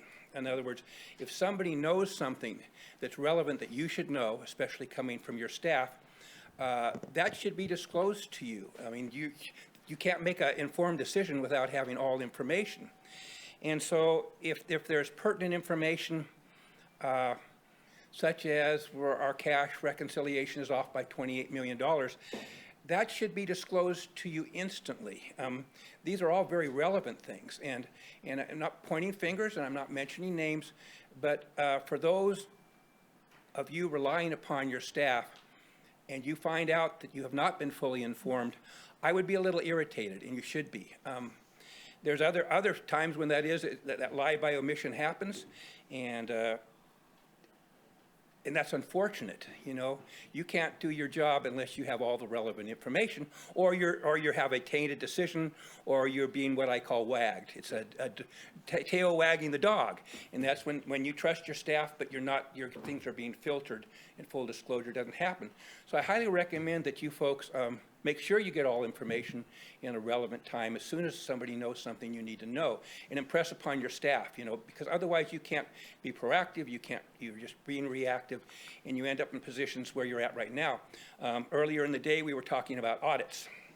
There's something called a forensic audit. Like I mentioned, I don't think the county's ever had one. It's going to have some. It's going to be coming from the state and the federal government regarding certain grant funds and things of that nature. I believe it's been requested. If not, there's a group of us who will be requesting it. And then you will have all the nitty-gritty stuff that you need to make your decisions and to be informed, to eliminate the problems we're having right now with our single audit, which, again, I will emphasize, you know, you need to go to your best tools on any topic. Go to your best tools, and MGO is your best tool in this circumstance. Anyway, I appreciate the opportunity to speak on this. It's nice to be back in the chamber, and it's going to be some interesting times in Humboldt County. Transparency is something that we're after. There's an outside group of, I have to be quite direct with you, autistic people, and we will be doing extreme transparency to an unbelievable level. And some of these people have skills that are equal to what Homeland Security has, top quality forensic auditors have, and this team of people will be watching. And I think it'll help. I think it'll help the county to survive what's coming up. Thank you for my opportunity to speak. All right, thank you. Welcome. Sorry if I'm late. I was just coming my name's Crystal Perez. I'm from the Arcata Police Department. I'm the juvenile diversion counselor. Actually, that item's coming up in a little bit, awesome. so you're going to hang on. Thank you. You're not late at all. You're just in time. Anyone else on non-agenda items? Okay. There's still no one on the screen, on the phones? All right. So then we'll move on to the next item, and which is going to be coming to us from the CAO's office regarding Measure Z allocations. CAO Hayes. Thank you, Chair Bass. This is always an exciting day for us when we bring the hard work of the Citizens Advisory Committee and CAO staff's efforts throughout the year, and especially throughout the month of March, back to your board to begin to develop the next fiscal year's Measure Z allocations for incorporation into the proposed budget. Sean Quincy, Deputy CAO, is here today to present on the Citizen Advisory Committee's recommended priorities for your board's consideration. Good afternoon, Chair Bass, members of the board. I've got a presentation that I'm going to try to make sure it gets up on the screen. So I just want to, okay, perfect. All right. Thank you. So as CAO Hayes mentioned, today's item marks the culmination of the fiscal year 22-23 work of your Citizens Advisory Committee on Measure Z expenditures. This calendar year, the committee met 5 times, the final 3 of which were spent reviewing submitted applications that were eligible for available funding. This year was unique in that staff was not able to come to the committee with a finalized amount of funding available. This was due primarily to 2 reasons. We were busy calculating salary increases from recently approved MOUs, but also due to incomplete postings from prior years. Therefore, the evaluation process that the committee undertook was done with only the safest of estimates that staff could provide, which was to tell the committee how much we were estimating in straight revenue for fiscal year 22-23. That amount was a little bit over $4 million, so that was the amount that they were working with during their evaluations, but they were aware that we were still working on additional calculations. Since the end of the evaluation period, staff were able to go back through prior years and develop, again, conservative estimates on the amount of funding that was unspent in prior years and the amount of revenue that came in over estimates. Due to this calculation, we believe that there is an additional $3.2 million available for allocation in 22-23. In total, there's an estimated $17.6 million in funding available for 22-23. Ongoing expenditures, however, are estimated at $10.2 million. And that leaves about $7.38 million available in funding for your committee, or for your board, at your board's discretion.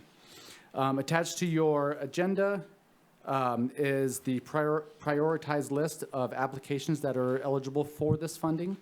Staff is recommending that your board follow the committee's list of recommendations. That would allow the agencies to be funded as detailed in the agenda packet. I will note that this list would leave the City of Arcata's application next in line for available funding. They requested over $300,000 for their application. There is about, if your board chooses to use the committee's list, there would be a little bit over $100,000 available to allocate. And if your board so chooses, we could work with the city on how to apply that $100,000 to the city's application or take other action as your board desires. And with that, I am available for any questions. I'd have a question on the what you just said with Arcata or whomever. Do we expect there to be a period of time, some months in the future, where we come back and we will be able to see if there are dollars left? So if something was partially funded, it could be more fully funded? Yes, absolutely. There's that time, last year, we came back to your board at it was either a proposed or adopted budget with additional revenue that we estimated just based on performance. I will say, looking ahead at 22-23, fiscal year, the current year, 21-22, is performing well above our estimates. And so there's a very real chance that we could get additional revenue just by 21-22 alone. All right. And there's also always at mid-year, we look at unspent funding from prior years, and then again revenue estimates. Okay, Supervisor. Well, first I'll go. CAO Hayes, did you have anything to add? And then I'll go to Supervisor Bushnell. Yeah, I just wanted to add in there that we are still pending transactions to post to fiscal year 2021, and there are delays in fiscal year 21-22. So we have been very conservative in estimating what the estimated year-end actuals will be for departments and outside agencies. So I would expect that there will be some anticipated savings there to bring forward as well. Supervisor Bushnell. Thank you through the chair. I have two asks. When would we know that? Is that going to be in June? End of June? That's a loaded question. Should we know in June? We should know in September following the close of the fiscal year. We should have a pretty good grasp on what the year-end actuals will be. But as I just said, we're still posting transactions to 2021. So that gives you an idea of how behind we are in that work. Okay. And my second request is I would like to hear from public. Well, actually, I'm doing it a little differently. I was going to give all those who had applied an opportunity to not be under the 3-minute time period so we can ask them questions if we want. So I'll do that as whenever we're ready. Okay, because I just figured we might as well. They've been patient, waiting. So, yeah, anyone who has applied that wishes to talk to us or tell us a little more about the project or answer questions, no one's running forward. Does Glenn have anything to say? Well, I could ask Glenn. He's the chair, right? Well, actually, and trying to think. And you're specifically with which group? I'm trying to go through. There's a lot of groups. Okay, so you're one of the ones that did. Okay. Yeah, let's do that, and we'll just go and we'll drag him up. Well, Glenn will come up whenever he decides to come up, if he decides to come up. All right. Crystal Perez from Arcata Police Department. I'm a juvenile diversion counselor. We're on that list. So I just wanted to come and say thank you for all the years that you guys have supported us. It's meant a lot to the community and the families that we work with. And I wanted to reiterate the valuable work that we have been able to do in the community. We just turned in our third quarter report. In the last several years, we've been able to serve 375 kids. That's not including their siblings. That's not including the parents who are taking their parenting classes. And the parenting classes that we do are so impactful as far as minimizing abuse and teaching parents appropriate consequences, things that schools can't do, things that police officers can't do, something that juvenile probation can't do. And I just think it's such a valuable program. It's teaching parents like how to display love and affection. And I think we've seen a lot of abuse and trauma in our community. And with that, I think with the abuse, the generational abuse and trauma in our community, everyone here has seen the impacts of that personally on some level. And I think that juvenile diversion is one of the concrete ways that the council can prevent and intervene on these topics, especially we have decriminalization happening right now. We have the restructuring of DOJ, where juvenile hall can't take kids anymore, low or moderate offenders.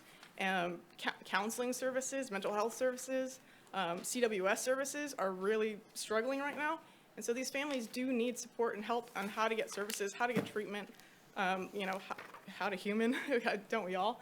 But yeah, I just wanted to just express that the work that we're doing is really important. And yeah, like I said, we've served over 375 individuals, and that's helping kids with finding mentorship, finding counseling, finding jobs, and it's awesome. I wish I could tell you the stories that I see. I see miracles every day. Yeah, I think everyone who comes up to me says, that must be such a hard job working with at-risk kids. I was like, it's hard, but I see miracles every day, and I'm passionate about this work. I grew up in this community. Sorry, I have this thing, but yeah, I just grew up in the community, so I know how important it was to have an adult in my position who cared and who knew about the community and had hope. And I think that my counterpart, Leah Valdivia, she works really well with our younger kids, and I love working with the teens. So I just wanted to say thank you and really encourage you guys to support our program. All right, thank you. I think we might have a question for you. And do you double as the school resource officer? Because Arcata hasn't had a school resource officer, right? We have had a school resource officer. She was out for a time being because she had a work-related injury. Okay. But we've had active school resource officer while we've been getting funding for that. Yes. Great. Cool. Thanks. All right. Thank you. And if we have any other questions, we'll pluck you out of the audience. Great. Thank you. Welcome.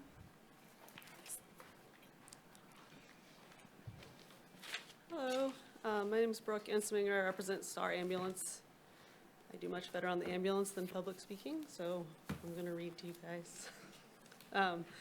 I'd like to start by thanking the Board of Supervisors and the Citizens Advisory Committee for the funds we've received from Measure Z for the past 4 years.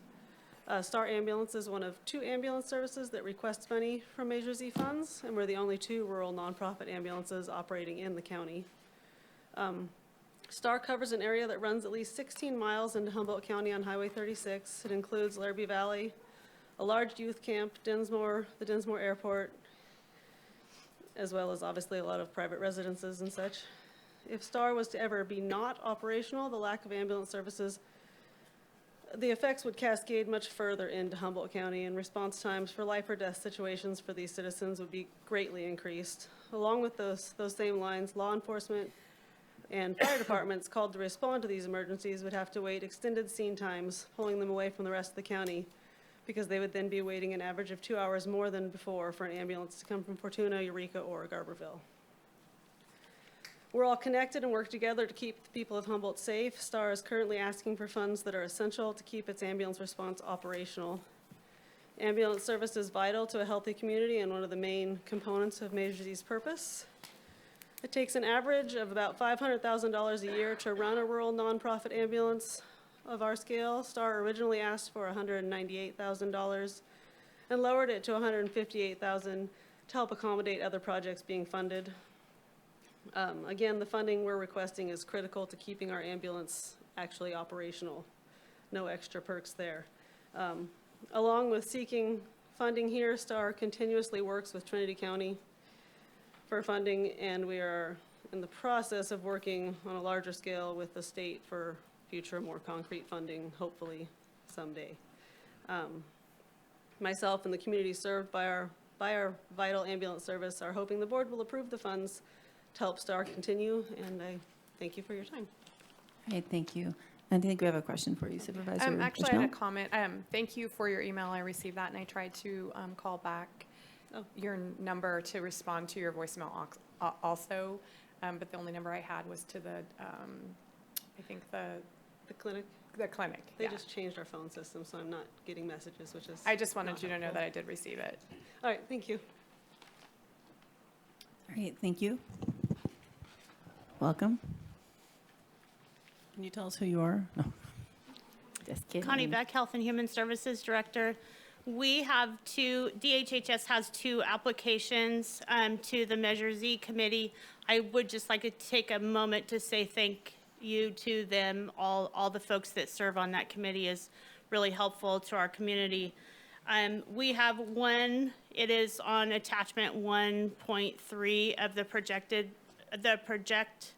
project recommended for funding is the Adult Protective Services and District Attorney Partnership for $5,000. So I just want to say yay for that program. That is a great program between DHHS, Adult Protective Services, and the District Attorney.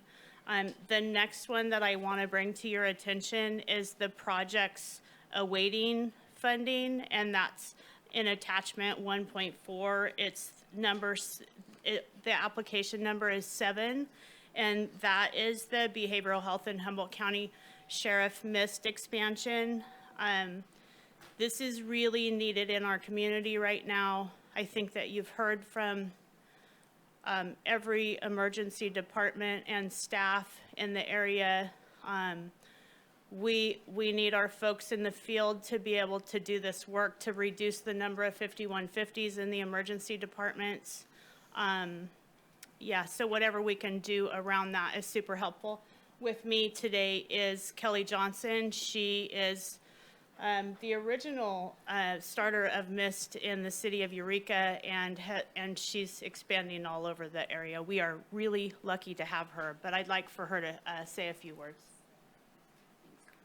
Good afternoon, Chair Bass and Supervisors. It's great to see you all in person. As Connie mentioned, I've been with the MIST program since day one, January 8th, 2015. When we started with the City of Eureka, we had a 5-year pilot project that was funded by Mental Health Services Act funding. That sunsetted in June of 2020. MIST has not been in the City of Eureka since then. We have shifted to a different funding source that allows us to provide mental health diversion services, which only allows us to accept referrals from the courts. We have continued to work with the City of Arcata through MIST with their CARES Act dollars that they've providing to us for the last year and a half or so. One of the things I've noticed with MIST since 2015 is not having access to immediate housing for people that we engage in co-response with law enforcement. I know the county's done great work in developing permanent supportive housing units throughout the county. That takes sometimes years to get people into. So our proposal has included funding to partner with Arcata House Partnership to allow us to have dedicated housing for people that we come into contact with through MIST. This is hugely important. I know that you're aware of the calls for police reform across the country. This is the gold standard model to have co-response programs. When we did the sequential intercept mapping, some of you were part of that several years ago, one of the key things was to create co-response teams. And so this is the way that we can do this. The services that we provide in co-response with law enforcement typically aren't billable to Medi-Cal. So that means we can't pay ourselves back with the funding. So we do need special funding to fund these staff positions. And although we did receive the grant, the badges grant, it's only for 1 year. The difference with this expansion of MIST would be to serve the entire county. We've only been able to serve Eureka and Arcata in the past. This will allow us to serve all of Humboldt County and Sheriff's jurisdiction and the unincorporated areas. And essentially, we also want to work with our tribal police departments as well. And so I'm building relationships with both the Hoopa and Yurok tribes as well as Blue Lake. And those are the 3 departments that have cross-deputized their officers to work with the sheriff's office. And so we will have a natural partnership there. And then lastly, I wanted to mention the rollout of the 988 crisis line service, where counties will be mandated to have mobile crisis teams. During the pandemic, our mobile response team has been responsible for responding to the people on 5150s in the emergency departments, as you're all very well aware. That's taken us away from being able to provide urgent, proactive, upstream interventions in the community. My goal is to reach people before they end up on a 5150 and to provide them supportive services in the community so that they don't have to go sit in the ED languishing, waiting for a psychiatric bed. I think those are all the points I wanted to make, but I'm happy to answer any questions. Supervisor Bushnell. Hi, thank you. Through the chair. So I see that you guys are not on the funding list. And I have a question, and if someone's here, maybe they could come forward. But Eureka Police Department, the Uplift Mist program that is funded, is that There's nothing no to do with you? connection There's no between connection. us. And in the past, we were funded for MIST with the city of Eureka, but all of the funding went for their personnel and not for ours because we had the MHSA dollars to fund our staff. Okay. Okay, thank you. So if there is somebody here from Eureka that could answer questions after everybody's presented? Yeah, I'm sure he'll come up as well. Anyone have any more questions first? Yes, Supervisor Madrone. Oops, question if I could. So it says in this proposal that staff for higher licensed clinicians, that wouldn't be consistent with your staff? Do you know? For the Eureka? Oh, that would not be our staff, no. I Okay. think their plan is to hire their own staff. Okay, thank you. I had Supervisor Madrone, then Bohn. Oh, I want to say, excuse me, how much I appreciate the MIST programs and all these co-ride-along programs that are happening, because defund the police, I mean, you know, I'm not very much in favor of that. What I want to see is more funding for the right people in the right place at the right time, and I think that program has shown great results in that regard. So I want to thank you all for your hard work in that area. Thank you. And Supervisor Bohn. With all the mental health dollars coming available through the state and all those $70 million excess and everything else, but the mental health dollars coming, is there a way we can utilize, is there an opportunity to go after some of those funds also? There's a lot of things. I mean, there's so much money. I know right now we can't get federal and state funds with our current financials, but. I can speak to just I'm constantly writing grants, and they're very targeted and they're short-term. And so what's helpful with the Measure Z dollars is that we have more flexibility in how we use them. I don't know if you want to add if there's additional things about the money coming from the state that you know that I don't know. We don't have access to additional dollars for mental health staff at this point in time, and we continue to look all the time. Okay. And we will be applying for anything that comes along. All right, thank you. So looks like we might have Fortuna coming forward, and I'd suggest that the mayor come up and anyone else with Fortuna if they want to be part of this conversation. Actually, you're the sole representative. Yeah, Chair Bass and Honorable County Board of Supervisors. I just wanted to take the opportunity to extend a thank you to the Measure Z Committee and also to the Board of Supervisors for the continued support that we receive specific to the school resource officer position and our drug task force officer position. I was actually here before you last week to present our award for our school resource officer, Lindsay Frank, and I made comments at that time that, both of these positions really do serve more regionally as opposed to just the citizens of Fortuna. So I just can't think of a better way to be impactful as far as, ridding our communities and streets of dangerous drugs and, being able to provide a resource for our students. So again, thank you very much for the support and consideration of both the Measure Z Committee and the board. Thank you. All right, thank you. Any questions? All right. Captain Stevens, welcome. Good afternoon, everyone. I can either answer your questions or say a little bit first, if that would help. Okay. I too would like to thank the Measure C committee.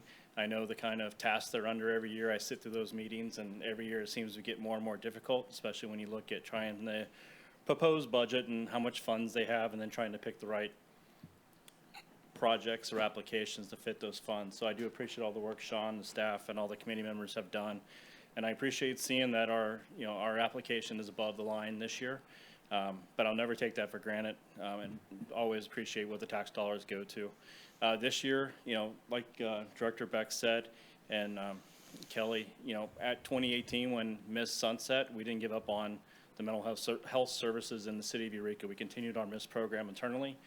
In 2018, we built out our community safety engagement team. So we committed an entire team with a sergeant to mental health services, our parks and waterfront trail, our Old Town area. And now this year, we're looking to expand those services by hiring a full-time licensed supervising clinician, which is required by law to have any other mental health workers working underneath them as a part of a program. And then through other grant funds, through Uplift, we're hiring a full-time clinician, 2 part-time clinicians. We'll have 2 full-time homeless outreach workers, which we already have, and then a medical assistant to be a part of what you all were just referring to as these outreach teams to help prevent law enforcement from being involved in many of the mental health calls that we have in our community today.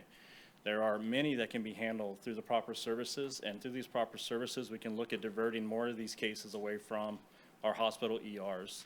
Last year alone, CSET handled 404 mental health calls for service, and 75% of those were deferred to other resources. We didn't have to put them on 5150 holds and take them to the hospital. We think that this year we can expand that number even more when we have the ability to address these issues in the field more with the proper personnel that can actually handle that and help with getting them to the resources. As law enforcement officers, we can only do so much to direct those individuals to their resources, and then we have to have those connections with DHHS to understand who their primary care providers are, care workers are, case workers, so we can make those phone calls. But not all the law enforcement have the ability to take the time to understand and know all those resources. So by putting together this specialized team, our alternate response team, I believe we're really going to be able to help the county and the ERs with the amount of services that are going to be required by the EDs right now, which if you haven't been there, I highly recommend everyone take a tour of the EDs right now. This is a crisis situation that needs to be handled and needs to be handled yesterday. Every day it goes on, another day is a day it's gone on too long. I go there a couple times a week and meet with the nurses and just meet with the staff, and it's a sad case right now. So I'll get off that soapbox. That just needs to be handled quicker, sooner than later. So I'm happy to answer any questions, but I'm very appreciative of everybody's support of our programs throughout Measure Z and throughout the years. Yeah, and Supervisor Bushnell and then Bohn. Thank you through the chair. Hi, nice to meet you. I don't Hi. think I've met you yet. So your area of service is within your Eureka City limits for this program? That is correct. And so that would be just the St. Joseph's ER? That is correct. I will say, though, that we are called on often by DHHS, Sheriff's Department, Arcata PD. When their services or people aren't available for them, our CSET team does provide services outside of our area, whether it's consultations on how to handle a situation or sometimes even a dual response with an outside agency to help. We can't make a huge commitment to that, but there have been certain cases where we have made that commitment due to the training expertise that we have in that realm. Okay. And then, so it says that you'll hire licensed clinicians and training and support for those teams. And I'm wondering, one thing that we like to see is not duplications of services and consistent messages. So I know that DHHS currently throughout the unincorporated areas, handles a lot of that stuff. And so do you anticipate that it would be the same message and the same approach that is currently happening through the MIST program that you would duplicate? I don't know that we'll be duplicating services. I believe our services and what we're going to try to provide to those in Eureka in need is going to be at a level that's not been seen before in this region at all. Adding that medical component, adding that in-field clinician component to this is going to be huge when it comes to making sure we're taking and directing these individuals to the correct place they need to be. We're able to cut red tape a lot of times through the way we're able to interact with resources and our allied agencies and groups because we have those relationships. MIST as a whole, yeah, the services will be generally the same. We're in the field trying to interact, divert, get to resources a lot quicker before they become issues that manic or become hospitalization issues. How can we prevent that from happening to take the burden off of all the resources in the county? So I think our overall mission is the same. I think we're adding different components to that, and I think we have the foundation that, you know, Eureka is the epicenter right now of everything. All county services, the main hospital, everything is here. So we just need our own program that is going to be able to directly impact those that we interact with on a daily basis and get them the best help we can in our community. Thank you for that. Supervisor Bohn? Hi, Captain. Yeah, twice you said, I think we can do something. I've been spending some time up in the emergency room, just observing, sitting in a corner. I don't think we can think about it. We're going to lose our emergency room if we don't, with the current resignations. You know, week before last, we had 2 more resignations. We had 6 cases of assault on nurses in 1 week. I don't know how we're going to do this. I know I support this, and hopefully with your increased tax bills that we've got on there, we can get, and working with our sheriff, we have to do something to protect our medical professionals. And the same thing has happened at Mad River. It's happened at Redwood Memorial. I'm chairman of EMS for Del Norte and Lake County. I brought it up at the end of the meeting the other day that I wanted EMS to give us some answers on this because they're suffering the same thing. So it's not a Humboldt specific, and we always hear that. But we live in Humboldt, so it is Humboldt specific. So I need to hear we're gonna do something, and that's a hard ask. But we're all gonna have to take a little bit on the chin, because if we don't have an emergency room or a STEMI and stuff like that, we're gonna have some serious consequences. And there are medical professionals looking to get out of the emergency room because of the safety factor, and their families are asking them. And as you said, you visit up there quite a bit. Your officers visit up there quite a bit more because they get quite a few calls. I know they've increased security, and they've got some young guys that can handle security. But I don't know. I don't have an answer. But with this money we're spending and everything else, I hope we can focus on getting an answer. So I appreciate everything you guys are doing. I know that you've had countless meetings on this with the hospital staff, the emergency room, and with the sheriff and everything else. It's just, you have our full support on this, but we've really got to get this done. Thank you. Yeah, I just concur with you, Mr. Bohn, when it comes to Chief Jarvis, and I and our entire department is committed to the safety of the ER staff as much as we can. Our CSET team, and thank God we have them, over the time of COVID, especially in the height of COVID, we would spend 4 to 5 hours a week, if not more, in the ER trying to help just maintain civility. Thank you. And I'll use a word that we've used several times, being up there and seeing these issues. It's almost inhumane. And it's really saddening to know we're trying to help people and get them off the street, and then anyway, we can do a better job. We need to do a better job. We will do a better job. But I just want to concur that we are committed to the safety of the staff at the ER. And that's the message. We went up there right after the meeting we had with staff at Providence and with the county. Chief and I went up and pulled the entire nursing staff out of the ER together and had that conversation with them and committed to them that we'll do everything we can to provide a safe environment for them. So, yeah. All right, thank you. Thanks. We might call you back up. And while the DA is on her way up, I know that there's one hand up in the attendee queue on the phone. I'm not sure. I'll go and find out if that is somebody who's public comment or if it's somebody who has an application in. So when we get to that, that'll be the first step of that part. Welcome. Welcome. Thank you.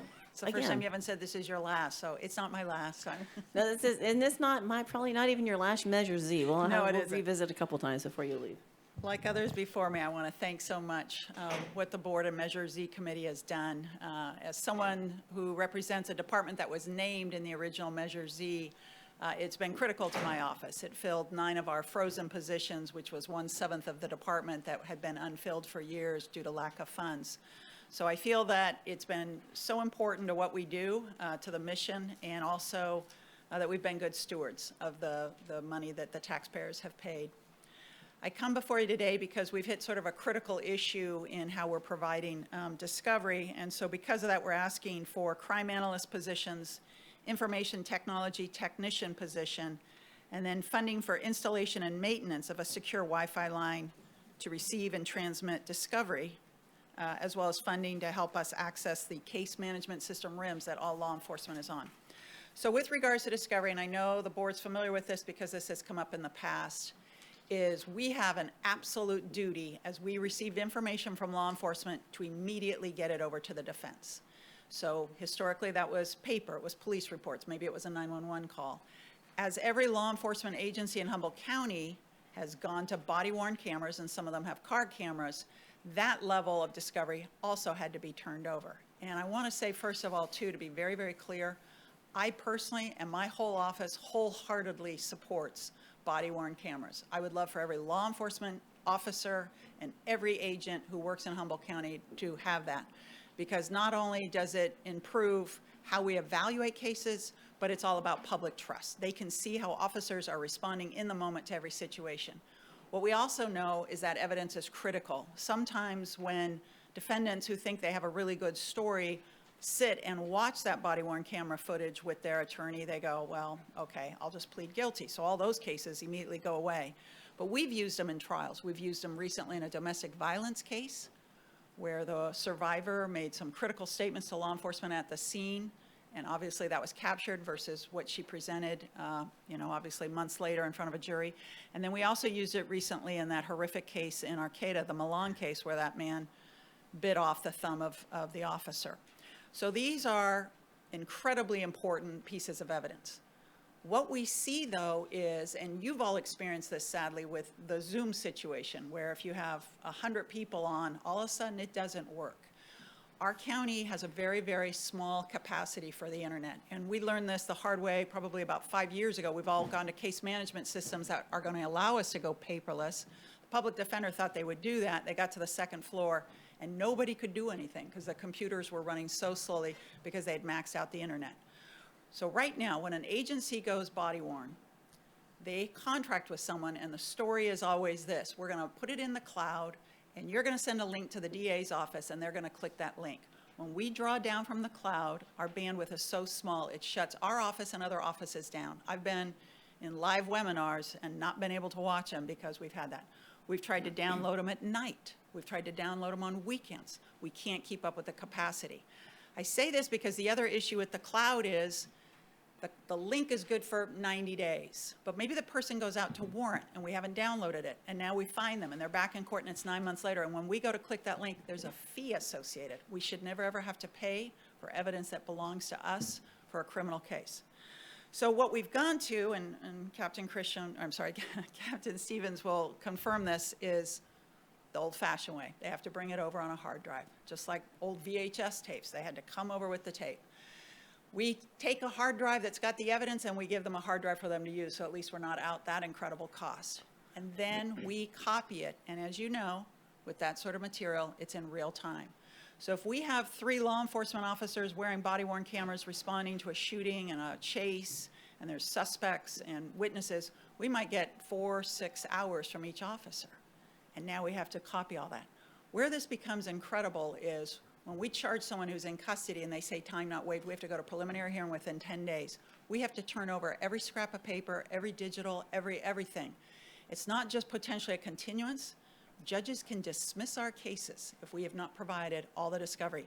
We had one dismissal recently. We didn't even know that the agency actually had one more actually it was a car camera video. So we're responsible for every law enforcement agency in the county. They're considered part of the prosecution team. Whether or not we know about the digital evidence they have, if we don't turn it over, we can look at a dismissal. You can imagine how disappointing that is to victims. They have a case, they're really a victim of crime, and now we have to explain to them it got dismissed because we didn't turn over the evidence fast enough. The solution that we've come up with is this. We want a designated Wi-Fi line. We want to have something that is solely for this purpose. I've already talked to the public defender and conflict counsel about it. They agree with it. The 3 of us will have it. No one is to use that for any other purpose but the transmittal of discovery. That is the only purpose we're going to have. With the addition of the admin analyst and the IT technician, we are just going to do this because, as we know, the sheriff's office is about to go to body worn. That's an agency that's basically the largest. It's probably the same amount as all the other agencies put together. That's how large it is. So we know we are about to have a tsunami of more digital evidence that's critical, that we want, and that is perfect for our cases, but we have to be ready to discover it or we're in trouble. The RIMS component is, a couple years ago, the sheriff was going for the radio system. I said we would give him some of our asset forfeiture money that we had if he would give us RIMS access. Every law enforcement agency in Humboldt County now has gone to RIMS. We don't have access to that. Where this is critical is many of our cases, witnesses, victims have moved. The RIMS system that all the agencies share have up-to-date information about where that person might be. As you might imagine, a number of these people get contacted multiple times by law enforcement. If we're operating on our police report from a year ago, we may be trying to personally serve them at a location they haven't lived at in months. But the other important part about that is because what RIMS has taught us is if there's a robber in Fortuna and they are investigating that, there's a very good chance that when we get that report from Arcata where they've arrested a robber, that we don't even know about this other case. Sometimes Arcata doesn't even know about this other case. That's why RIMS is bringing all the agencies to sort of the same body of information, but we don't have it. So with the sheriff's office, we have the ability to have that link, but we do have to pay for it. So that is what we are proposing in this Measure Z. We did not make the cut. I'm very frightened by that because I can honestly say if we can't provide the discovery, it's going to hurt us all. And it means all the work that law enforcement put into cases, investigating them, solving them, could potentially be for naught if we can't get past that point of providing all the discovery to the defense. I want to also say, I thought initially this was a Humboldt County issue. You know, you always hear about us and our ruralness. This is happening all over the state. Orange County has a weekly meeting with all their law enforcement agencies with regards to the body-worn camera situation. So we're all really feeling this. We think this solution is the best way to go. And most importantly, we just want to be meeting our ethical responsibilities to be certain that anything we have, the defense has. I'm available for questions. All right, we'll stay in the audience. I don't see any at the moment. Are there any? Okay. Did you have a question? Okay. Well, you were standing up. I didn't see. Sorry. I was standing because I've been sitting a lot today. So, you know, in the world of Zoom for 2 years, I stood up for all these meetings. And so it's hard to get used to sitting so much. I was looking at this, and I was just kind of I was wondering. You know, part of the request is, you know, it's kind of chunks and segments of the request, and so I was wondering, you know, of the about 430,000, where does the Wi-Fi and the RIM sort of fit into that, as opposed to the staffing? So we need the staffing in order to do all this work. We originally had one, we call it a discovery clerk. We originally had one when we first started getting body worns, probably about 5 years ago. We actually made it 1.5, and then we went to 2 full-time. And I had that picture that I did in my budget presentation that showed you the discovery room and all the files and everywhere. That's what we see week in and week out. So we need the additional staffing in addition to the Wi-Fi in order to meet this. RIMS is important for us. You know, obviously, if we have to make a cut somewhere, we can make a cut there, and I will cobble together money elsewhere. I do want to say, too, you know, when we fill this out, we're always asked, are you trying to get grant funding? We're heavily grant funded. We have, and thank you to Mr. Quincy, alerted us to some of the federal funds with regards to the community, I can't remember the buzzwords now, community program fund or something like that, where they, you know, they're going to start earmarking dollars to help out various community programs. We applied for that, hoping that they will help us with this Wi-Fi and that situation. We've been working with IT for years now. They believe there might be some other ways, you know, to try to assist us. So we're doing all we can. And if we don't get the federal funds, you know, we intend to do the same at the state level. I will say this, if, you know, money falls from the sky, from the feds for us, I will give back the Measure Z money. I just don't put a lot of faith in us getting those funds. So obviously this would be the first and I think best way for us to achieve our goal of making sure we provide all the discovery we have to. We did originally ask for more, and then when the Measure Z committee let us know, is there any way you could take a look, we reduced it pretty significantly, and what we did was we made the decision, we were always told initially to sort of show what we believe the salary could potentially be, so we went for basically the lowest salaries we could hire those positions at, and that saved $47,000. That was salary and benefit savings if we hired at the lower level. So, because we had originally been at, bless you, 476, and we went down to 429. Supervisor Bohn. What are the balances in asset forfeiture? Because I know we can't use that for wages and things like that. but Right, we can't use it for positions. We can use it, you know, obviously for projects. We gave, I think it was around 225 to the sheriff, because I think the radio is, you know, obviously so critical to Yeah, and public he's safety. given back that, we're paying him back for what he did previously. so, But do you know what the balances are in asset forfeiture, though? In our asset forfeiture, I think it's right around $500,000.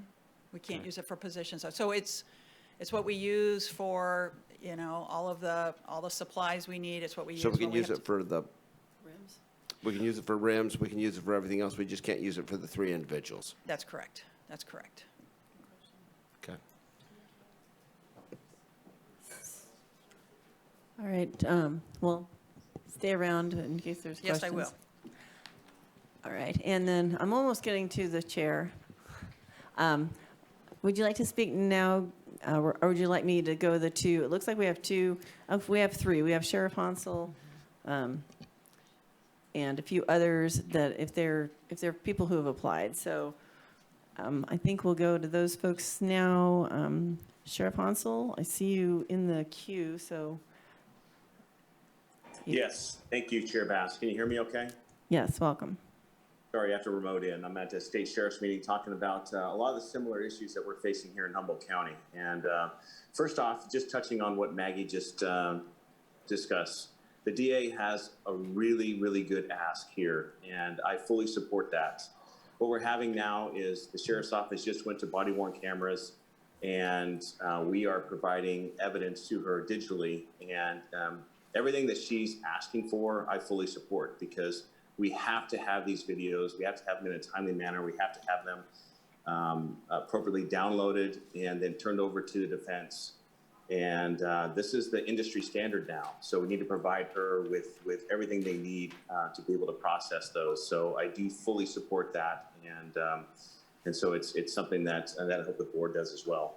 You know, just being on the Measures E committee and seeing the budget issues that we face here in the county, it is so important that the board very, you know, I know you do take this very, very seriously, but, you know, we have to prioritize really the root of Measure Z funding. Public safety, roads, you know, is really the fundamental things that are attached to this this ballot measure. And, you know, with the county facing budget, you know, shortfall, you know, I really believe that prioritizing the county in here is really, really fundamental here, so we can do our services, you know, for the county. One of those things is the MISS program for county. We're just seeing, as you know, more and more mental health cases, and it has gone up exponentially. And we need mobile outreach, mobile intervention, and to partner with DHHS, just like Eureka has their MISS program. The county needs it even more so. Dealing with juvenile mental health, adult mental health, acute, long-term, we have the need for it. You all know it. And so I really believe that we need to find some way to fund that. And so we've had several asks this year. Of course, the radio has been something that we know that has been a failing infrastructure, and we keep seeing some cost overruns. And the Measures E committee has pushed this as a priority to get this fixed, and we believe that this hopefully will be the last time we have to come back to the committee to ask for more money. But we believe that this is something that is just crucial for our public safety infrastructure, communicating through all public safety, rural fire, and public works all utilize this radio, as well as the DA and probation. So it's very, very important that we have a digital radio system that is fully functional and that can operate in emergency conditions. So I appreciate the funding for that. And then we also have a couple other asks. Our dispatch center, we have a goal of becoming a dispatch center that has the ability to become a public safety dispatch center that does both fire and police, sheriff services dispatching. And to get there, we have to, increase some software. We have to get our dispatchers the training that they need to do emergency medical dispatching. There are places in the county right now that do not have emergency medical dispatching. And it's crucial if someone calls 911 and there is a medical emergency, our dispatchers cannot provide that critical information to them because they don't have the training. And so it is essential that they do get that, and part of the Measure Z funding will go to that. We also have a couple asks for some equipment. We understand those are on the unfunded side, and so we hope that if there is leftover money at the first quarter, or if we ever find that out, that you would consider those, as well as a training manager position. We do have a lot of new laws coming up from Sacramento, and a lot of, we have to make sure that we do have all the areas of compliance, both in corrections and operations, that we're in compliance with those laws.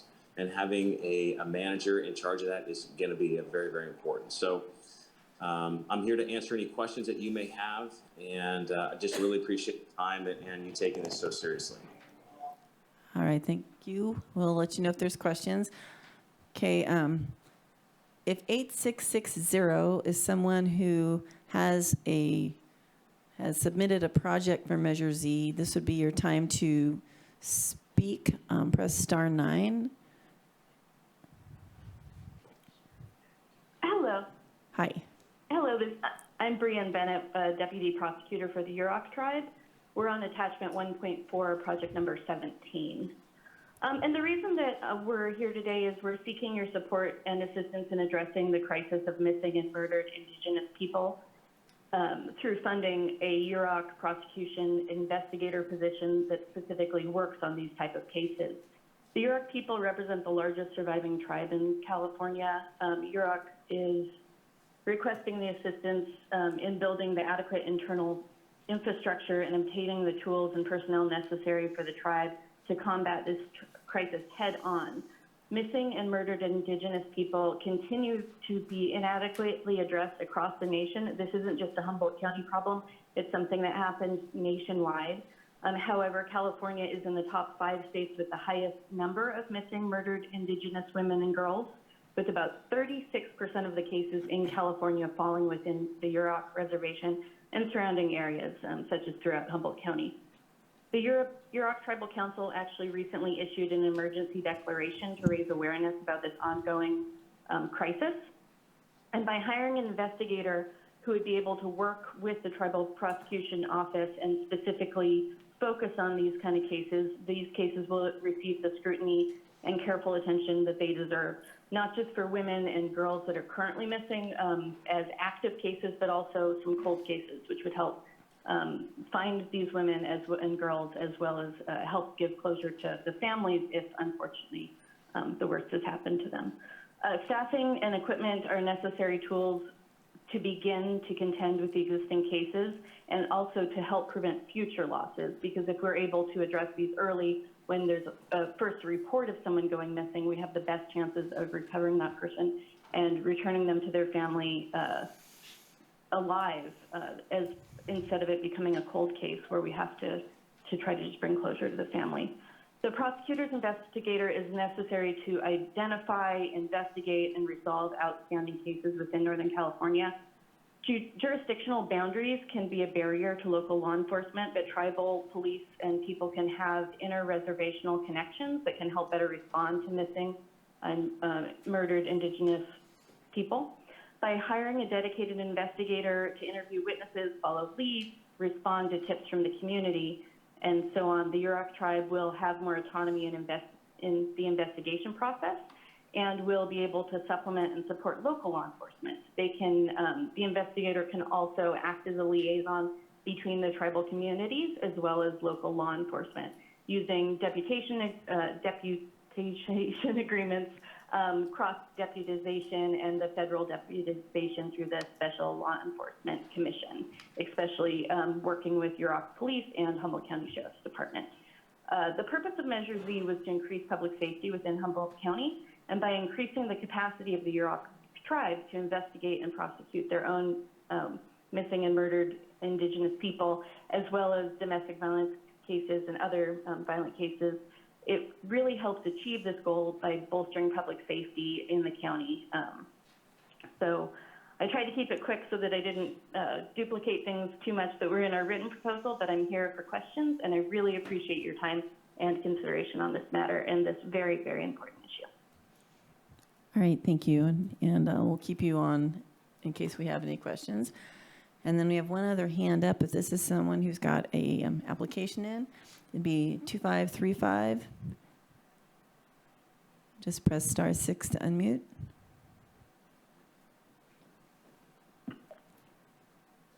Hello, can you hear me? Yes, welcome. Hi, my name is Leah Valdivia, and I am here on behalf of the Arcata Juvenile Diversion Program. I just wanted to address very quickly the SRO position. It is true that our SRO was injured last year, and she was unable to provide that service. There was also a lot of short staffing with our police department, which also made it difficult to provide a constant SRO. However, the city has approved funding to refill some of those positions, and we have hired several new people. I believe that more people are in the hiring process.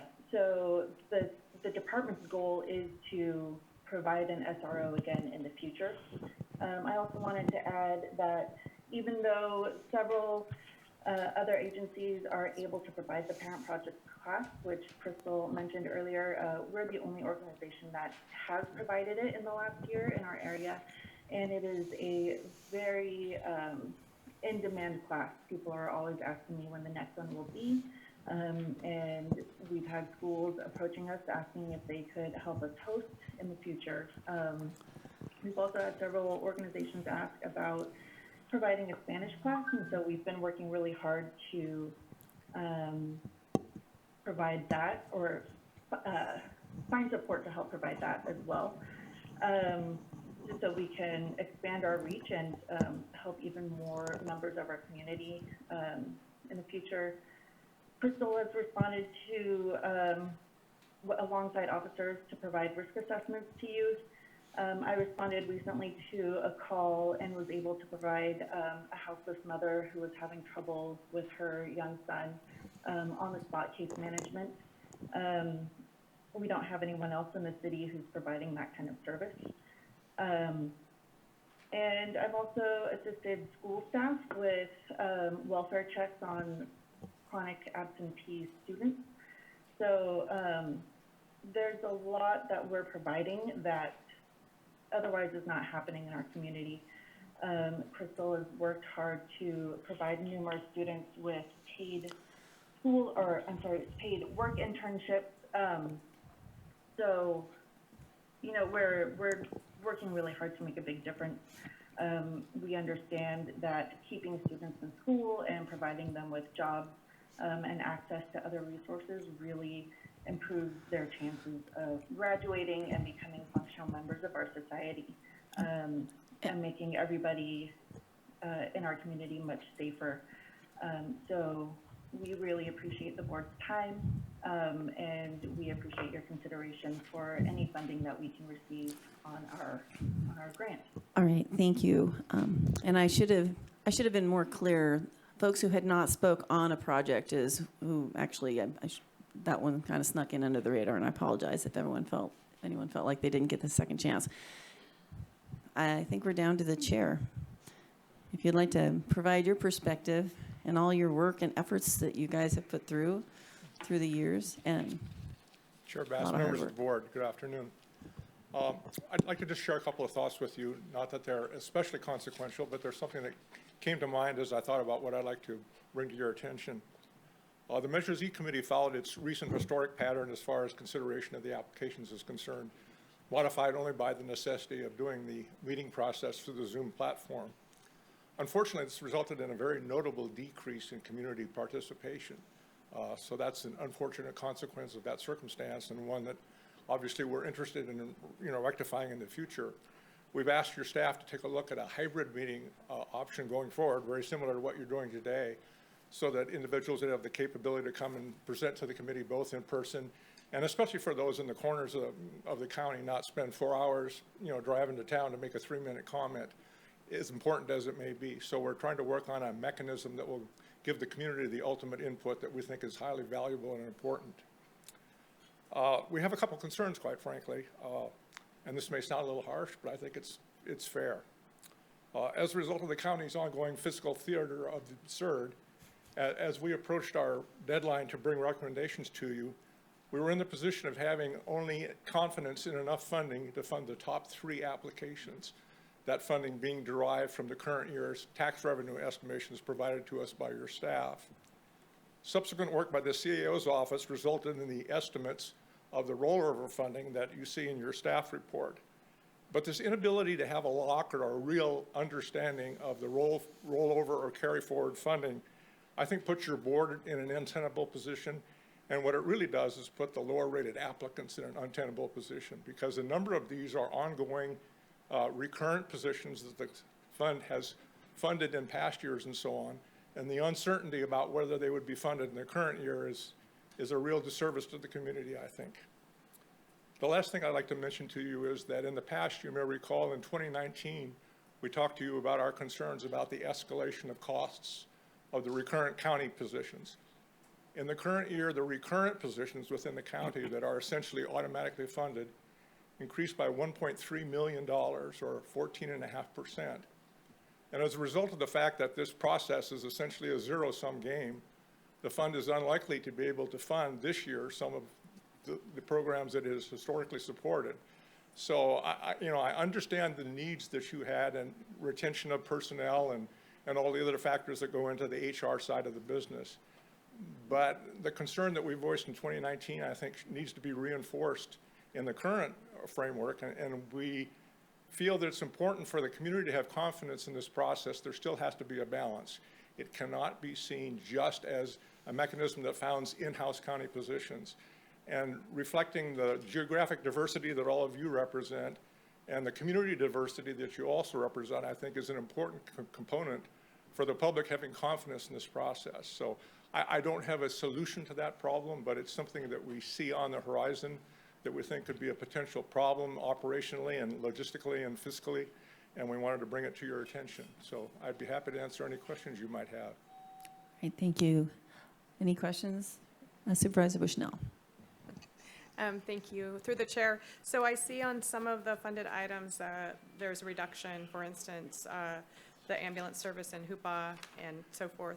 I'm wondering if you, as the committee, whether you guys asked more applicants to reduce, such as Public Works, the brush and tree removal for 1.236?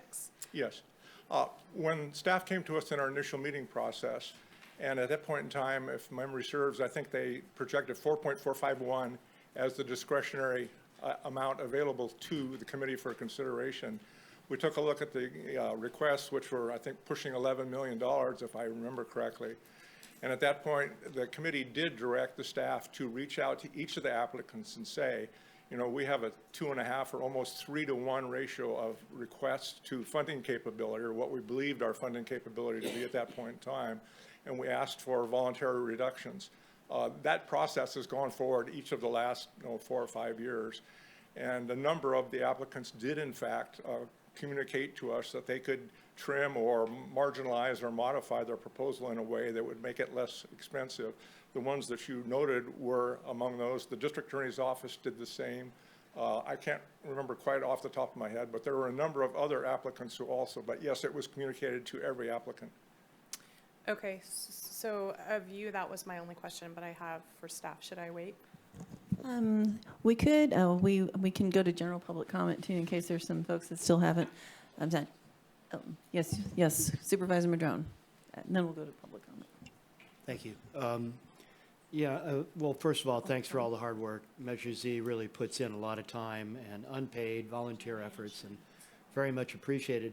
I appreciate that you brought up in 2019 this fixed cost escalation issue, and you're here again today bringing that up to us. And I spoke to that back then. I want to speak to it again, that I think we really need to look at this, because The reason that we're sitting somewhat pretty here today is that the stimulus money that came down during COVID, the stimulus money plus all of the increased unemployment money equated to a lot of home improvement projects and other things, and sales tax went up. And luckily, with the new federal law, the sales tax goes to the point of origin for the sale. So it's really a one-time shot in the arm here of an extra $3 or $4 million that came about because of that. I know some of the money was also turnover, unspent funds from the year before, et cetera, but we can't really rely on that. So I very much hope that our board can sit down with Measure Z and talk about solutions with our CAO's office as well, and figure out how are we going to deal with this, because if we don't do something, eventually the fixed costs are going to eat up the whole fund and there won't be any discretionary money.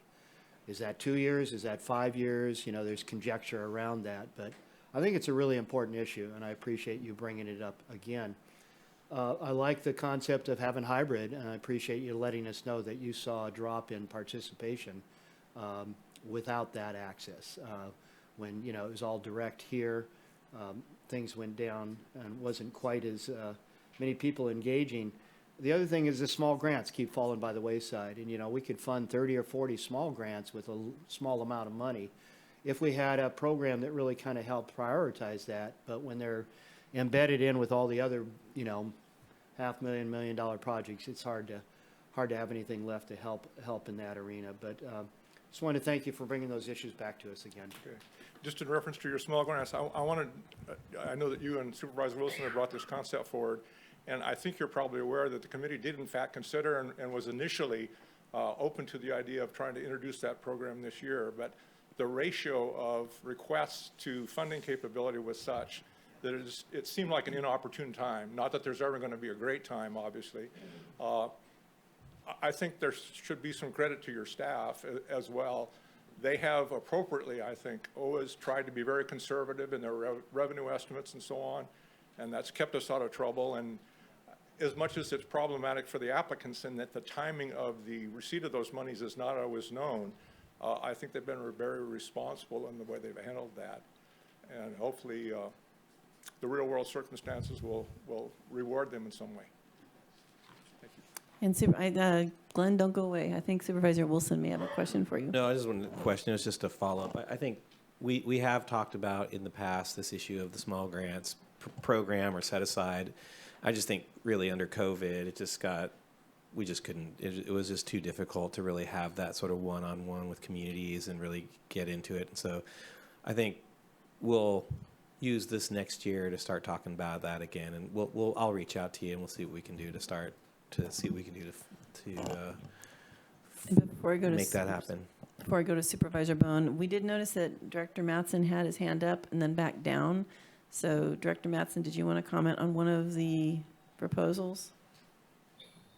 Yeah, I just wanted to comment on why we did not cut our brush cutting, because that is actually their base minimum crew we need to do that work. We did cut our chip sealing by, I think, $500,000, and we have our illegal dumping request in concert with the request by the committee to take a hard look at reducing costs so that more applicants could get projects. So I just wanted to throw that out there just so you know that that's really an all or none on the brush cutting, and it was the #1 rated program, and we're already leveraging additional funding based on the knowledge of that the sport it has with CAL FIRE to work on private property adjacent to where we cut the brush to turn our roads into fire breaks. I think Supervisor Bushnell has a question. And Supervisor Bohn, did you have a question for Director Mattson?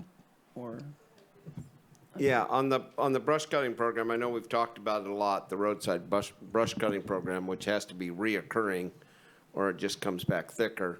Are we able, and you said that there, are we able to, with all these fire prevention funds, it seems to me we should be able to leverage that into 2 and 3 times as much as that to keep that program going or expand it for, that's what I'm saying, because I think the fire safe councils and all the other people we can bring on board on that. So hopefully and I'm sure we are doing that. I know that we're short a grant writer. I know we missed a big grant the other day because somebody had left right halfway through a grant. So I hope we can make sure we follow up on that if possible. Yeah, our intention is to leverage as much as possible to create fire-safe communities while we're doing the brush. And we believe that the dedicated crew itself can do 120 miles a year, and that means an additional 120 miles a year gets brush cut. We're not reducing any of our existing brush cutting. Supervisor Bushnell? That was my question, so. Supervisor Madrone? Yeah, excellent point, Supervisor Bohn. There is a lot of money out there for fuel reduction and fire prevention and stuff, so I think that's a point really well put. You know, at one point a year or two ago, maybe a couple of years ago, Director Mattson, we talked about what would be good timing to bring forth a Measure R for roads. You know, we just went through a little bit of work with some consultants to identify the TOT, as well as cannabis initiative reforms and other things. But I think we really ought to be looking at what is the good timing and the right type of approach to bring forth a Measure R. I call it R because it's roads, right? Because if we had that, I mean, I suspect all the other supervisors get probably just as many calls as I do. Definitely Supervisor Bohn and Bushnell, because we have the rural parts of the county. But they also come in for the other supervisors as well. And it's one of our, I would say it's one of my top requests, dealing with roads, frankly, as a supervisor. And if we did have an account like this, it would free up, in this case, free up, you know, several $1 million for a lot of other really important projects, some of which we've heard here today from the DA, from Arcata and others, the Yurok tribe. So I really think we really need to look at that. I think what Measure O and Measure Z have shown us is that even if we make it a general obligation bond, where you just need 50% plus 1 to get it passed, versus a special, you know, special fund, which is what, 67% or something. By setting it up like we did with Measure Z, the public has gotten a pretty strong assurance that this money is going to specific things that they see the benefit in. And that is why they've passed so well both times. And I think the same would be true about roads. You know, I think that if people know that this money is going to go to improving their roads, they would support it. So I would like to encourage us to consider at some point, wherever it's appropriate, making some direction to staff to investigate timing, wording, and the rest of it, and work with Director Mattson to see if we couldn't make that happen. What do you think about that, Tom? Are we looking at a better opportunity now for that, Director Mattson? Or what's your thoughts on that? Well, I can say we learned a lot of lessons from Measure U, of what the public doesn't want us to be prioritizing. And so I don't know if economically it's the right time, but I think, you know, for a long-term future for county roads, we are going to need a local tax to support it. I just don't see the state and feds ponying up the difference between what a rural county needs and what a rural county has. You know, we're going to be on our own for a long time, and we just don't have the money to upkeep the roads in good shape. Okay, thank you. All right, so we'll go to general public comment on this item. So I know we have one person in the audience, and if you are listening and you wish to comment on this item, be sure to press *9 now and turn your volume off on your video feed. Welcome. Ken Sawatsky, I'm disappointed there are not 10 people behind me. I would like to see them here. I did have some comments on your road tax you're proposing. If you want to pass it and really be honest about it, make it a 2/3 vote. I strongly support that. We've had enough other votes here where we say it's going to go for this, that, and the other. And I think the people are willing to support something that they know is going to go to one specific topic. Give them a chance to do that. Let's be honest with them and not just put it in the general fund. Even with Measure Z, which has been the only real functional one I've seen. I mean, Measure S, you know, we don't know where that goes and none of these other things. So appreciate it. Just be honest with it and say what you need it for, and a good chance people will support it. I did want to mention that after watching and doing my own review on some of these things, I strongly support Maggie's request, specifically for those 3 personnel. Maybe she can use some of her other funds that she gets from the other fund she mentioned. She had $500,000 there. And I have faith in her that she's going to get every kind of grant dollar that she can. That's how Maggie is, and that's why we support her. And her and Stacy Eads, who is hopefully going to be our heir apparent. As far as that goes, I'd like to see continuation of what Maggie trained someone to do and continue that down that path. I did really appreciate the first speaker, Crystal Perez there. And I know they got 2 bites of the apple. I guess they get 3 through me. But their request for $300,000.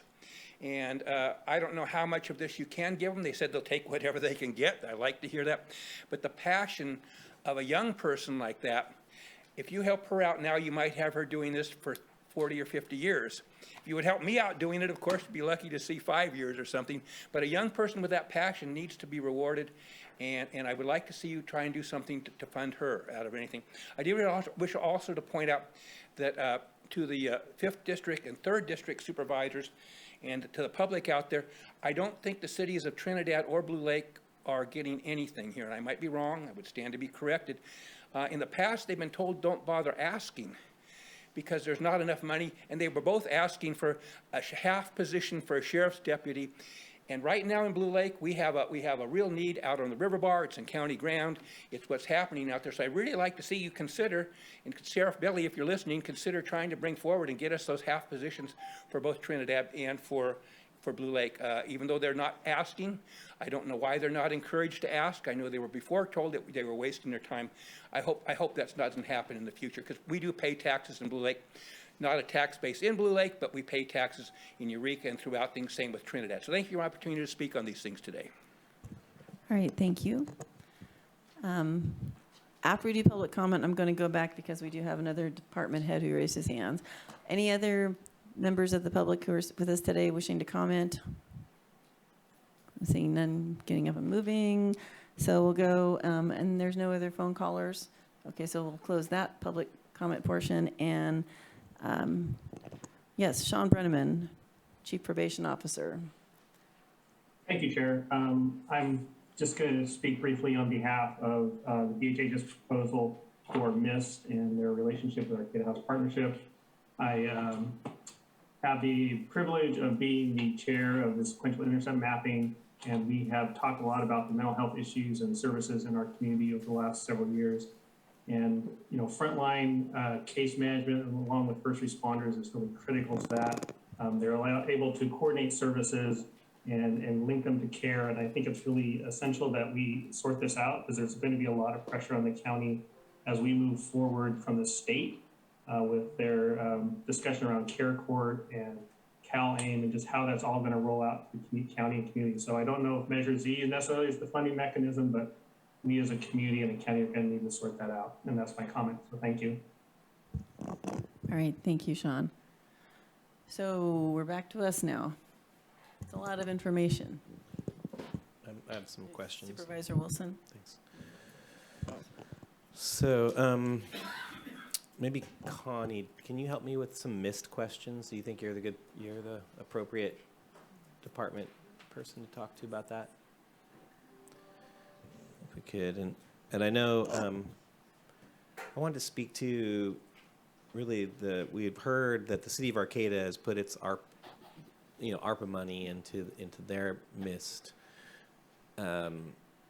activities, which it seems like it's been helpful. I'm wondering if the city of Eureka or the county has considered, and I'm looking, I guess, considered our ARPA funds for the MIST applications or the MIST appropriations. Mm-hmm. Do you see? I mean, you get where I'm getting at? Because I'll frame it a little bit better. So we have one application here that's really from Arcata, but you know, if they weren't actually funding their own MIST activities, they may actually have been put an application in here. Do you see where I'm going with this? And so what I want to see is like where you have a community putting in for some of these activities that other communities putting in for Measure Z, and then feeling like they're not getting represented because they're they're doing it through other funding sources that may be, for instance, ARPA, which is, we're getting ARPA money, the city of Eureka is getting ARPA money, and so I was just wondering, I want to make sure that we're being even, handed in terms of where we I'm trying to, where we put these monies. I wasn't part of the conversations with the city of Arcata when they were choosing to utilize their funding for MIST. So I can't really speak to that. And I don't know that Kelly can actually speak to that either. And I know that there was a lot of discussion around the county's funding, and there was a lot of that discussion was around economic development, I think. And I don't want to speak for the CAO. Yeah, through the chair, no, MIST wasn't a consideration for the current year's allocation. We've already developed a pretty robust spending plan. We are spending a large portion of that on roads, which I think is agreeable to the masses. Also in childcare services and broadband. Am I missing anything, Sean? There's a housing portion to that we'll be bringing to your board, and there's also some contingency funding. We funded 3 HR positions, a couple IT positions, some HVAC installations at different facilities too.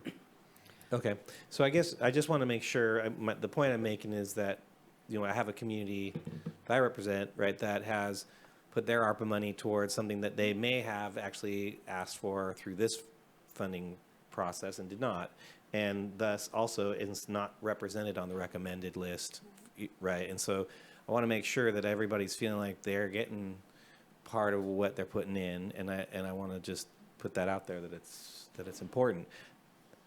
On top of that, Crystal did a wonderful job representing that program, and I want to tell you, I have met and know young people who have interfaced with that, with her specifically, and with Officer, his name I can't remember, but was here before.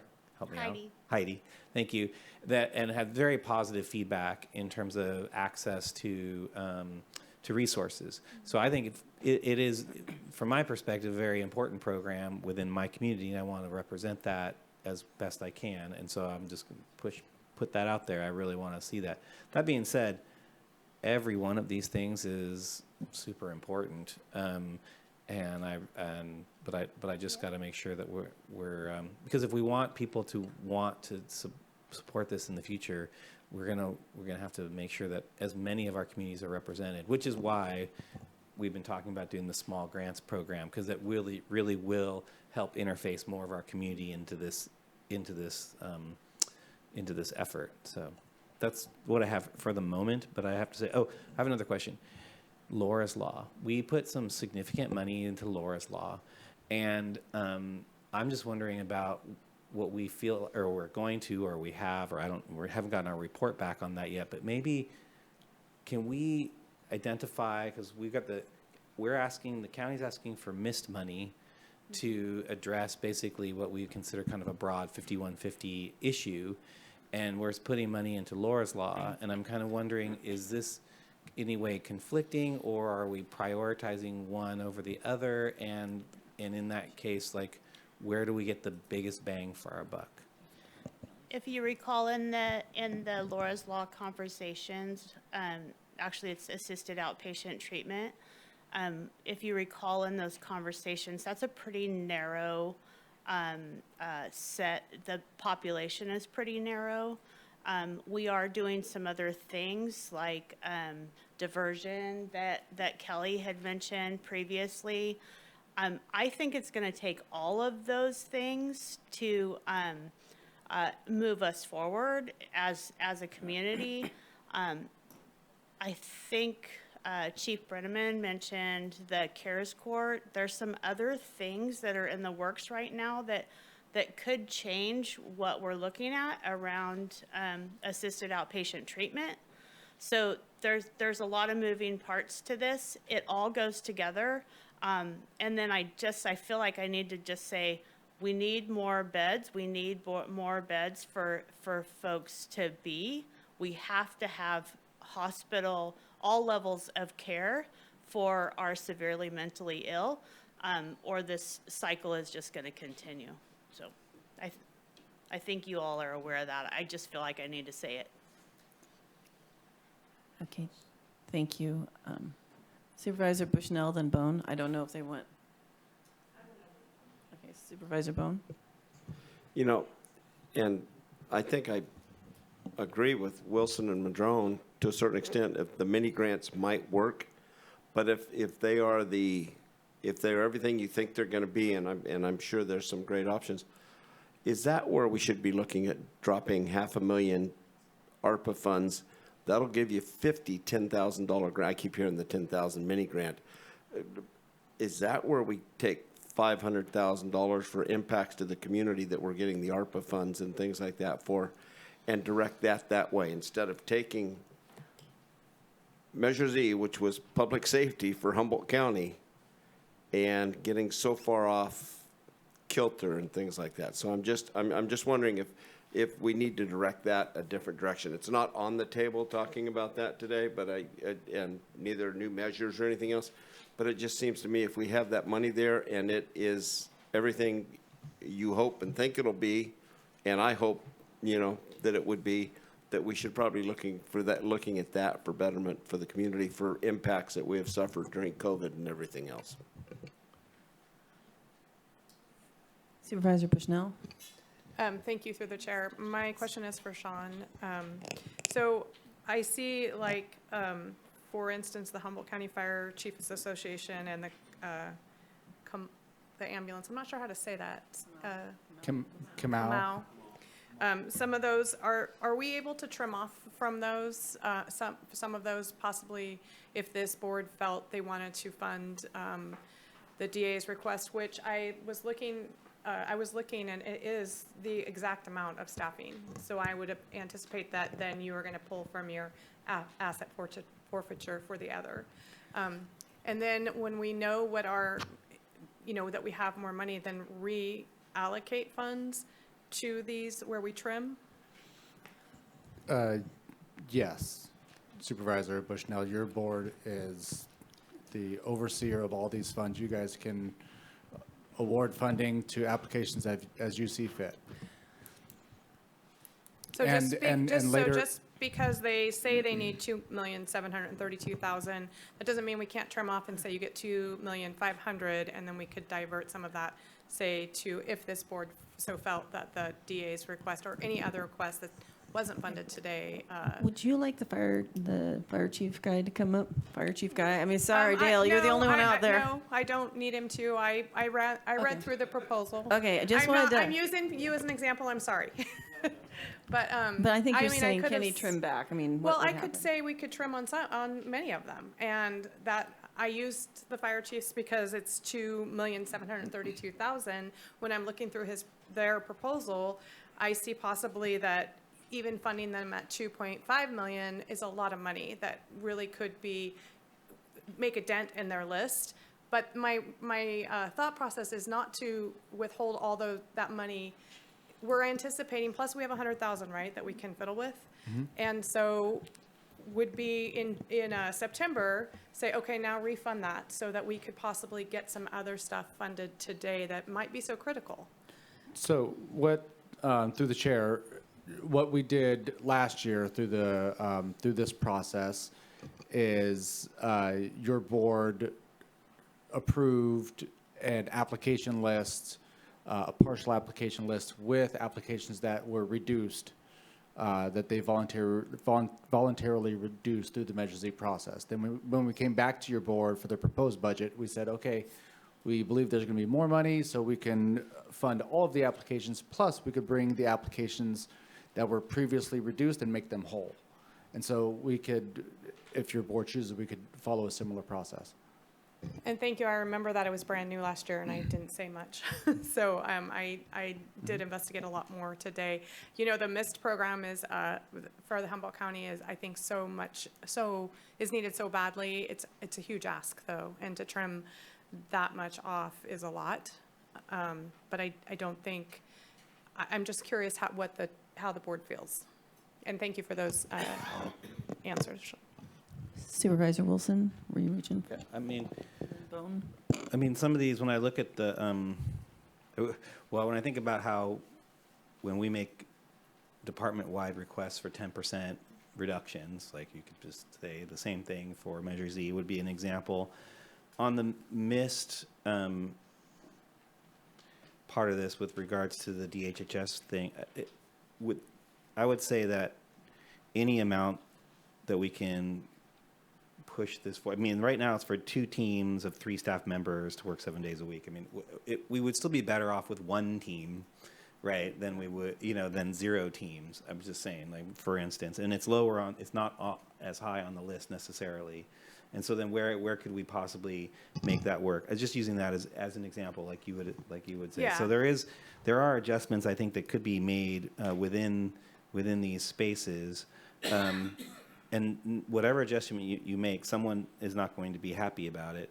If, for instance, in terms of the public works, the repeaters improvements, those are all in sections, and so we would need to talk directly with the sheriff and public works about, in terms of we're basically adding to that system every year, and so could you add less this year? And I want to say I have been a very strong proponent of this repeater program, so I don't want anyone to think that I don't think this is important, because I think this one's really important, and actually it's a fixed asset that will work, that doesn't really cost you more in the long run, actually saves you money. But nonetheless, I think there are ways to do that. We're just in the midst of the hardest part of this job, which is allocating resources. Is both the best part, which is like giving the money back to the people to do all these things that are really required, and at the same time, there's more requests than we have money for, and not everyone's going to be happy. Although I must, going back to the Measure Z committee worked really hard on this, and I want to do our best to acknowledge that process as being, I think, one of the best in the state in terms of how we monitor, we tax our citizenry, and this process by which we go through this is very transparent. It's really the best. There actually isn't another program like this that is this well done in the state of California that I know about, and we've talked about this a lot. So I want to try our best to respect that. So I think yes, and after Supervisor Bushnell, I wanted to ask our CAO if she's, I think there's been some ideas thrown out, and this is always a painful process. So thank you through the chair. I do appreciate the Measure Z committee and all their efforts. I watched the meeting, you guys' meetings, and it was a lot in a very short amount of time. I just, Glenn, could I ask you a question? Thanks. So in your guys' consideration, did you guys consider possibly partially funding some of when I was watching, I didn't see that discussion come forward of partially funding some things. And I know you asked for reductions. Yes. But then did you have that discussion furthermore? We did not.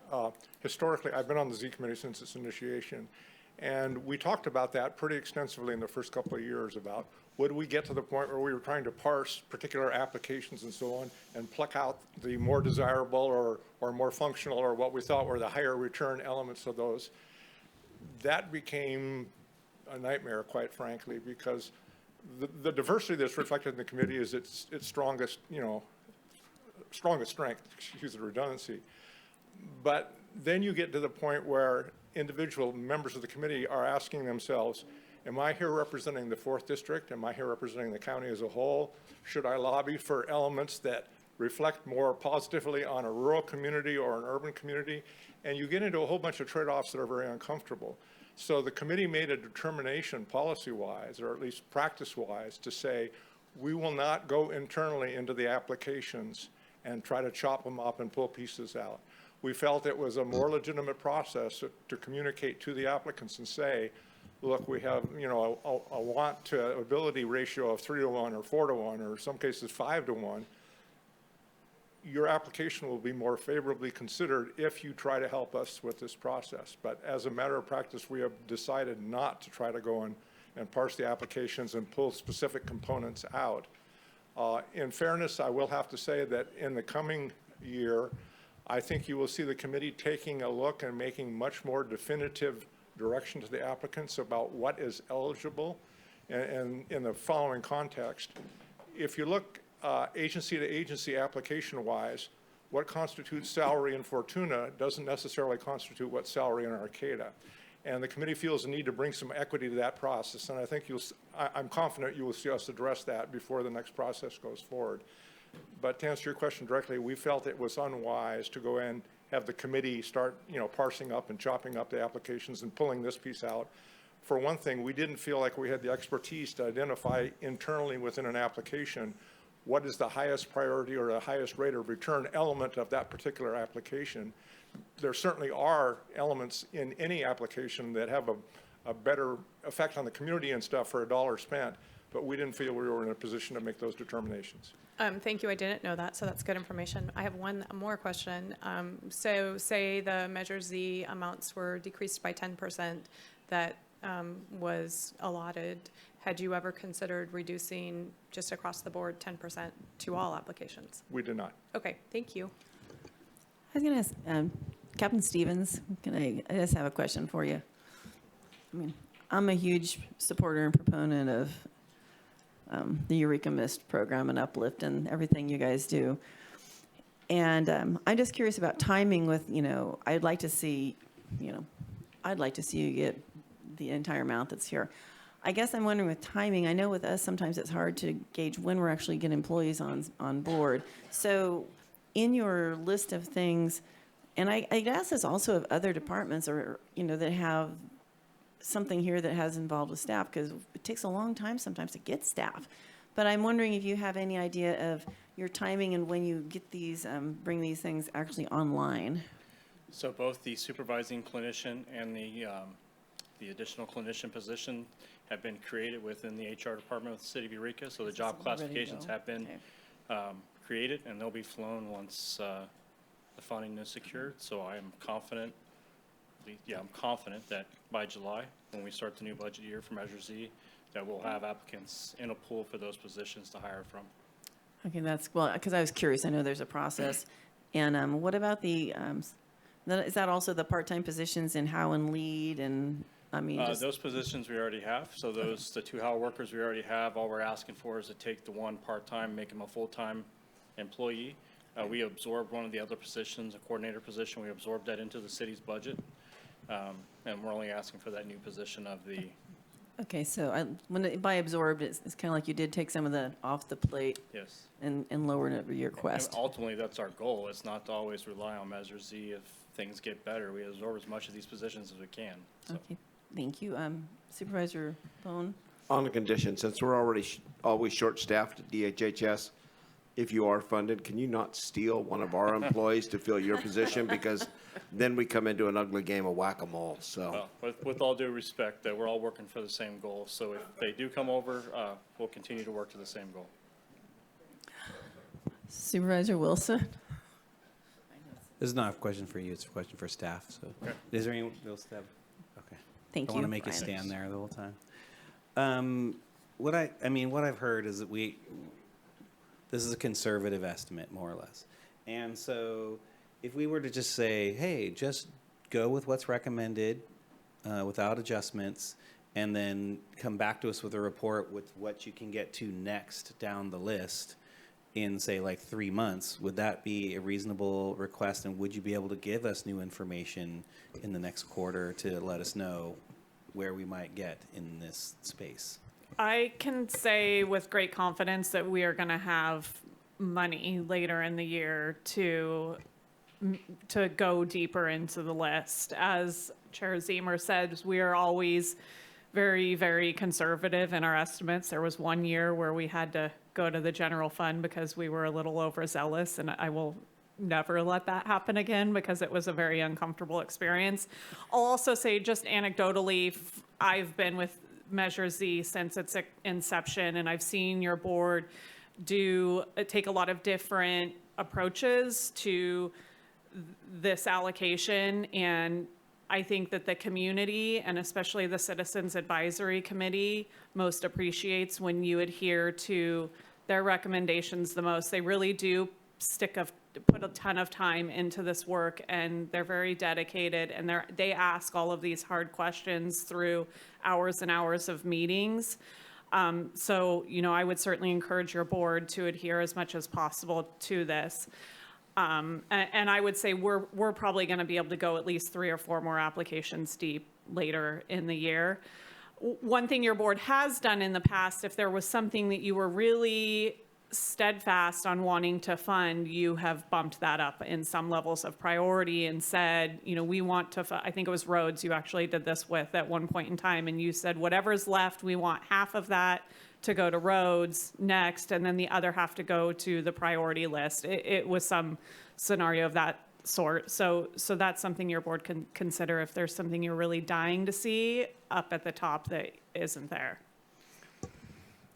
I just would follow up. From my perspective, then, I would propose that we, and this is just an idea, just to moving forward with what is recommended here, although I would like to add, of course, the first application of the projects awaiting funding, which is the Arcata SRO and JDC, but then also requesting that it seems like there is some interest by this board for the DA's request with relationship to the RIMS and the Wi-Fi and that sort of thing. And so in seeing where that might get a bump at some point, or at least figure out a way to move that through the process. I will also say that code enforcement abatements are pretty high on the list from my constituency. They really are very they like to see these places cleaned up as soon as possible, and there's a lot of pressure on that. Supervisor Bohn? And with that, I'd love to work with you, Supervisor Wilson. Code enforcement, the issue being is we have to wait 3 and 4 years to find titles to some of these property. I'm dealing with a house or a property on my street that has no errors whatsoever. We got one of those in my district too. But none whatsoever. But we have to wait 3 more years to figure that out. And the same people that are beholding to it now are going to be the same beholding to it 3 years. No one. Mm-hmm. So we need to find a way to move that faster, because I'm dealing with a house out on Walnut that is actually going to go for sale next month. 9 years I've have a historical record on my emails.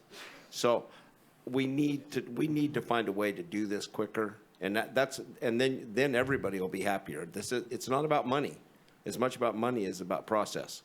So I would love to work with you on that. Sounds like we have a subcommittee on that one. Yeah. It's organically forming. Supervisor Bushnell, then Madrone. Thank you. I have 2 comments, if I could. My first comment would be, are we able to fund the repeaters improvements, the radios, or is that the radios for the police, for the sheriff's department? Yes. Yeah. So are we able to utilize ARPA funding for that? I believe it would be an eligible use. So if we, as this board, said we want those ARPA funds to go to that's $795,000. And that would relieve that much money to possibly for the MIST program or for the DA program. Is there any way to ensure that the ARPA funding could go for that? Staff could definitely look more into that. Does my board have any thoughts? Well, I know that staff's been working and probably identifying where ARPA funds may or may not go. And so when we say something like that, there's something that they're going to think about, have to remove. And which item were you talking about with regards to the ARPA funds? Repeaters, improvements, and radios? Yeah, I kind of like the idea of ARPA funds going to things that are capital costs, because ARPA funding is a one-time thing. So if we are going to think about that and sort of identifying where those funds may or may not be going, for me it's a little more difficult to use them for things that are programmatic and may require ongoing staff, and then not knowing where that funding comes from in the future. So I've got Supervisor Madrone and. I had two, if I could finish. Please. Thank you. Say, so hold on just a moment. We have Bushnell, Madrone, and then Bohn, and I guess. I also think that it's, I know that the CAO's office, and I did hear Glenn say that, he isn't, that the committee frowns on positions. However, I think that we have $100,000 that's lingering out there, and I would really love for that, to see that go for a position that could really help with Measure Z to make sure those funds are getting utilized. It's in here somewhere, second item, I think, 101,000. I have asked questions, and for a brand new supervisor, it's really hard, and it's a lot of time away from the CIO's office. So I was hoping that our board, additionally, with whoever makes the motion, and I think Mike, you were in a process of doing that, that we could use that $100,000 to get some staffing so that it could help the Measure Z committee, it could help our board with questions, and it could make sure that everything is done and followed through with the Measure Z. And I think it's the second item, I'm not sure where it is, but it's in here somewhere. Oh yeah, it's number 8. I just think it's really imperative that we get the information and the follow through with these funds that we need. I don't know that that's what Sean's supposed to do. I think Alicia kicked it to Sean because she's now in a different realm. I don't know. Why don't we see what the CAO says about? In regards to the suggestion for ARPA, I think we're pretty confident that that could be a plausible use because there's a heavy infrastructure component to the ARPA funding. And we are also about to receive an additional $13 million, which we haven't yet developed a spending plan for. We'll be returning to your board in the new fiscal year to decipher that. I will just, my one word of caution is that we are anticipating using ARPA to plug some structural budget gaps that we have. So there's a large component of that may be necessary to fill revenue losses and expenditure increases for the salaries. For the CAO, I love that idea. Genius. Thank you for that. So it would be plausible then we could scratch that $795,000 and fund the DA if we so fill, if this board so fills, and fund a single position for MIST, which I think is so important for the unincorporated areas and their emergency rooms that are being overrun also to get that, consistency throughout Humboldt County, along with the Eureka Police Department. Just a thought. So, are you ready for me to go to the next? Why had Supervisor Madrone, but Supervisor Wilson looked like you were going to respond. We have Madrone and Bohn in the queue. If you need to respond, go ahead. Yeah, it's not a response. It's more of a sort of teeing off that. We could. I mean, if we really believe that we have ARPA funds coming to the tune of what you're talking about, and knowing that there's some holes to plug that are real, but even if we said, okay, even if 10% of that was set aside for the capital expenditures within this, as supplementing capital expenditures within the Measure Z, that might be something to consider, or 20%, or some amount of that, and it really sort of speaks to actually what I think ARPA funds are kind of supposed to be, in some regards at least. They're related to an emergency. These are mostly related to public safety and sort of creating resiliency within our community, and I think that the capital costs that are expressed both explicitly and embedded in these requests may be really appropriate in terms of what people's expectations are associated with that. So I think there's some space in there. We may not get that all parsed out today, but it seems like a direction that we could consider. Okay, I'll go back to the original Madrone and Bohn. Thank you, Chair. Well, this has been a really good, robust discussion, I think. I appreciate the board's engagement and staff's and all the staff's hard work to figure out the dollars, as was said earlier. And I very much want to respect the work of the Measure Z committee. I mean, this is a group of folks that really bury themselves into these proposal is far deeper than our hour and a half or 2 hours here. So I don't want to play fast and loose with that, and I'm not saying anybody's doing that. I like the suggestions that have been brought up about possible ARPA funding being used for some of these and some of those other suggestions. You know, the two ambulance services, Star and Kamal, I mean, these are critical services on 36 and 299, and without them, those communities are in a world of hurt. And I know 299 has a lot of really gnarly accidents all the time, as well as 36. So, you know, there's what I do like about the recommendations from Z is that 5.7 million of the 7.2 are going to county-wide projects, right? They're not district specific. They're county-wide, and I was really pleased to see that. You know, it's a real pitfall if we start getting into looking out just for our districts and stuff like that. It starts getting to be just not somewhere I think any of us really want to go. And yet at the same time, we represent those districts. You know, for me, the Yurok Tribe's proposal is very important, I know, for the tribe, but so is Arcata's, so is the MIST program in Eureka, so is the DA's request. What's on this list of unfunded today is 2.7 million, you know, and if we could start getting $1 million or so from ARPA to start cutting away at that, I think that's a great suggestion that's been made here as another way to do this. But I'm just wondering, I don't know about timing and stuff, but I would think that it might be good to go ahead and approve this list today as it is, and then have staff come back to us with the ARPA funding and considerations, see what holes we can plug there, and then make some adjustments at that point. I'm open to whatever the board thinks is a good way to go with this, but I think there's a lot of people here that would probably like to know, are we funded or not wait a month or two for us at the board to figure out all these other pieces. So I guess I would propose we stick with Measure Z recommendations and then continue to look for ways to help fund some of these pieces and make adjustments. Okay, and then, was that a motion? Yeah, I'll make that motion. Okay. I mean, I'm just trying to follow it. If there's a second, we can go. I would second it if I could amend the $100,000 to go to the CO's office to help with this Measure Z. Amendment accepted. Thank you. All right, Supervisor Bohn. Okay. So the 100,000 to the CA, because we've added a CFO over there, right? And you have 2 deputy CAOs, or 3. I'm just, and so,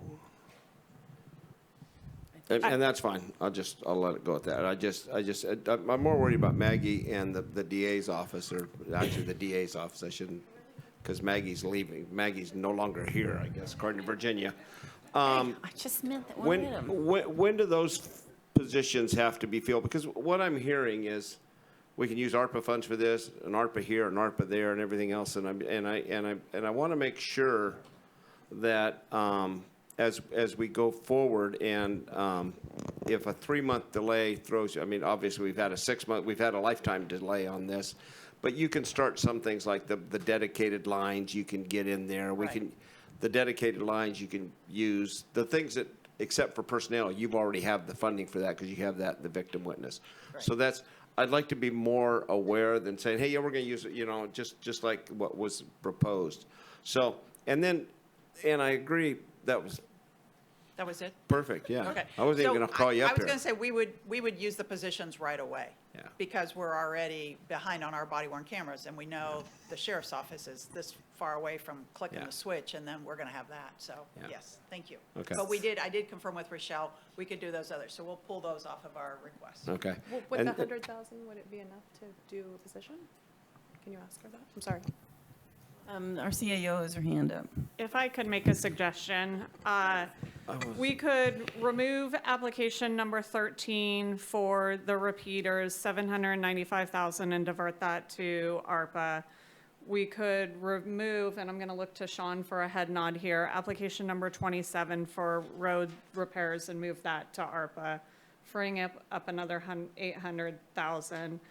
We could then add in all of the DHHS MIST request, all of the DA request for the data, and the CAO position,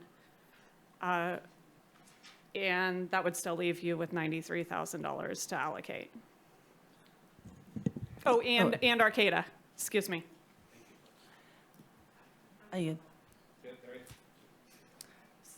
To adjust your motion to that? Is there, and before we adjust motions, is there any reason when we bring this stuff forward, because this is the 6th year I've done this, and if we would have had that coming in,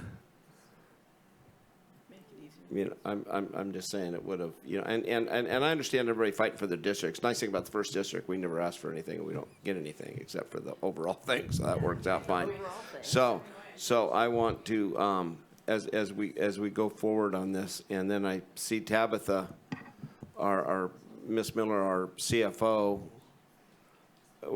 share it with all of us, I think, because it's going to be better coming directly from you. So I happened, because I'm working on ARPA, I happen to have it right here, and I was flipping through as we were going through, and I am pretty sure that there is ARPA funding to do what you want, but I want you not to be too specific about what pieces and parts that you're going to use the ARPA, because the infrastructure piece, it is heavy on infrastructure, but it's very specific to water, sewer, and broadband. But there's a lot of flexibility when it comes to public safety, public health, saving positions, and making sure that you have those available. So I'm pretty sure we can do what you want, but I don't want us to commit to any specific pot of money today. Is that something that would be coming back to us? It sounds like there's certain supervisors. That's exactly why I'm saying, can we bring this back in 3 months, or how much you need? I think we can bring it back sooner. I think we planned on bringing it back. Can we bring it back in the 6 weeks and Yeah. adjust, and if we can make all these adjustments properly without saying I think and I hope, and then we go forward with the anticipation that this is probably going to happen, and not to slight anybody, Arcata or anybody else. The other thing is, and I'll ask the question because I've asked it so many times, and if you go back to the 2015, the first year of Measure Z, Kamal was given $268,000 with a big notation that would be contingent that they were going to put in a safety protection or anything, something like that. And now we're at 443,000.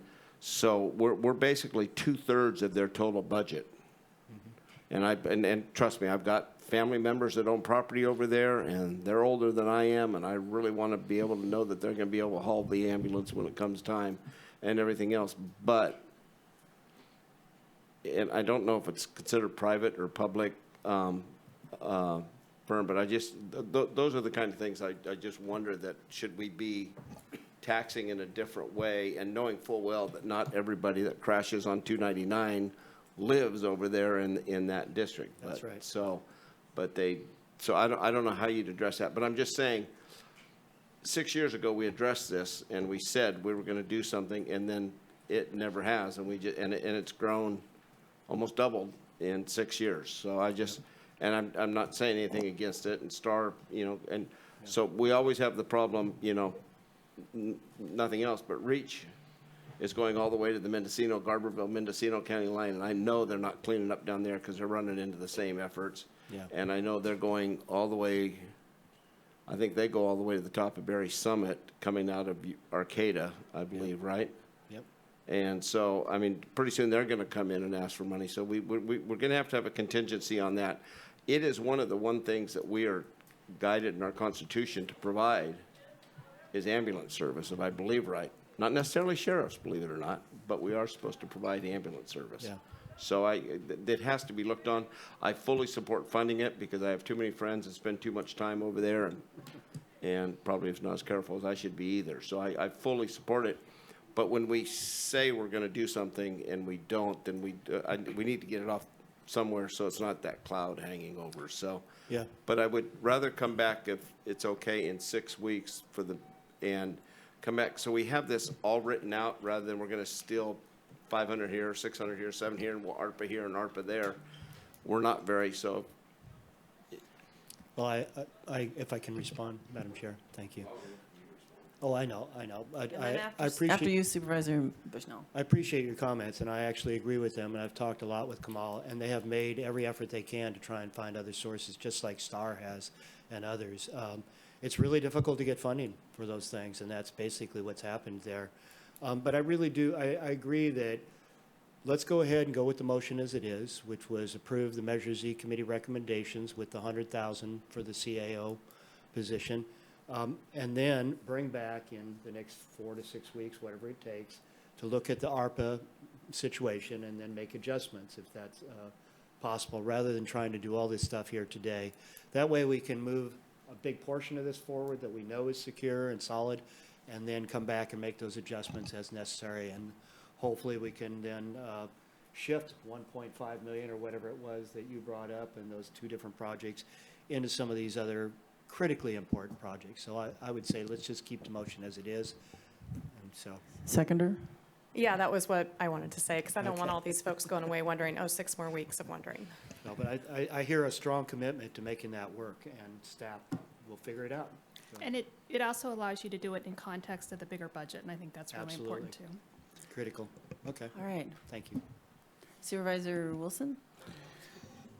There was a question from Supervisor Bohn about like, well, maybe there's, some of this could have been worked out before we got here. But I actually I feel like this is kind of part of our job.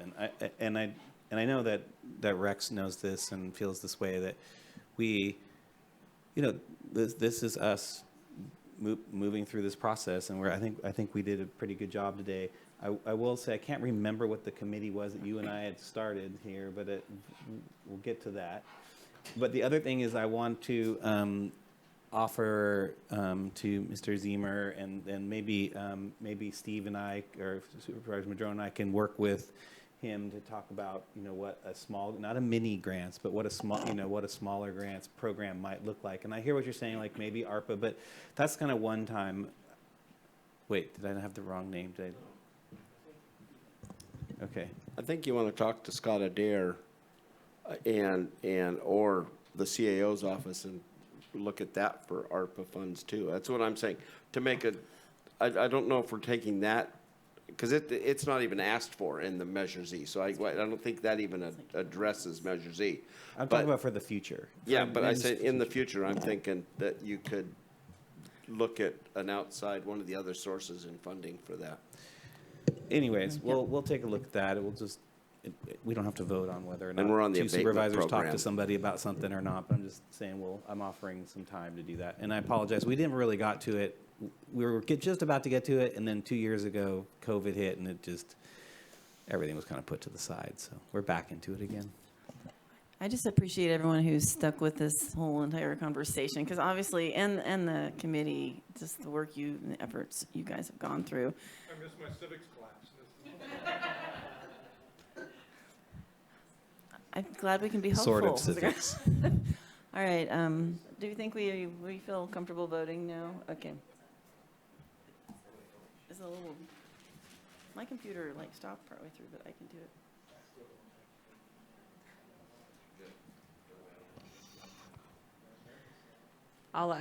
I'll go ahead and do a roll call vote, make it easy.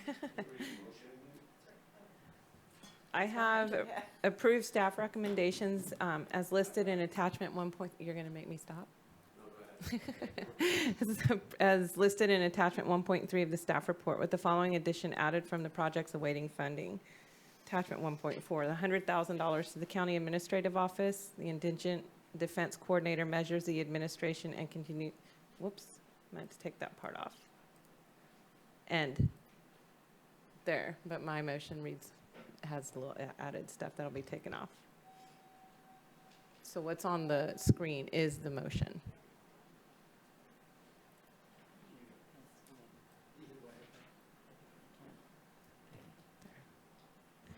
Okay, we ready for a vote? Sure. Okay. Good. Supervisor Bohn? Sure. Supervisor Bushnell? Yes, and thank you to the Measure Z committee and to staff for all their hard work. Supervisor Wilson? Yes. Supervisor Bass? Yes. And Supervisor Madrone? Yes. Thank you. Motion passes 5-0. All right, so I'd like to take a 10-minute break because this next one might be long as well. So I need a quick break.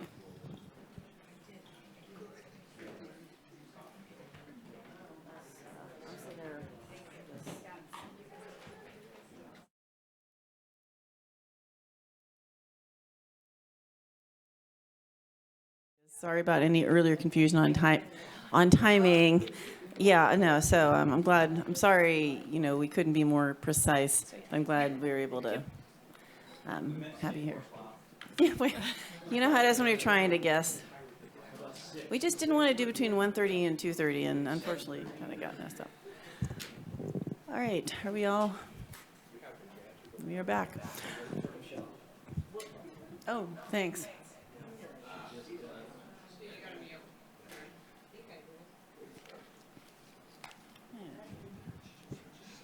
I know she may not like us to start without her. Again.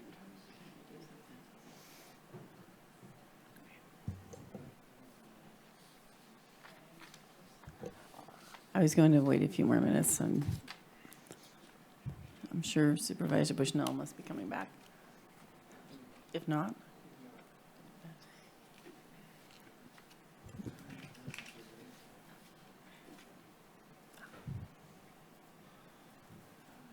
you brought food for all of us too. All right. So this next item comes to us from the CAO's office. It's the operational realignment of payroll operation services and professional services agreement with Clifton Larson Allen. I'll hand this over to the CAO and then on to whomever does the report. Thank you, Chair Bass. A few months ago, we came before your board and asked for direction on the operational realignment of payroll. Your board directed the auditor controller and I and human resources to come together and hone in on the options a little more, which we have done with option number 1, keeping payroll in the auditor controller's office, option number 2, which would be to transfer it to CAO's office, or option number 3, to just sort of sit tight and reevaluate at the new fiscal year. So we are returning with those options. We also have a synthesized version of all of the previous operational reports that have been delivered to the county, and a recommendation to contract with CLA to conduct a thorough audit of payroll. With that, I will hand it over to Tabitha Miller, CFO and Assistant CAO. Good afternoon, Tabitha Miller. We've been here, it's kind of deja vu. Good afternoon. And I know we'll load the presentation, and I'll go through the first slide or two pretty quickly. We are going to, Ms. Paz Dominguez is going to kind of follow up after this presentation with some items that she wanted to share with you. They're interactive. They're not really a flat PowerPoint. So we'll kind of walk through and then circle back to the information she'd like to provide to you. Just real quickly, this is been summarized by the CAO. We're really looking at whether or not to contract with Clifton Larson Allen for that payroll audit. Just a reminder, it is about $259,000 is what we're looking at, but it would review and identify errors and correct those. It would help us correct those going forward, and it would also provide us some information on controls, administration, how we're currently conducting payroll, and then give us some frameworks for improving going forward with whichever option you decide. So option number 1 is maintaining the payroll function in the AAC's office, as the CAO alluded to. The advantages are that it is already there, so there's minimal disruption. It certainly is ideal in that it's the best place as far as the financial responsibilities, and it is consistent with the practices in other auditor controllers' offices throughout the state and other counties. We've already identified and given resources to that office to provide these services. And the idea being that collectively working on enhancing the service delivery. I did want to mention the disadvantages. The auditor controller has made it clear to me she's not necessarily in agreement with those, but I do want to kind of highlight we've got some challenges with recruiting and retaining staff. We know that there's been offers for assistance from other departments that have not worked out. We would continue to have knowledge centralized, and that is one of the concerns, making sure that we've got sustainability going forward, and that if folks change, we'll be able to continue to do payroll wherever it needs to be in the county. Transition is a little bit harder to monitor in a tight department like that, and then communication continues to be a challenge, but I think that's one of the areas that we're hoping to improve upon no matter which option we pick.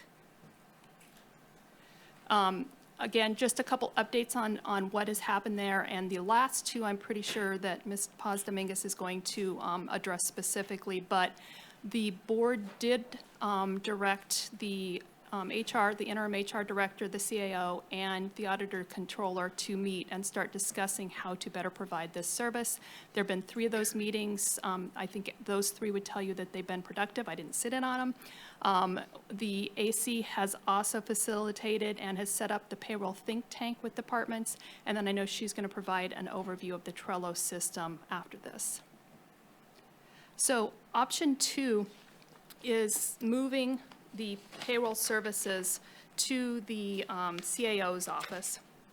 And I think really the focus here was trying to take advantage of stabilizing the current payroll operations, increasing stakeholder engagement, expanding the interdepartment collaboration, really bringing the departments into the process, enhancing communications and responsiveness, and aligning the customer service with the county's core value systems and sort of desired workplace culture.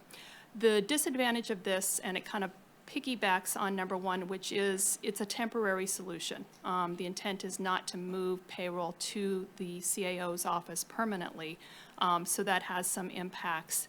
The county administrative office already has substantial responsibilities, just like every other department in the county, and it really coming back to this would be unique to Humboldt County. This is not the way it's structured in any other county within the state. A few updates on the work that the CAO's office has done if the board does choose this option. In your packet, you have a charter, a framework that was developed by Jeremy Clark, and the real focus there is to look at improving services, accuracy, efficiency, and embracing system improvement. You know, looking at what we already have in place and taking both the software and the hardware and making it work better. You know, we keep talking about electronic timesheets and making that work and some of the other automation that's necessary. We've got a cross-departmental working group that's been in place for several months and is working on sort of how they can support the transition and also how they can participate. You know, they certainly have a lot of ideas on what they'd like to see in the future in the payroll system and improvements. There have been a number of discussions with HR to make sure that we've set up the processes and who would be responsible for what and how that would work. And then again, really focusing, our departments really tried to focus on improving the software and the systems that are in place so that we can provide a better product. So option 3 is really a hybrid, but it really takes number 1 and makes it temporary is really what it does. It would allow payroll to stay with the auditor controller for the time being. And there's some benefits to this. The auditor controller has all the security roles in place to run payroll. She also has the authority to issue the payments from the county treasurer. That becomes a little bit complex if you move it out of that department. The transition also, no matter what you do with the transition, there are going to be disruptions, and we certainly don't want to increase any errors at this point in time. And one of the other challenges is that we don't really have a good documentation of the procedures that are necessary currently to run payroll. And so that's one of the pieces that we would really encourage the board to consider asking or directing the auditor controller, if it stays in her office, to create. And that's, again, it's about just that sustainability of the system and making sure that if, you know, in our continuity of business plan, we have planned for payroll. So just a few of the items and the recommendations here, and this is staff's recommendation, to be clear. Again, piggyback on the implementation steps that were noted in option 1. Again, talking about that continuity of operations plan, make sure that we have documentation of how to run, very specific documentation on how to run payroll, so that's in the system and can be passed on to to whichever department ends up inheriting this in the long term. We would come back after the first of the fiscal year, after July 1st, and reassess, check in, and let the board take a look at where we're at. I think it would also provide us an opportunity to make sure that we are aligning and balancing the duties between the HR department and the AC's office. I know there's some very technical financial and payroll computations that are sitting in HR, and this sort of talks a little bit about the additional services needed from Coa Hills. We're still pretty dependent on that outside consultant for those calculations, and I know that HR has asked that we continue to have them be a part of the process, and certainly moving into some more training and technical support on their side so that we can improve the process over time. And then HR, as this is a very specific item, but HR as the owner over the position control and benefits module. This is just who would control that particular piece of the payroll process. And I know we had we talked about this quite a bit earlier, but authorize the CAO to work with the auditor controller and the treasurer tax collector to complete outstanding bank reconciliations and make recommendations on process improvements. And you know, this really is something I feel pretty strongly about. I keep hearing, you know, we keep talking about how far we are behind in the single audit report and many of our other reporting requirements, and the handicaps and the impacts to the county. And I think we're minimizing the potential damage that's there to our federal and state funding. And I think we need to make it a high priority to finish what essentially appears to be the last two things that the county owes CLA, our audit, which is the bank recs being completed, and then just the simple, and they're fairly simple, the compensated absence calculations. And to put context, we've had a lot of conversation about what's wrong with the bank recs and where MGO left it. And I wanted to clarify because while the CAO talked about it a little bit earlier, we're not at a point where it's rocket science. There is a $28 million issue, and the issue is, and I've talked to Scott Johnson with MGO, confirmed with an email earlier with him about what the issue is, but there's $28 million in transactions, and they've identified them. There's 3,648 that according to the information they have been provided by the Auditor Controller's Office, the money has been dispersed from the bank in the form of checks, but they can't find the supporting document within Finance Enterprise. And it is, I even checked the information. I confirmed with him today, and I confirmed by going through and looking at our single point U.S. bank account. They are Auditor Controller accounts, but that's not a blame. It's just, but the other piece, and the good news, and I think this is really important, is it's just technical, you know, tedious work that needs to be done. So each one of those transactions, and I've gone through, I know the treasurer tax collector has gone through and done some spot checking. We can find those transactions in our Finance Enterprise system, and we can find those transactions in the bank. So it's really a matter of going through and making sure that we can account for each and every one of those. And it's probably something that almost anybody can do. You plug in a check number, you plug in a date, you confirm, you do the same thing on the Finance Enterprise, and you document it. And that's really what we need to do to finalize those bank recs, to make sure the transactions, every single one of them, have been reported. And making sure that we provide that information. And I don't think we necessarily need MGO. They have some value potentially to add, but this is work that they're not even interested in doing, because it is just, you know, it's plugging and checking. But I think I really encourage all of us countywide, we talked about this earlier, making this a commitment so that we can get that report issued.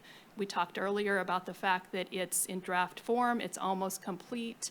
Once we get that out and we file it with the Federal Clearinghouse, we at least have covered ourselves. And I want to stress again, too, that it only gets us 5 months, because we have the fiscal year 2021 audit extended due date coming around the corner. That's September 30th. So the sooner we can get this done, the better chance we have of completing the 2020-2021 audit in a timely manner. So I've made that pitch, and And with that, I'll go ahead and turn it over to the auditor controller for her piece, but I'm also happy to answer any questions now if you have them. See Supervisor Bohn. I think, can you go back that slide? I'm sorry.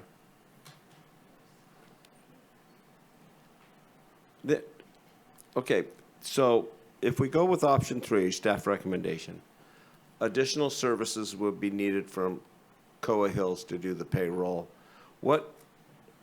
How much is Coa Hills doing now of our payroll? What percentage of the payroll are they doing now? I think Zach's in the best position to answer that question. Yeah, so Coa Hills is doing, it outlines in the staff report the items they were doing. We've actually pulled all the items off that HR can do and like within the scope of the access we have.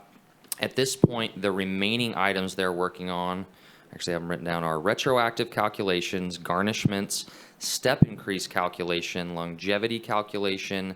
They're also doing some like calc code revisions here and there, system setup sort of stuff, and issue resolution around payroll.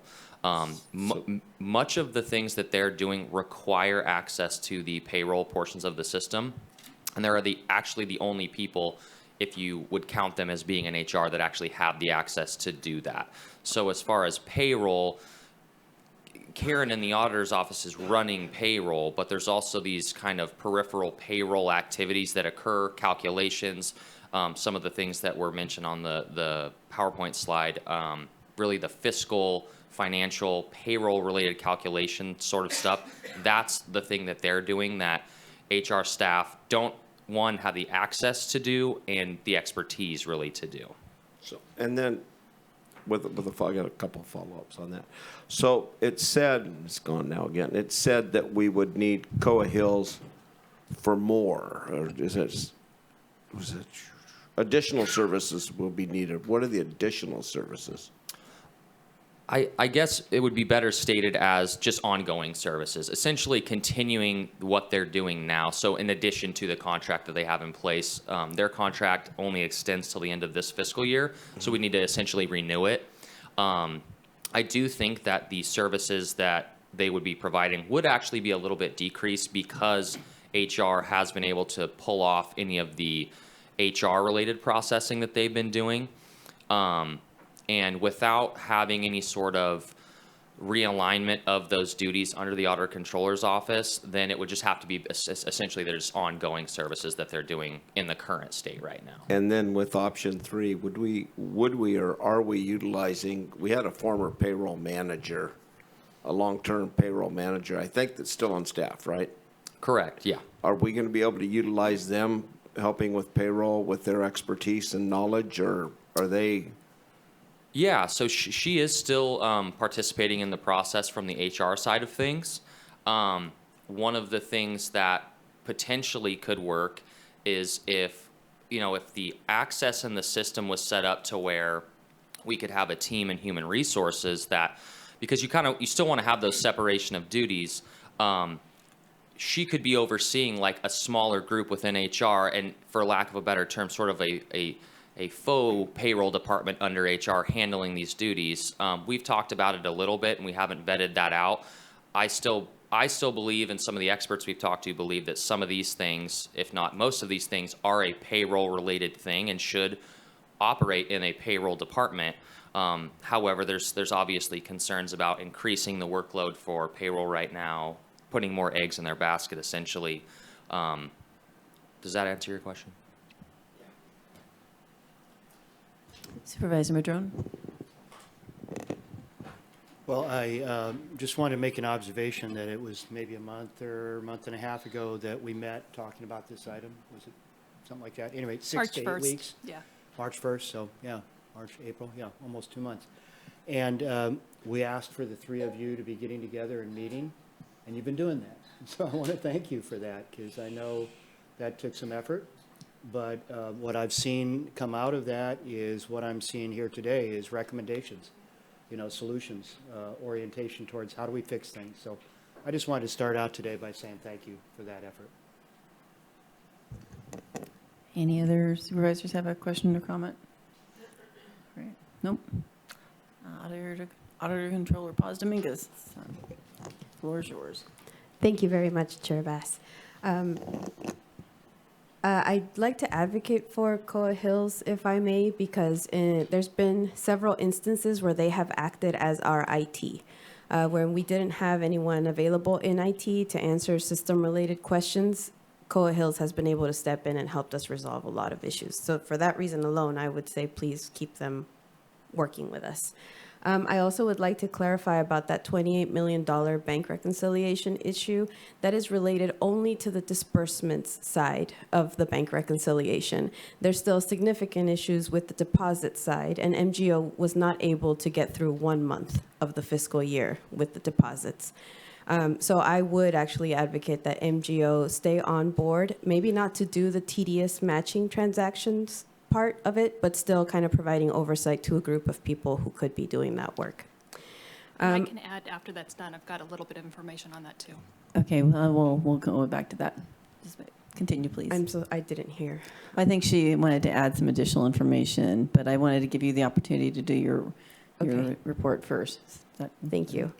So I am logged onto the Zoom. I'd like to be able to share my screen here so that I can show you some of the interactive work that Tabitha referenced earlier. Can I just do that now? Okay. Okay, let me move that. So last time we were here, I heard you all loud and clear that you were very concerned about communication. So I'd like to talk to you about progress we've made in terms of communication. What you are looking at here on the screen is called a storm board. One of the first things we did after we had this board meeting was schedule the very first AC payroll think tank. And we invited all the department heads and someone of their choosing to join a meeting. We had, I think, maybe 18 people show up to the meeting. Everyone was provided a link to this storm board, and they were able to log on individually from their own separate devices. What you're seeing here are different Post-its that were written by participants of that meeting, where we were asked by our facilitator, what are the objectives? Why are we here? What are the challenges that you're facing? If I remember correctly, he asked, what are the pain points that you are feeling? What are the things we need to work on? And then as a group, we were able to organize all of the Post-its, categorize them, and find common themes or recurring themes. After we brainstormed, we narrowed it down to our objective, and we were tasked with writing it down. What is our shared objective as this think tank? And what we came up with is what you see here on the screen, is we will improve communications for employees and staff when there are issues regarding payroll. Who will be the ones to notify employees who notice paycheck problems, staff when they notice errors, and that there will be communication to all when payroll issues are anticipated. The last sentence is communication back to departments when changes are made to previously submitted payroll documents. This was the priority that the think tank agreed by consensus.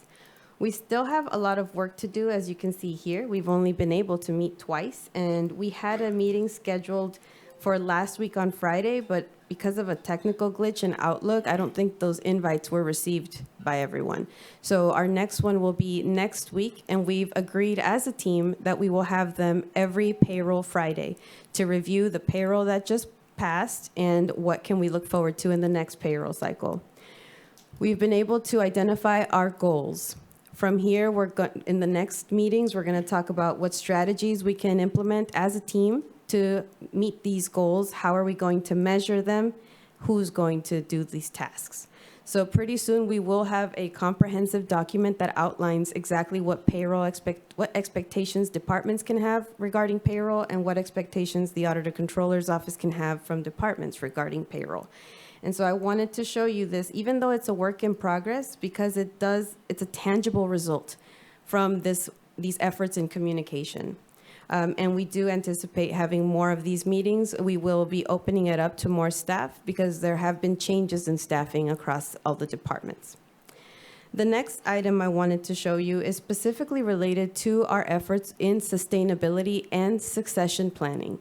Since beginning my term back in 2019, I've been very much focused in succession planning for all of the functions of the Auditor Controller's Office.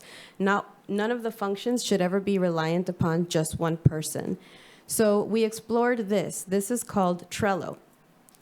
I will also need to shrink it down a little bit so that you can see the whole picture.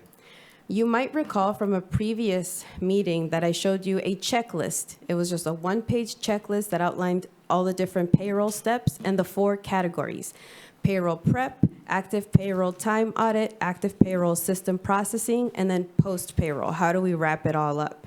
So what we've done is we've created this Trello board with Trello cards. Each of these cards represents an individual step in the payroll process. For example, step 1 is setting up the payroll cycle. Any employee in the Auditor Controller's Office who is tasked with payroll will be able to open this card and see not only what is the step that they need to do, where are the instructions for it, what are the attachments that they can reference, and then a checklist to make sure that no step gets missed in the process. This also has a listing of members, so who is assigned to that task, that cycle. This is an improvement in communication because, as you'll see here, we have 4 different people in the AC office working on payroll. We have our executive secretary as a guest, and we've included the Human Resources Department and COA Hills down here as observers so that they can log into this Trello board at any time during the payroll process and see where we are, see what still needs to get done, and make sure that we're on task with meeting payroll timely. All of these cards start out here in the beginning. As we progress, we move them to in progress. If we are ever blocked, meaning we've gone as far as we can go and now we've hit an issue, everyone who can log onto the Trello board will see that and can start actively troubleshooting with us or communicate with us to see if this is something they can help get out of blocked status. And then when we are done, it goes into the done pile. So this is from the very last cycle that we processed last week. We all got paid on Friday. As you can see, all of the steps here were marked as done. Active payroll system processing, you can see the steps that we took. We ran the trial, we tested posting, we debugged errors, we reviewed reports, and you can see who performed the steps because we leave those member labels on. And then post-payroll, did we reconcile payroll? Did we submit taxes? Did we send all the information to every agency that is interested? Yes, we did. And we can see who did it and make sure that they followed all of the steps involved. We've been trying this out for, I think, 3 cycles now, where we've tried this internally with just the Auditor Controller staff. When we realized this does work, it does help keep us on track, we expanded to include the Human Resources Department. Our long-term plan is to provide a link to whatever active board we have in that cycle to all the county departments so that they can all see where we are in the progress of the payroll cycle. And then super long term is we're going to implement the use of Trello boards for all of the functions of our office. We're currently developing the property tax one. Up next will be journal entries and then accounts payable. Let me see. I'll leave that one there. I wanted to, also we've been I'll stop sharing my screen unless anyone has questions about these and wants to dive deep into any of these, the Storm board or the Trello. No, you guys don't love talking about no? Okay. I couldn't see it, but I got the general. I like the concept. Oh, good. Thank you for letting me share that with you. There have been other improvements we've made to just communication in general. One of the challenges we had previously was in sending reports to AFSCME. Either our server thought they were too big a file, so they wouldn't send it, or their server thought they were too big a file, so they wouldn't receive it. So we set up a joint Dropbox where I can now drop all of the documentation that they need to be able to process their end of union dues, and we've been using that for about 5 cycles now. I also wanted to share with you the success of the W-2s. For the year 2021, we issued 2,500 W-2s. And after reviewing them, after meeting with employees who expressed that they had issues with their W-2, there was a total of 30 that needed correction. 30 out of 2,500, which means we have a 99.99 correct rate. And I wanted to share that success with you. Something else, an observation that I have from meeting with employees one-on-one regarding their W-2s is that a lot of them were led to believe that there were errors in their W-2s. Not because there were errors, but because they didn't quite understand why the different boxes had different amounts from what they were used to seeing in their direct deposit receipts. But through those meetings, I was able to provide them a real-time reconciliation by sharing my screen with them and walking them through an Excel sheet where I could show them the math. And I don't think there were any one of them that didn't appreciate having that opportunity to see how their specific W-2s reconciled. I do hope that we can continue having those kinds of one-on-one interactions with employees for their W-2s if any more questions come up. But as of now, only 30 needed to be corrected.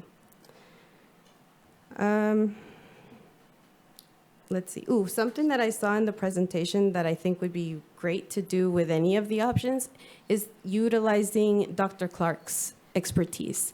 I understand that he has experience with project management, and I know that his energy was focused on this option too.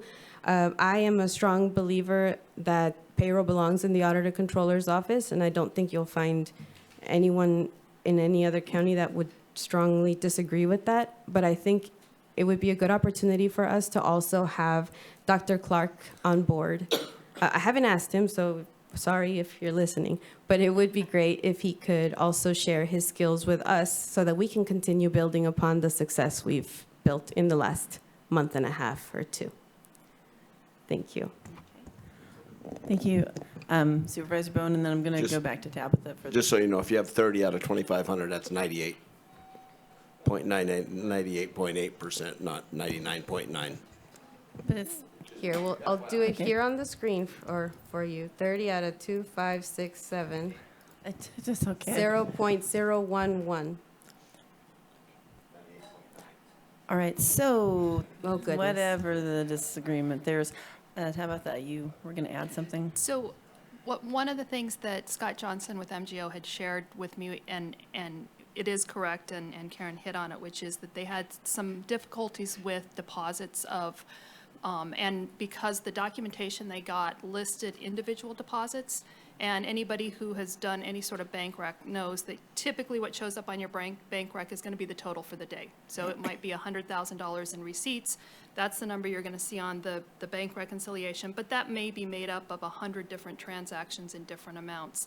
And I know what they received were the 100 transactions in the different amounts, and they were having, it was almost impossible to tie back to the deposits for the day. In working with, and I have to say that the new tax collector treasurer was the one who walked me through. Our system actually batches things, so you can see the deposits by the day, and I think we just need to make sure that they get that information instead of spinning their wheels, and making sure that they have the tools and providing that to them up front. So I think there's a lot of additional pieces here that we can, at the staff level, make sure that we get these bank recs done, and I think it is going to be, I think that the three of us need to work together to do that so that we can get those done as quickly as possible. Okay, Supervisor Wilson, did you? Yeah, I just want to reference that there was some discussion earlier about us not knowing about this bank reconciliation issue, but it was brought up during our budget hearings pretty clearly, as well as the amount with relationship to the discrepancy of the 28 million. I'm just saying we know about it. So. All right, Supervisor Madrone. Well, thank you for your presentations, both Tabitha and Karen. So 30 had a problem, the W-2s. Have they all been corrected at this point? Yes. To the satisfaction of those employees? There are 3 who had issues beyond our capacity to fix, and tickets have been opened with Central Square, who is the vendor who sells us Finance Enterprise. I did reach out to IT to get their help with these W-2s that appear to be having weird glitches. IT couldn't figure it out, and that's why tickets were opened with Central Square. So we're down to 3. Mm-hmm. Oh, that's great progress. So what we're here for today, I guess, is a couple of things. One was to consider the 3 options for payroll, 1, 2, and 3. And if I heard right, staff are recommending option 3, which is to keep it in place where it is, continue to work on improvements, revisit it later down the year. The other one was whether or not to hire Coa Hills to do it's not a forensic audit, but a payroll audit to look for issues and ways we can improve that whole system, basically, right? I mean, those are the primary decisions that are in front of us here today. Is that correct? That is correct, except for it's Clifton Larson Allen, not Coa Hills. Thank And we you. are also seeking direction from your board to authorize my office to work with Karen's office in completing the cash recs, Okay. or the bank recs, excuse me. Okay. And then also, I guess there's some consideration about whether or not to continue the contract with Coa Hills. That was brought up by our HR director. And also whether or not to continue MGO, but maybe reprogram what they're working on in terms of the critical elements that they could help with, not the tedious connections of things back and forth. So there's, 4 or 5 things here for us to consider in regards to what we may be making decisions about here today. Does that sound about right? That is correct, yes. As far as the MGO and the Coa Hills, that would be something I think we would evaluate as we continue on and just expect that we would return to your board with recommendations as we hone in on that, but depending on what option you choose. So we don't need to do that today, depending on our options. Okay. Appreciate that. And then I guess, so staff is recommending option 3. I'm wondering, when you say staff, is that the CAO staff, HR staff, AC staff? What the staff recommendations coming from your department, is that correct? Karen and I have discussed this, and we're both in support of option number 3. Wow, fantastic. And HR director, option 3? Yeah, I'm also in support of option 3. Either option doesn't really, I don't want to say it doesn't impact HR, but, moving that payroll function, we're still going to have to do pretty much the same stuff we're doing. There would definitely be an impact if we went with option 2 to move staff, because there would be, having to figure out the realignment of duties and things. But for the most part, HR would kind of stay in a status quo state in a sense. So I guess yes, but there's not a huge impact to HR either way. So Gotcha. it's not a sort of like I have one option that seems like more suggestive than the other. Sounds to me like door number 3 has all kinds of prizes behind it, so I'm looking forward to that one. I have a question for our CAO. When you talked about having access to help, what does that look like? I mean, are there specific steps that have to be taken, or just general direction that you'll get? However you can lend your help, do you need anything specific? Yeah, I mean, this is memorializing your board's support of the CAO's office sort of inserting themselves into this process. We've already done that a little bit because of the concern that was raised through this outstanding balance. And then also, gaining Karen's consensus to be available and, for us to agree to work together to problem solve and develop solutions and crank this work out. I think we all need to agree that this is of the utmost importance and urgency for our organization right now. Thank you. Supervisor Wilson? It's okay, I can wait till after public comment, but I'm ready to make the motion to move this forward. You can make the motion. You can make the motion. Okay. I will make the motion that we move forward with option 3, which is, well, I'll just let it enumerated here in the staff report, as well as the moving forward with the contract with Clifton Larson, as well as moving forward with the work that the CAO and the AC's office are going to work together on the reconciliation issue.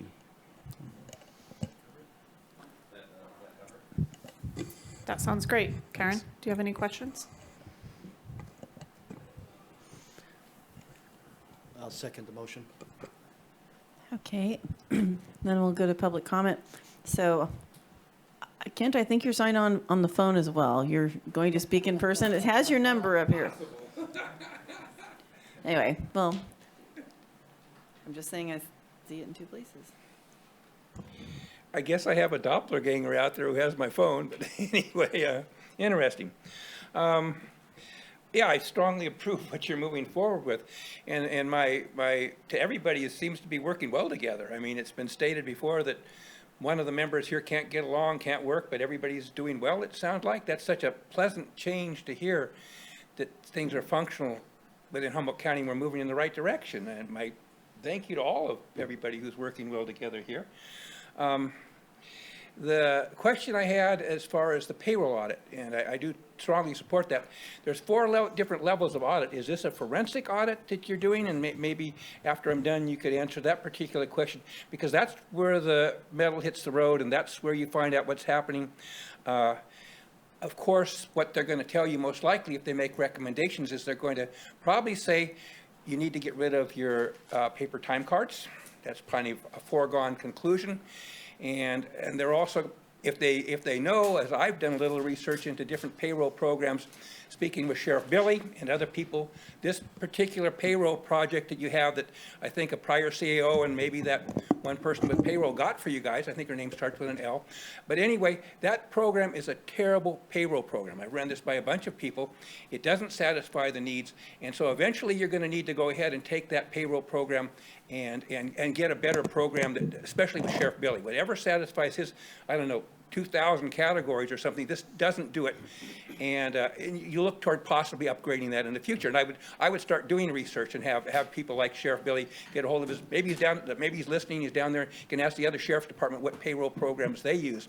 And then you won't have to try and do hot fixes like we had to do here, and you won't have the whole payroll crash, and you'll have a payroll system that is serviced well, has service that's well. In other words, it's all upon your service you get with your payroll. And if that's not good, then you can't fix your payroll when it crashes. And I know it makes wonderful photo ops for certain people to go ahead and hand out payroll checks in front of the courthouse, but that's not what we ever want to see again. And I was in today, just to let you know briefly, maybe I was in to the tax collector's office to congratulate our new tax collector there, and I've got big ears, but I think her telling somebody from the auditor controller's office that somebody was still having a problem with their payroll check, but it was definitely had been deposited with the bank. And there's nothing the county can do basically to research it after it's with the bank. So you're still going to have problems. Somebody may have given the wrong account number. It automatically was deposited in somebody else's account. And those things will happen. And we guys have to face those problems. Will then be rectified. And I think you've got wonderful staff here. And I really wish to thank the auditor, controller, HR, and the CAO's office for working together on this. I think things are good happening out there. Thank you for the opportunity to speak today. All right, thank you. And I understand you might have a clarification, Tabitha, but I'll come back after I go to the other public comment if there's others online. Nothing online anymore? Okay, all right. So we're back to you. I didn't have anything else. It was just that deposit piece that I wanted to make sure that we talked about. Okay.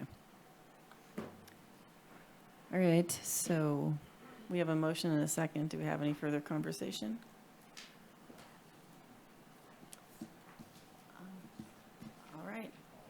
Do you want to? She wants to restate the motion. Okay. Yeah. So is what the intent to be essentially approve staff recommendations as amended below, approve option 3 in the staff report, which is allow the payroll function to remain within the auditor controller's office for additional time, and then continue on with authorize the CAO or designee thereof, the rest of what is in the staff recommendations? 2, 3, and 4. I can read it all. I just didn't know if authorize the county administrative officer or designee thereof to pursue and execute a letter of engagement with professional services agreement with Clifton Larson Allen in the amount of $259,000 for payroll auditing services described in attachment 1 after review and approval by county council and risk management, and authorize the CAO or designee thereof to execute any and all subsequent amendments to the agreement with CLA after review and approval by County Council and Risk Management, and direct the CAO to return with any supplemental budgets and personnel allocations necessary to effectuate the board's direction. Yes, I think that we could say approve staff recommendations and in addition, authorize the CAO to work with the auditor, controller, and the treasurer tax collector to complete bank reconciliations. That's exactly how I said it. Okay, thank you. But it's okay as is, she's already got a timer. Okay. I mean, that was long, but it's really long, so I didn't have to read it all. But it's already there, so if it stands. If it's good that way, then I'll just leave it that way. Do we have, Recorded. that sounds like it's fine. Do we, yes, Supervisor Wilson? Yeah, if I can speak to the contract with relationship to the payroll auditing, I mean, that's, as far as I understand, that they will be reviewing pretty much every single account that we have, basically every single employee's payroll, whatever you call it, account. And- Correct, okay. Supervisor Wilson. They'll be going employee by employee, payroll by payroll. They'll be doing an Excel dump ideally and looking for anomalies and then digging down on those anomalies to see if they make sense. One of the advantages to this audit is it's going to take a holistic view of the organization. So we will start to be able to develop patterns of errors that are occurring and begin to implement measures to rectify those consistent anomalies or Right. consistent errors that we're seeing. It's about $100 per employee or something like that. Okay, thanks. All right. We have the vote button. There it is. No button for you. Well, and I still show a phone number, so we got something strange with our system today. Yeah, I think you need to do a roll call vote. I'm going to do a roll call. Okay, we ready, Supervisor Madrone? Yes, I am. Okay, what's your vote? Thank you. Supervisor Bass? Yes. Supervisor Wilson? Affirmative. Okay, Supervisor Bushnell? Yes. And Supervisor Bohn? Yeah, glad everything's fixed.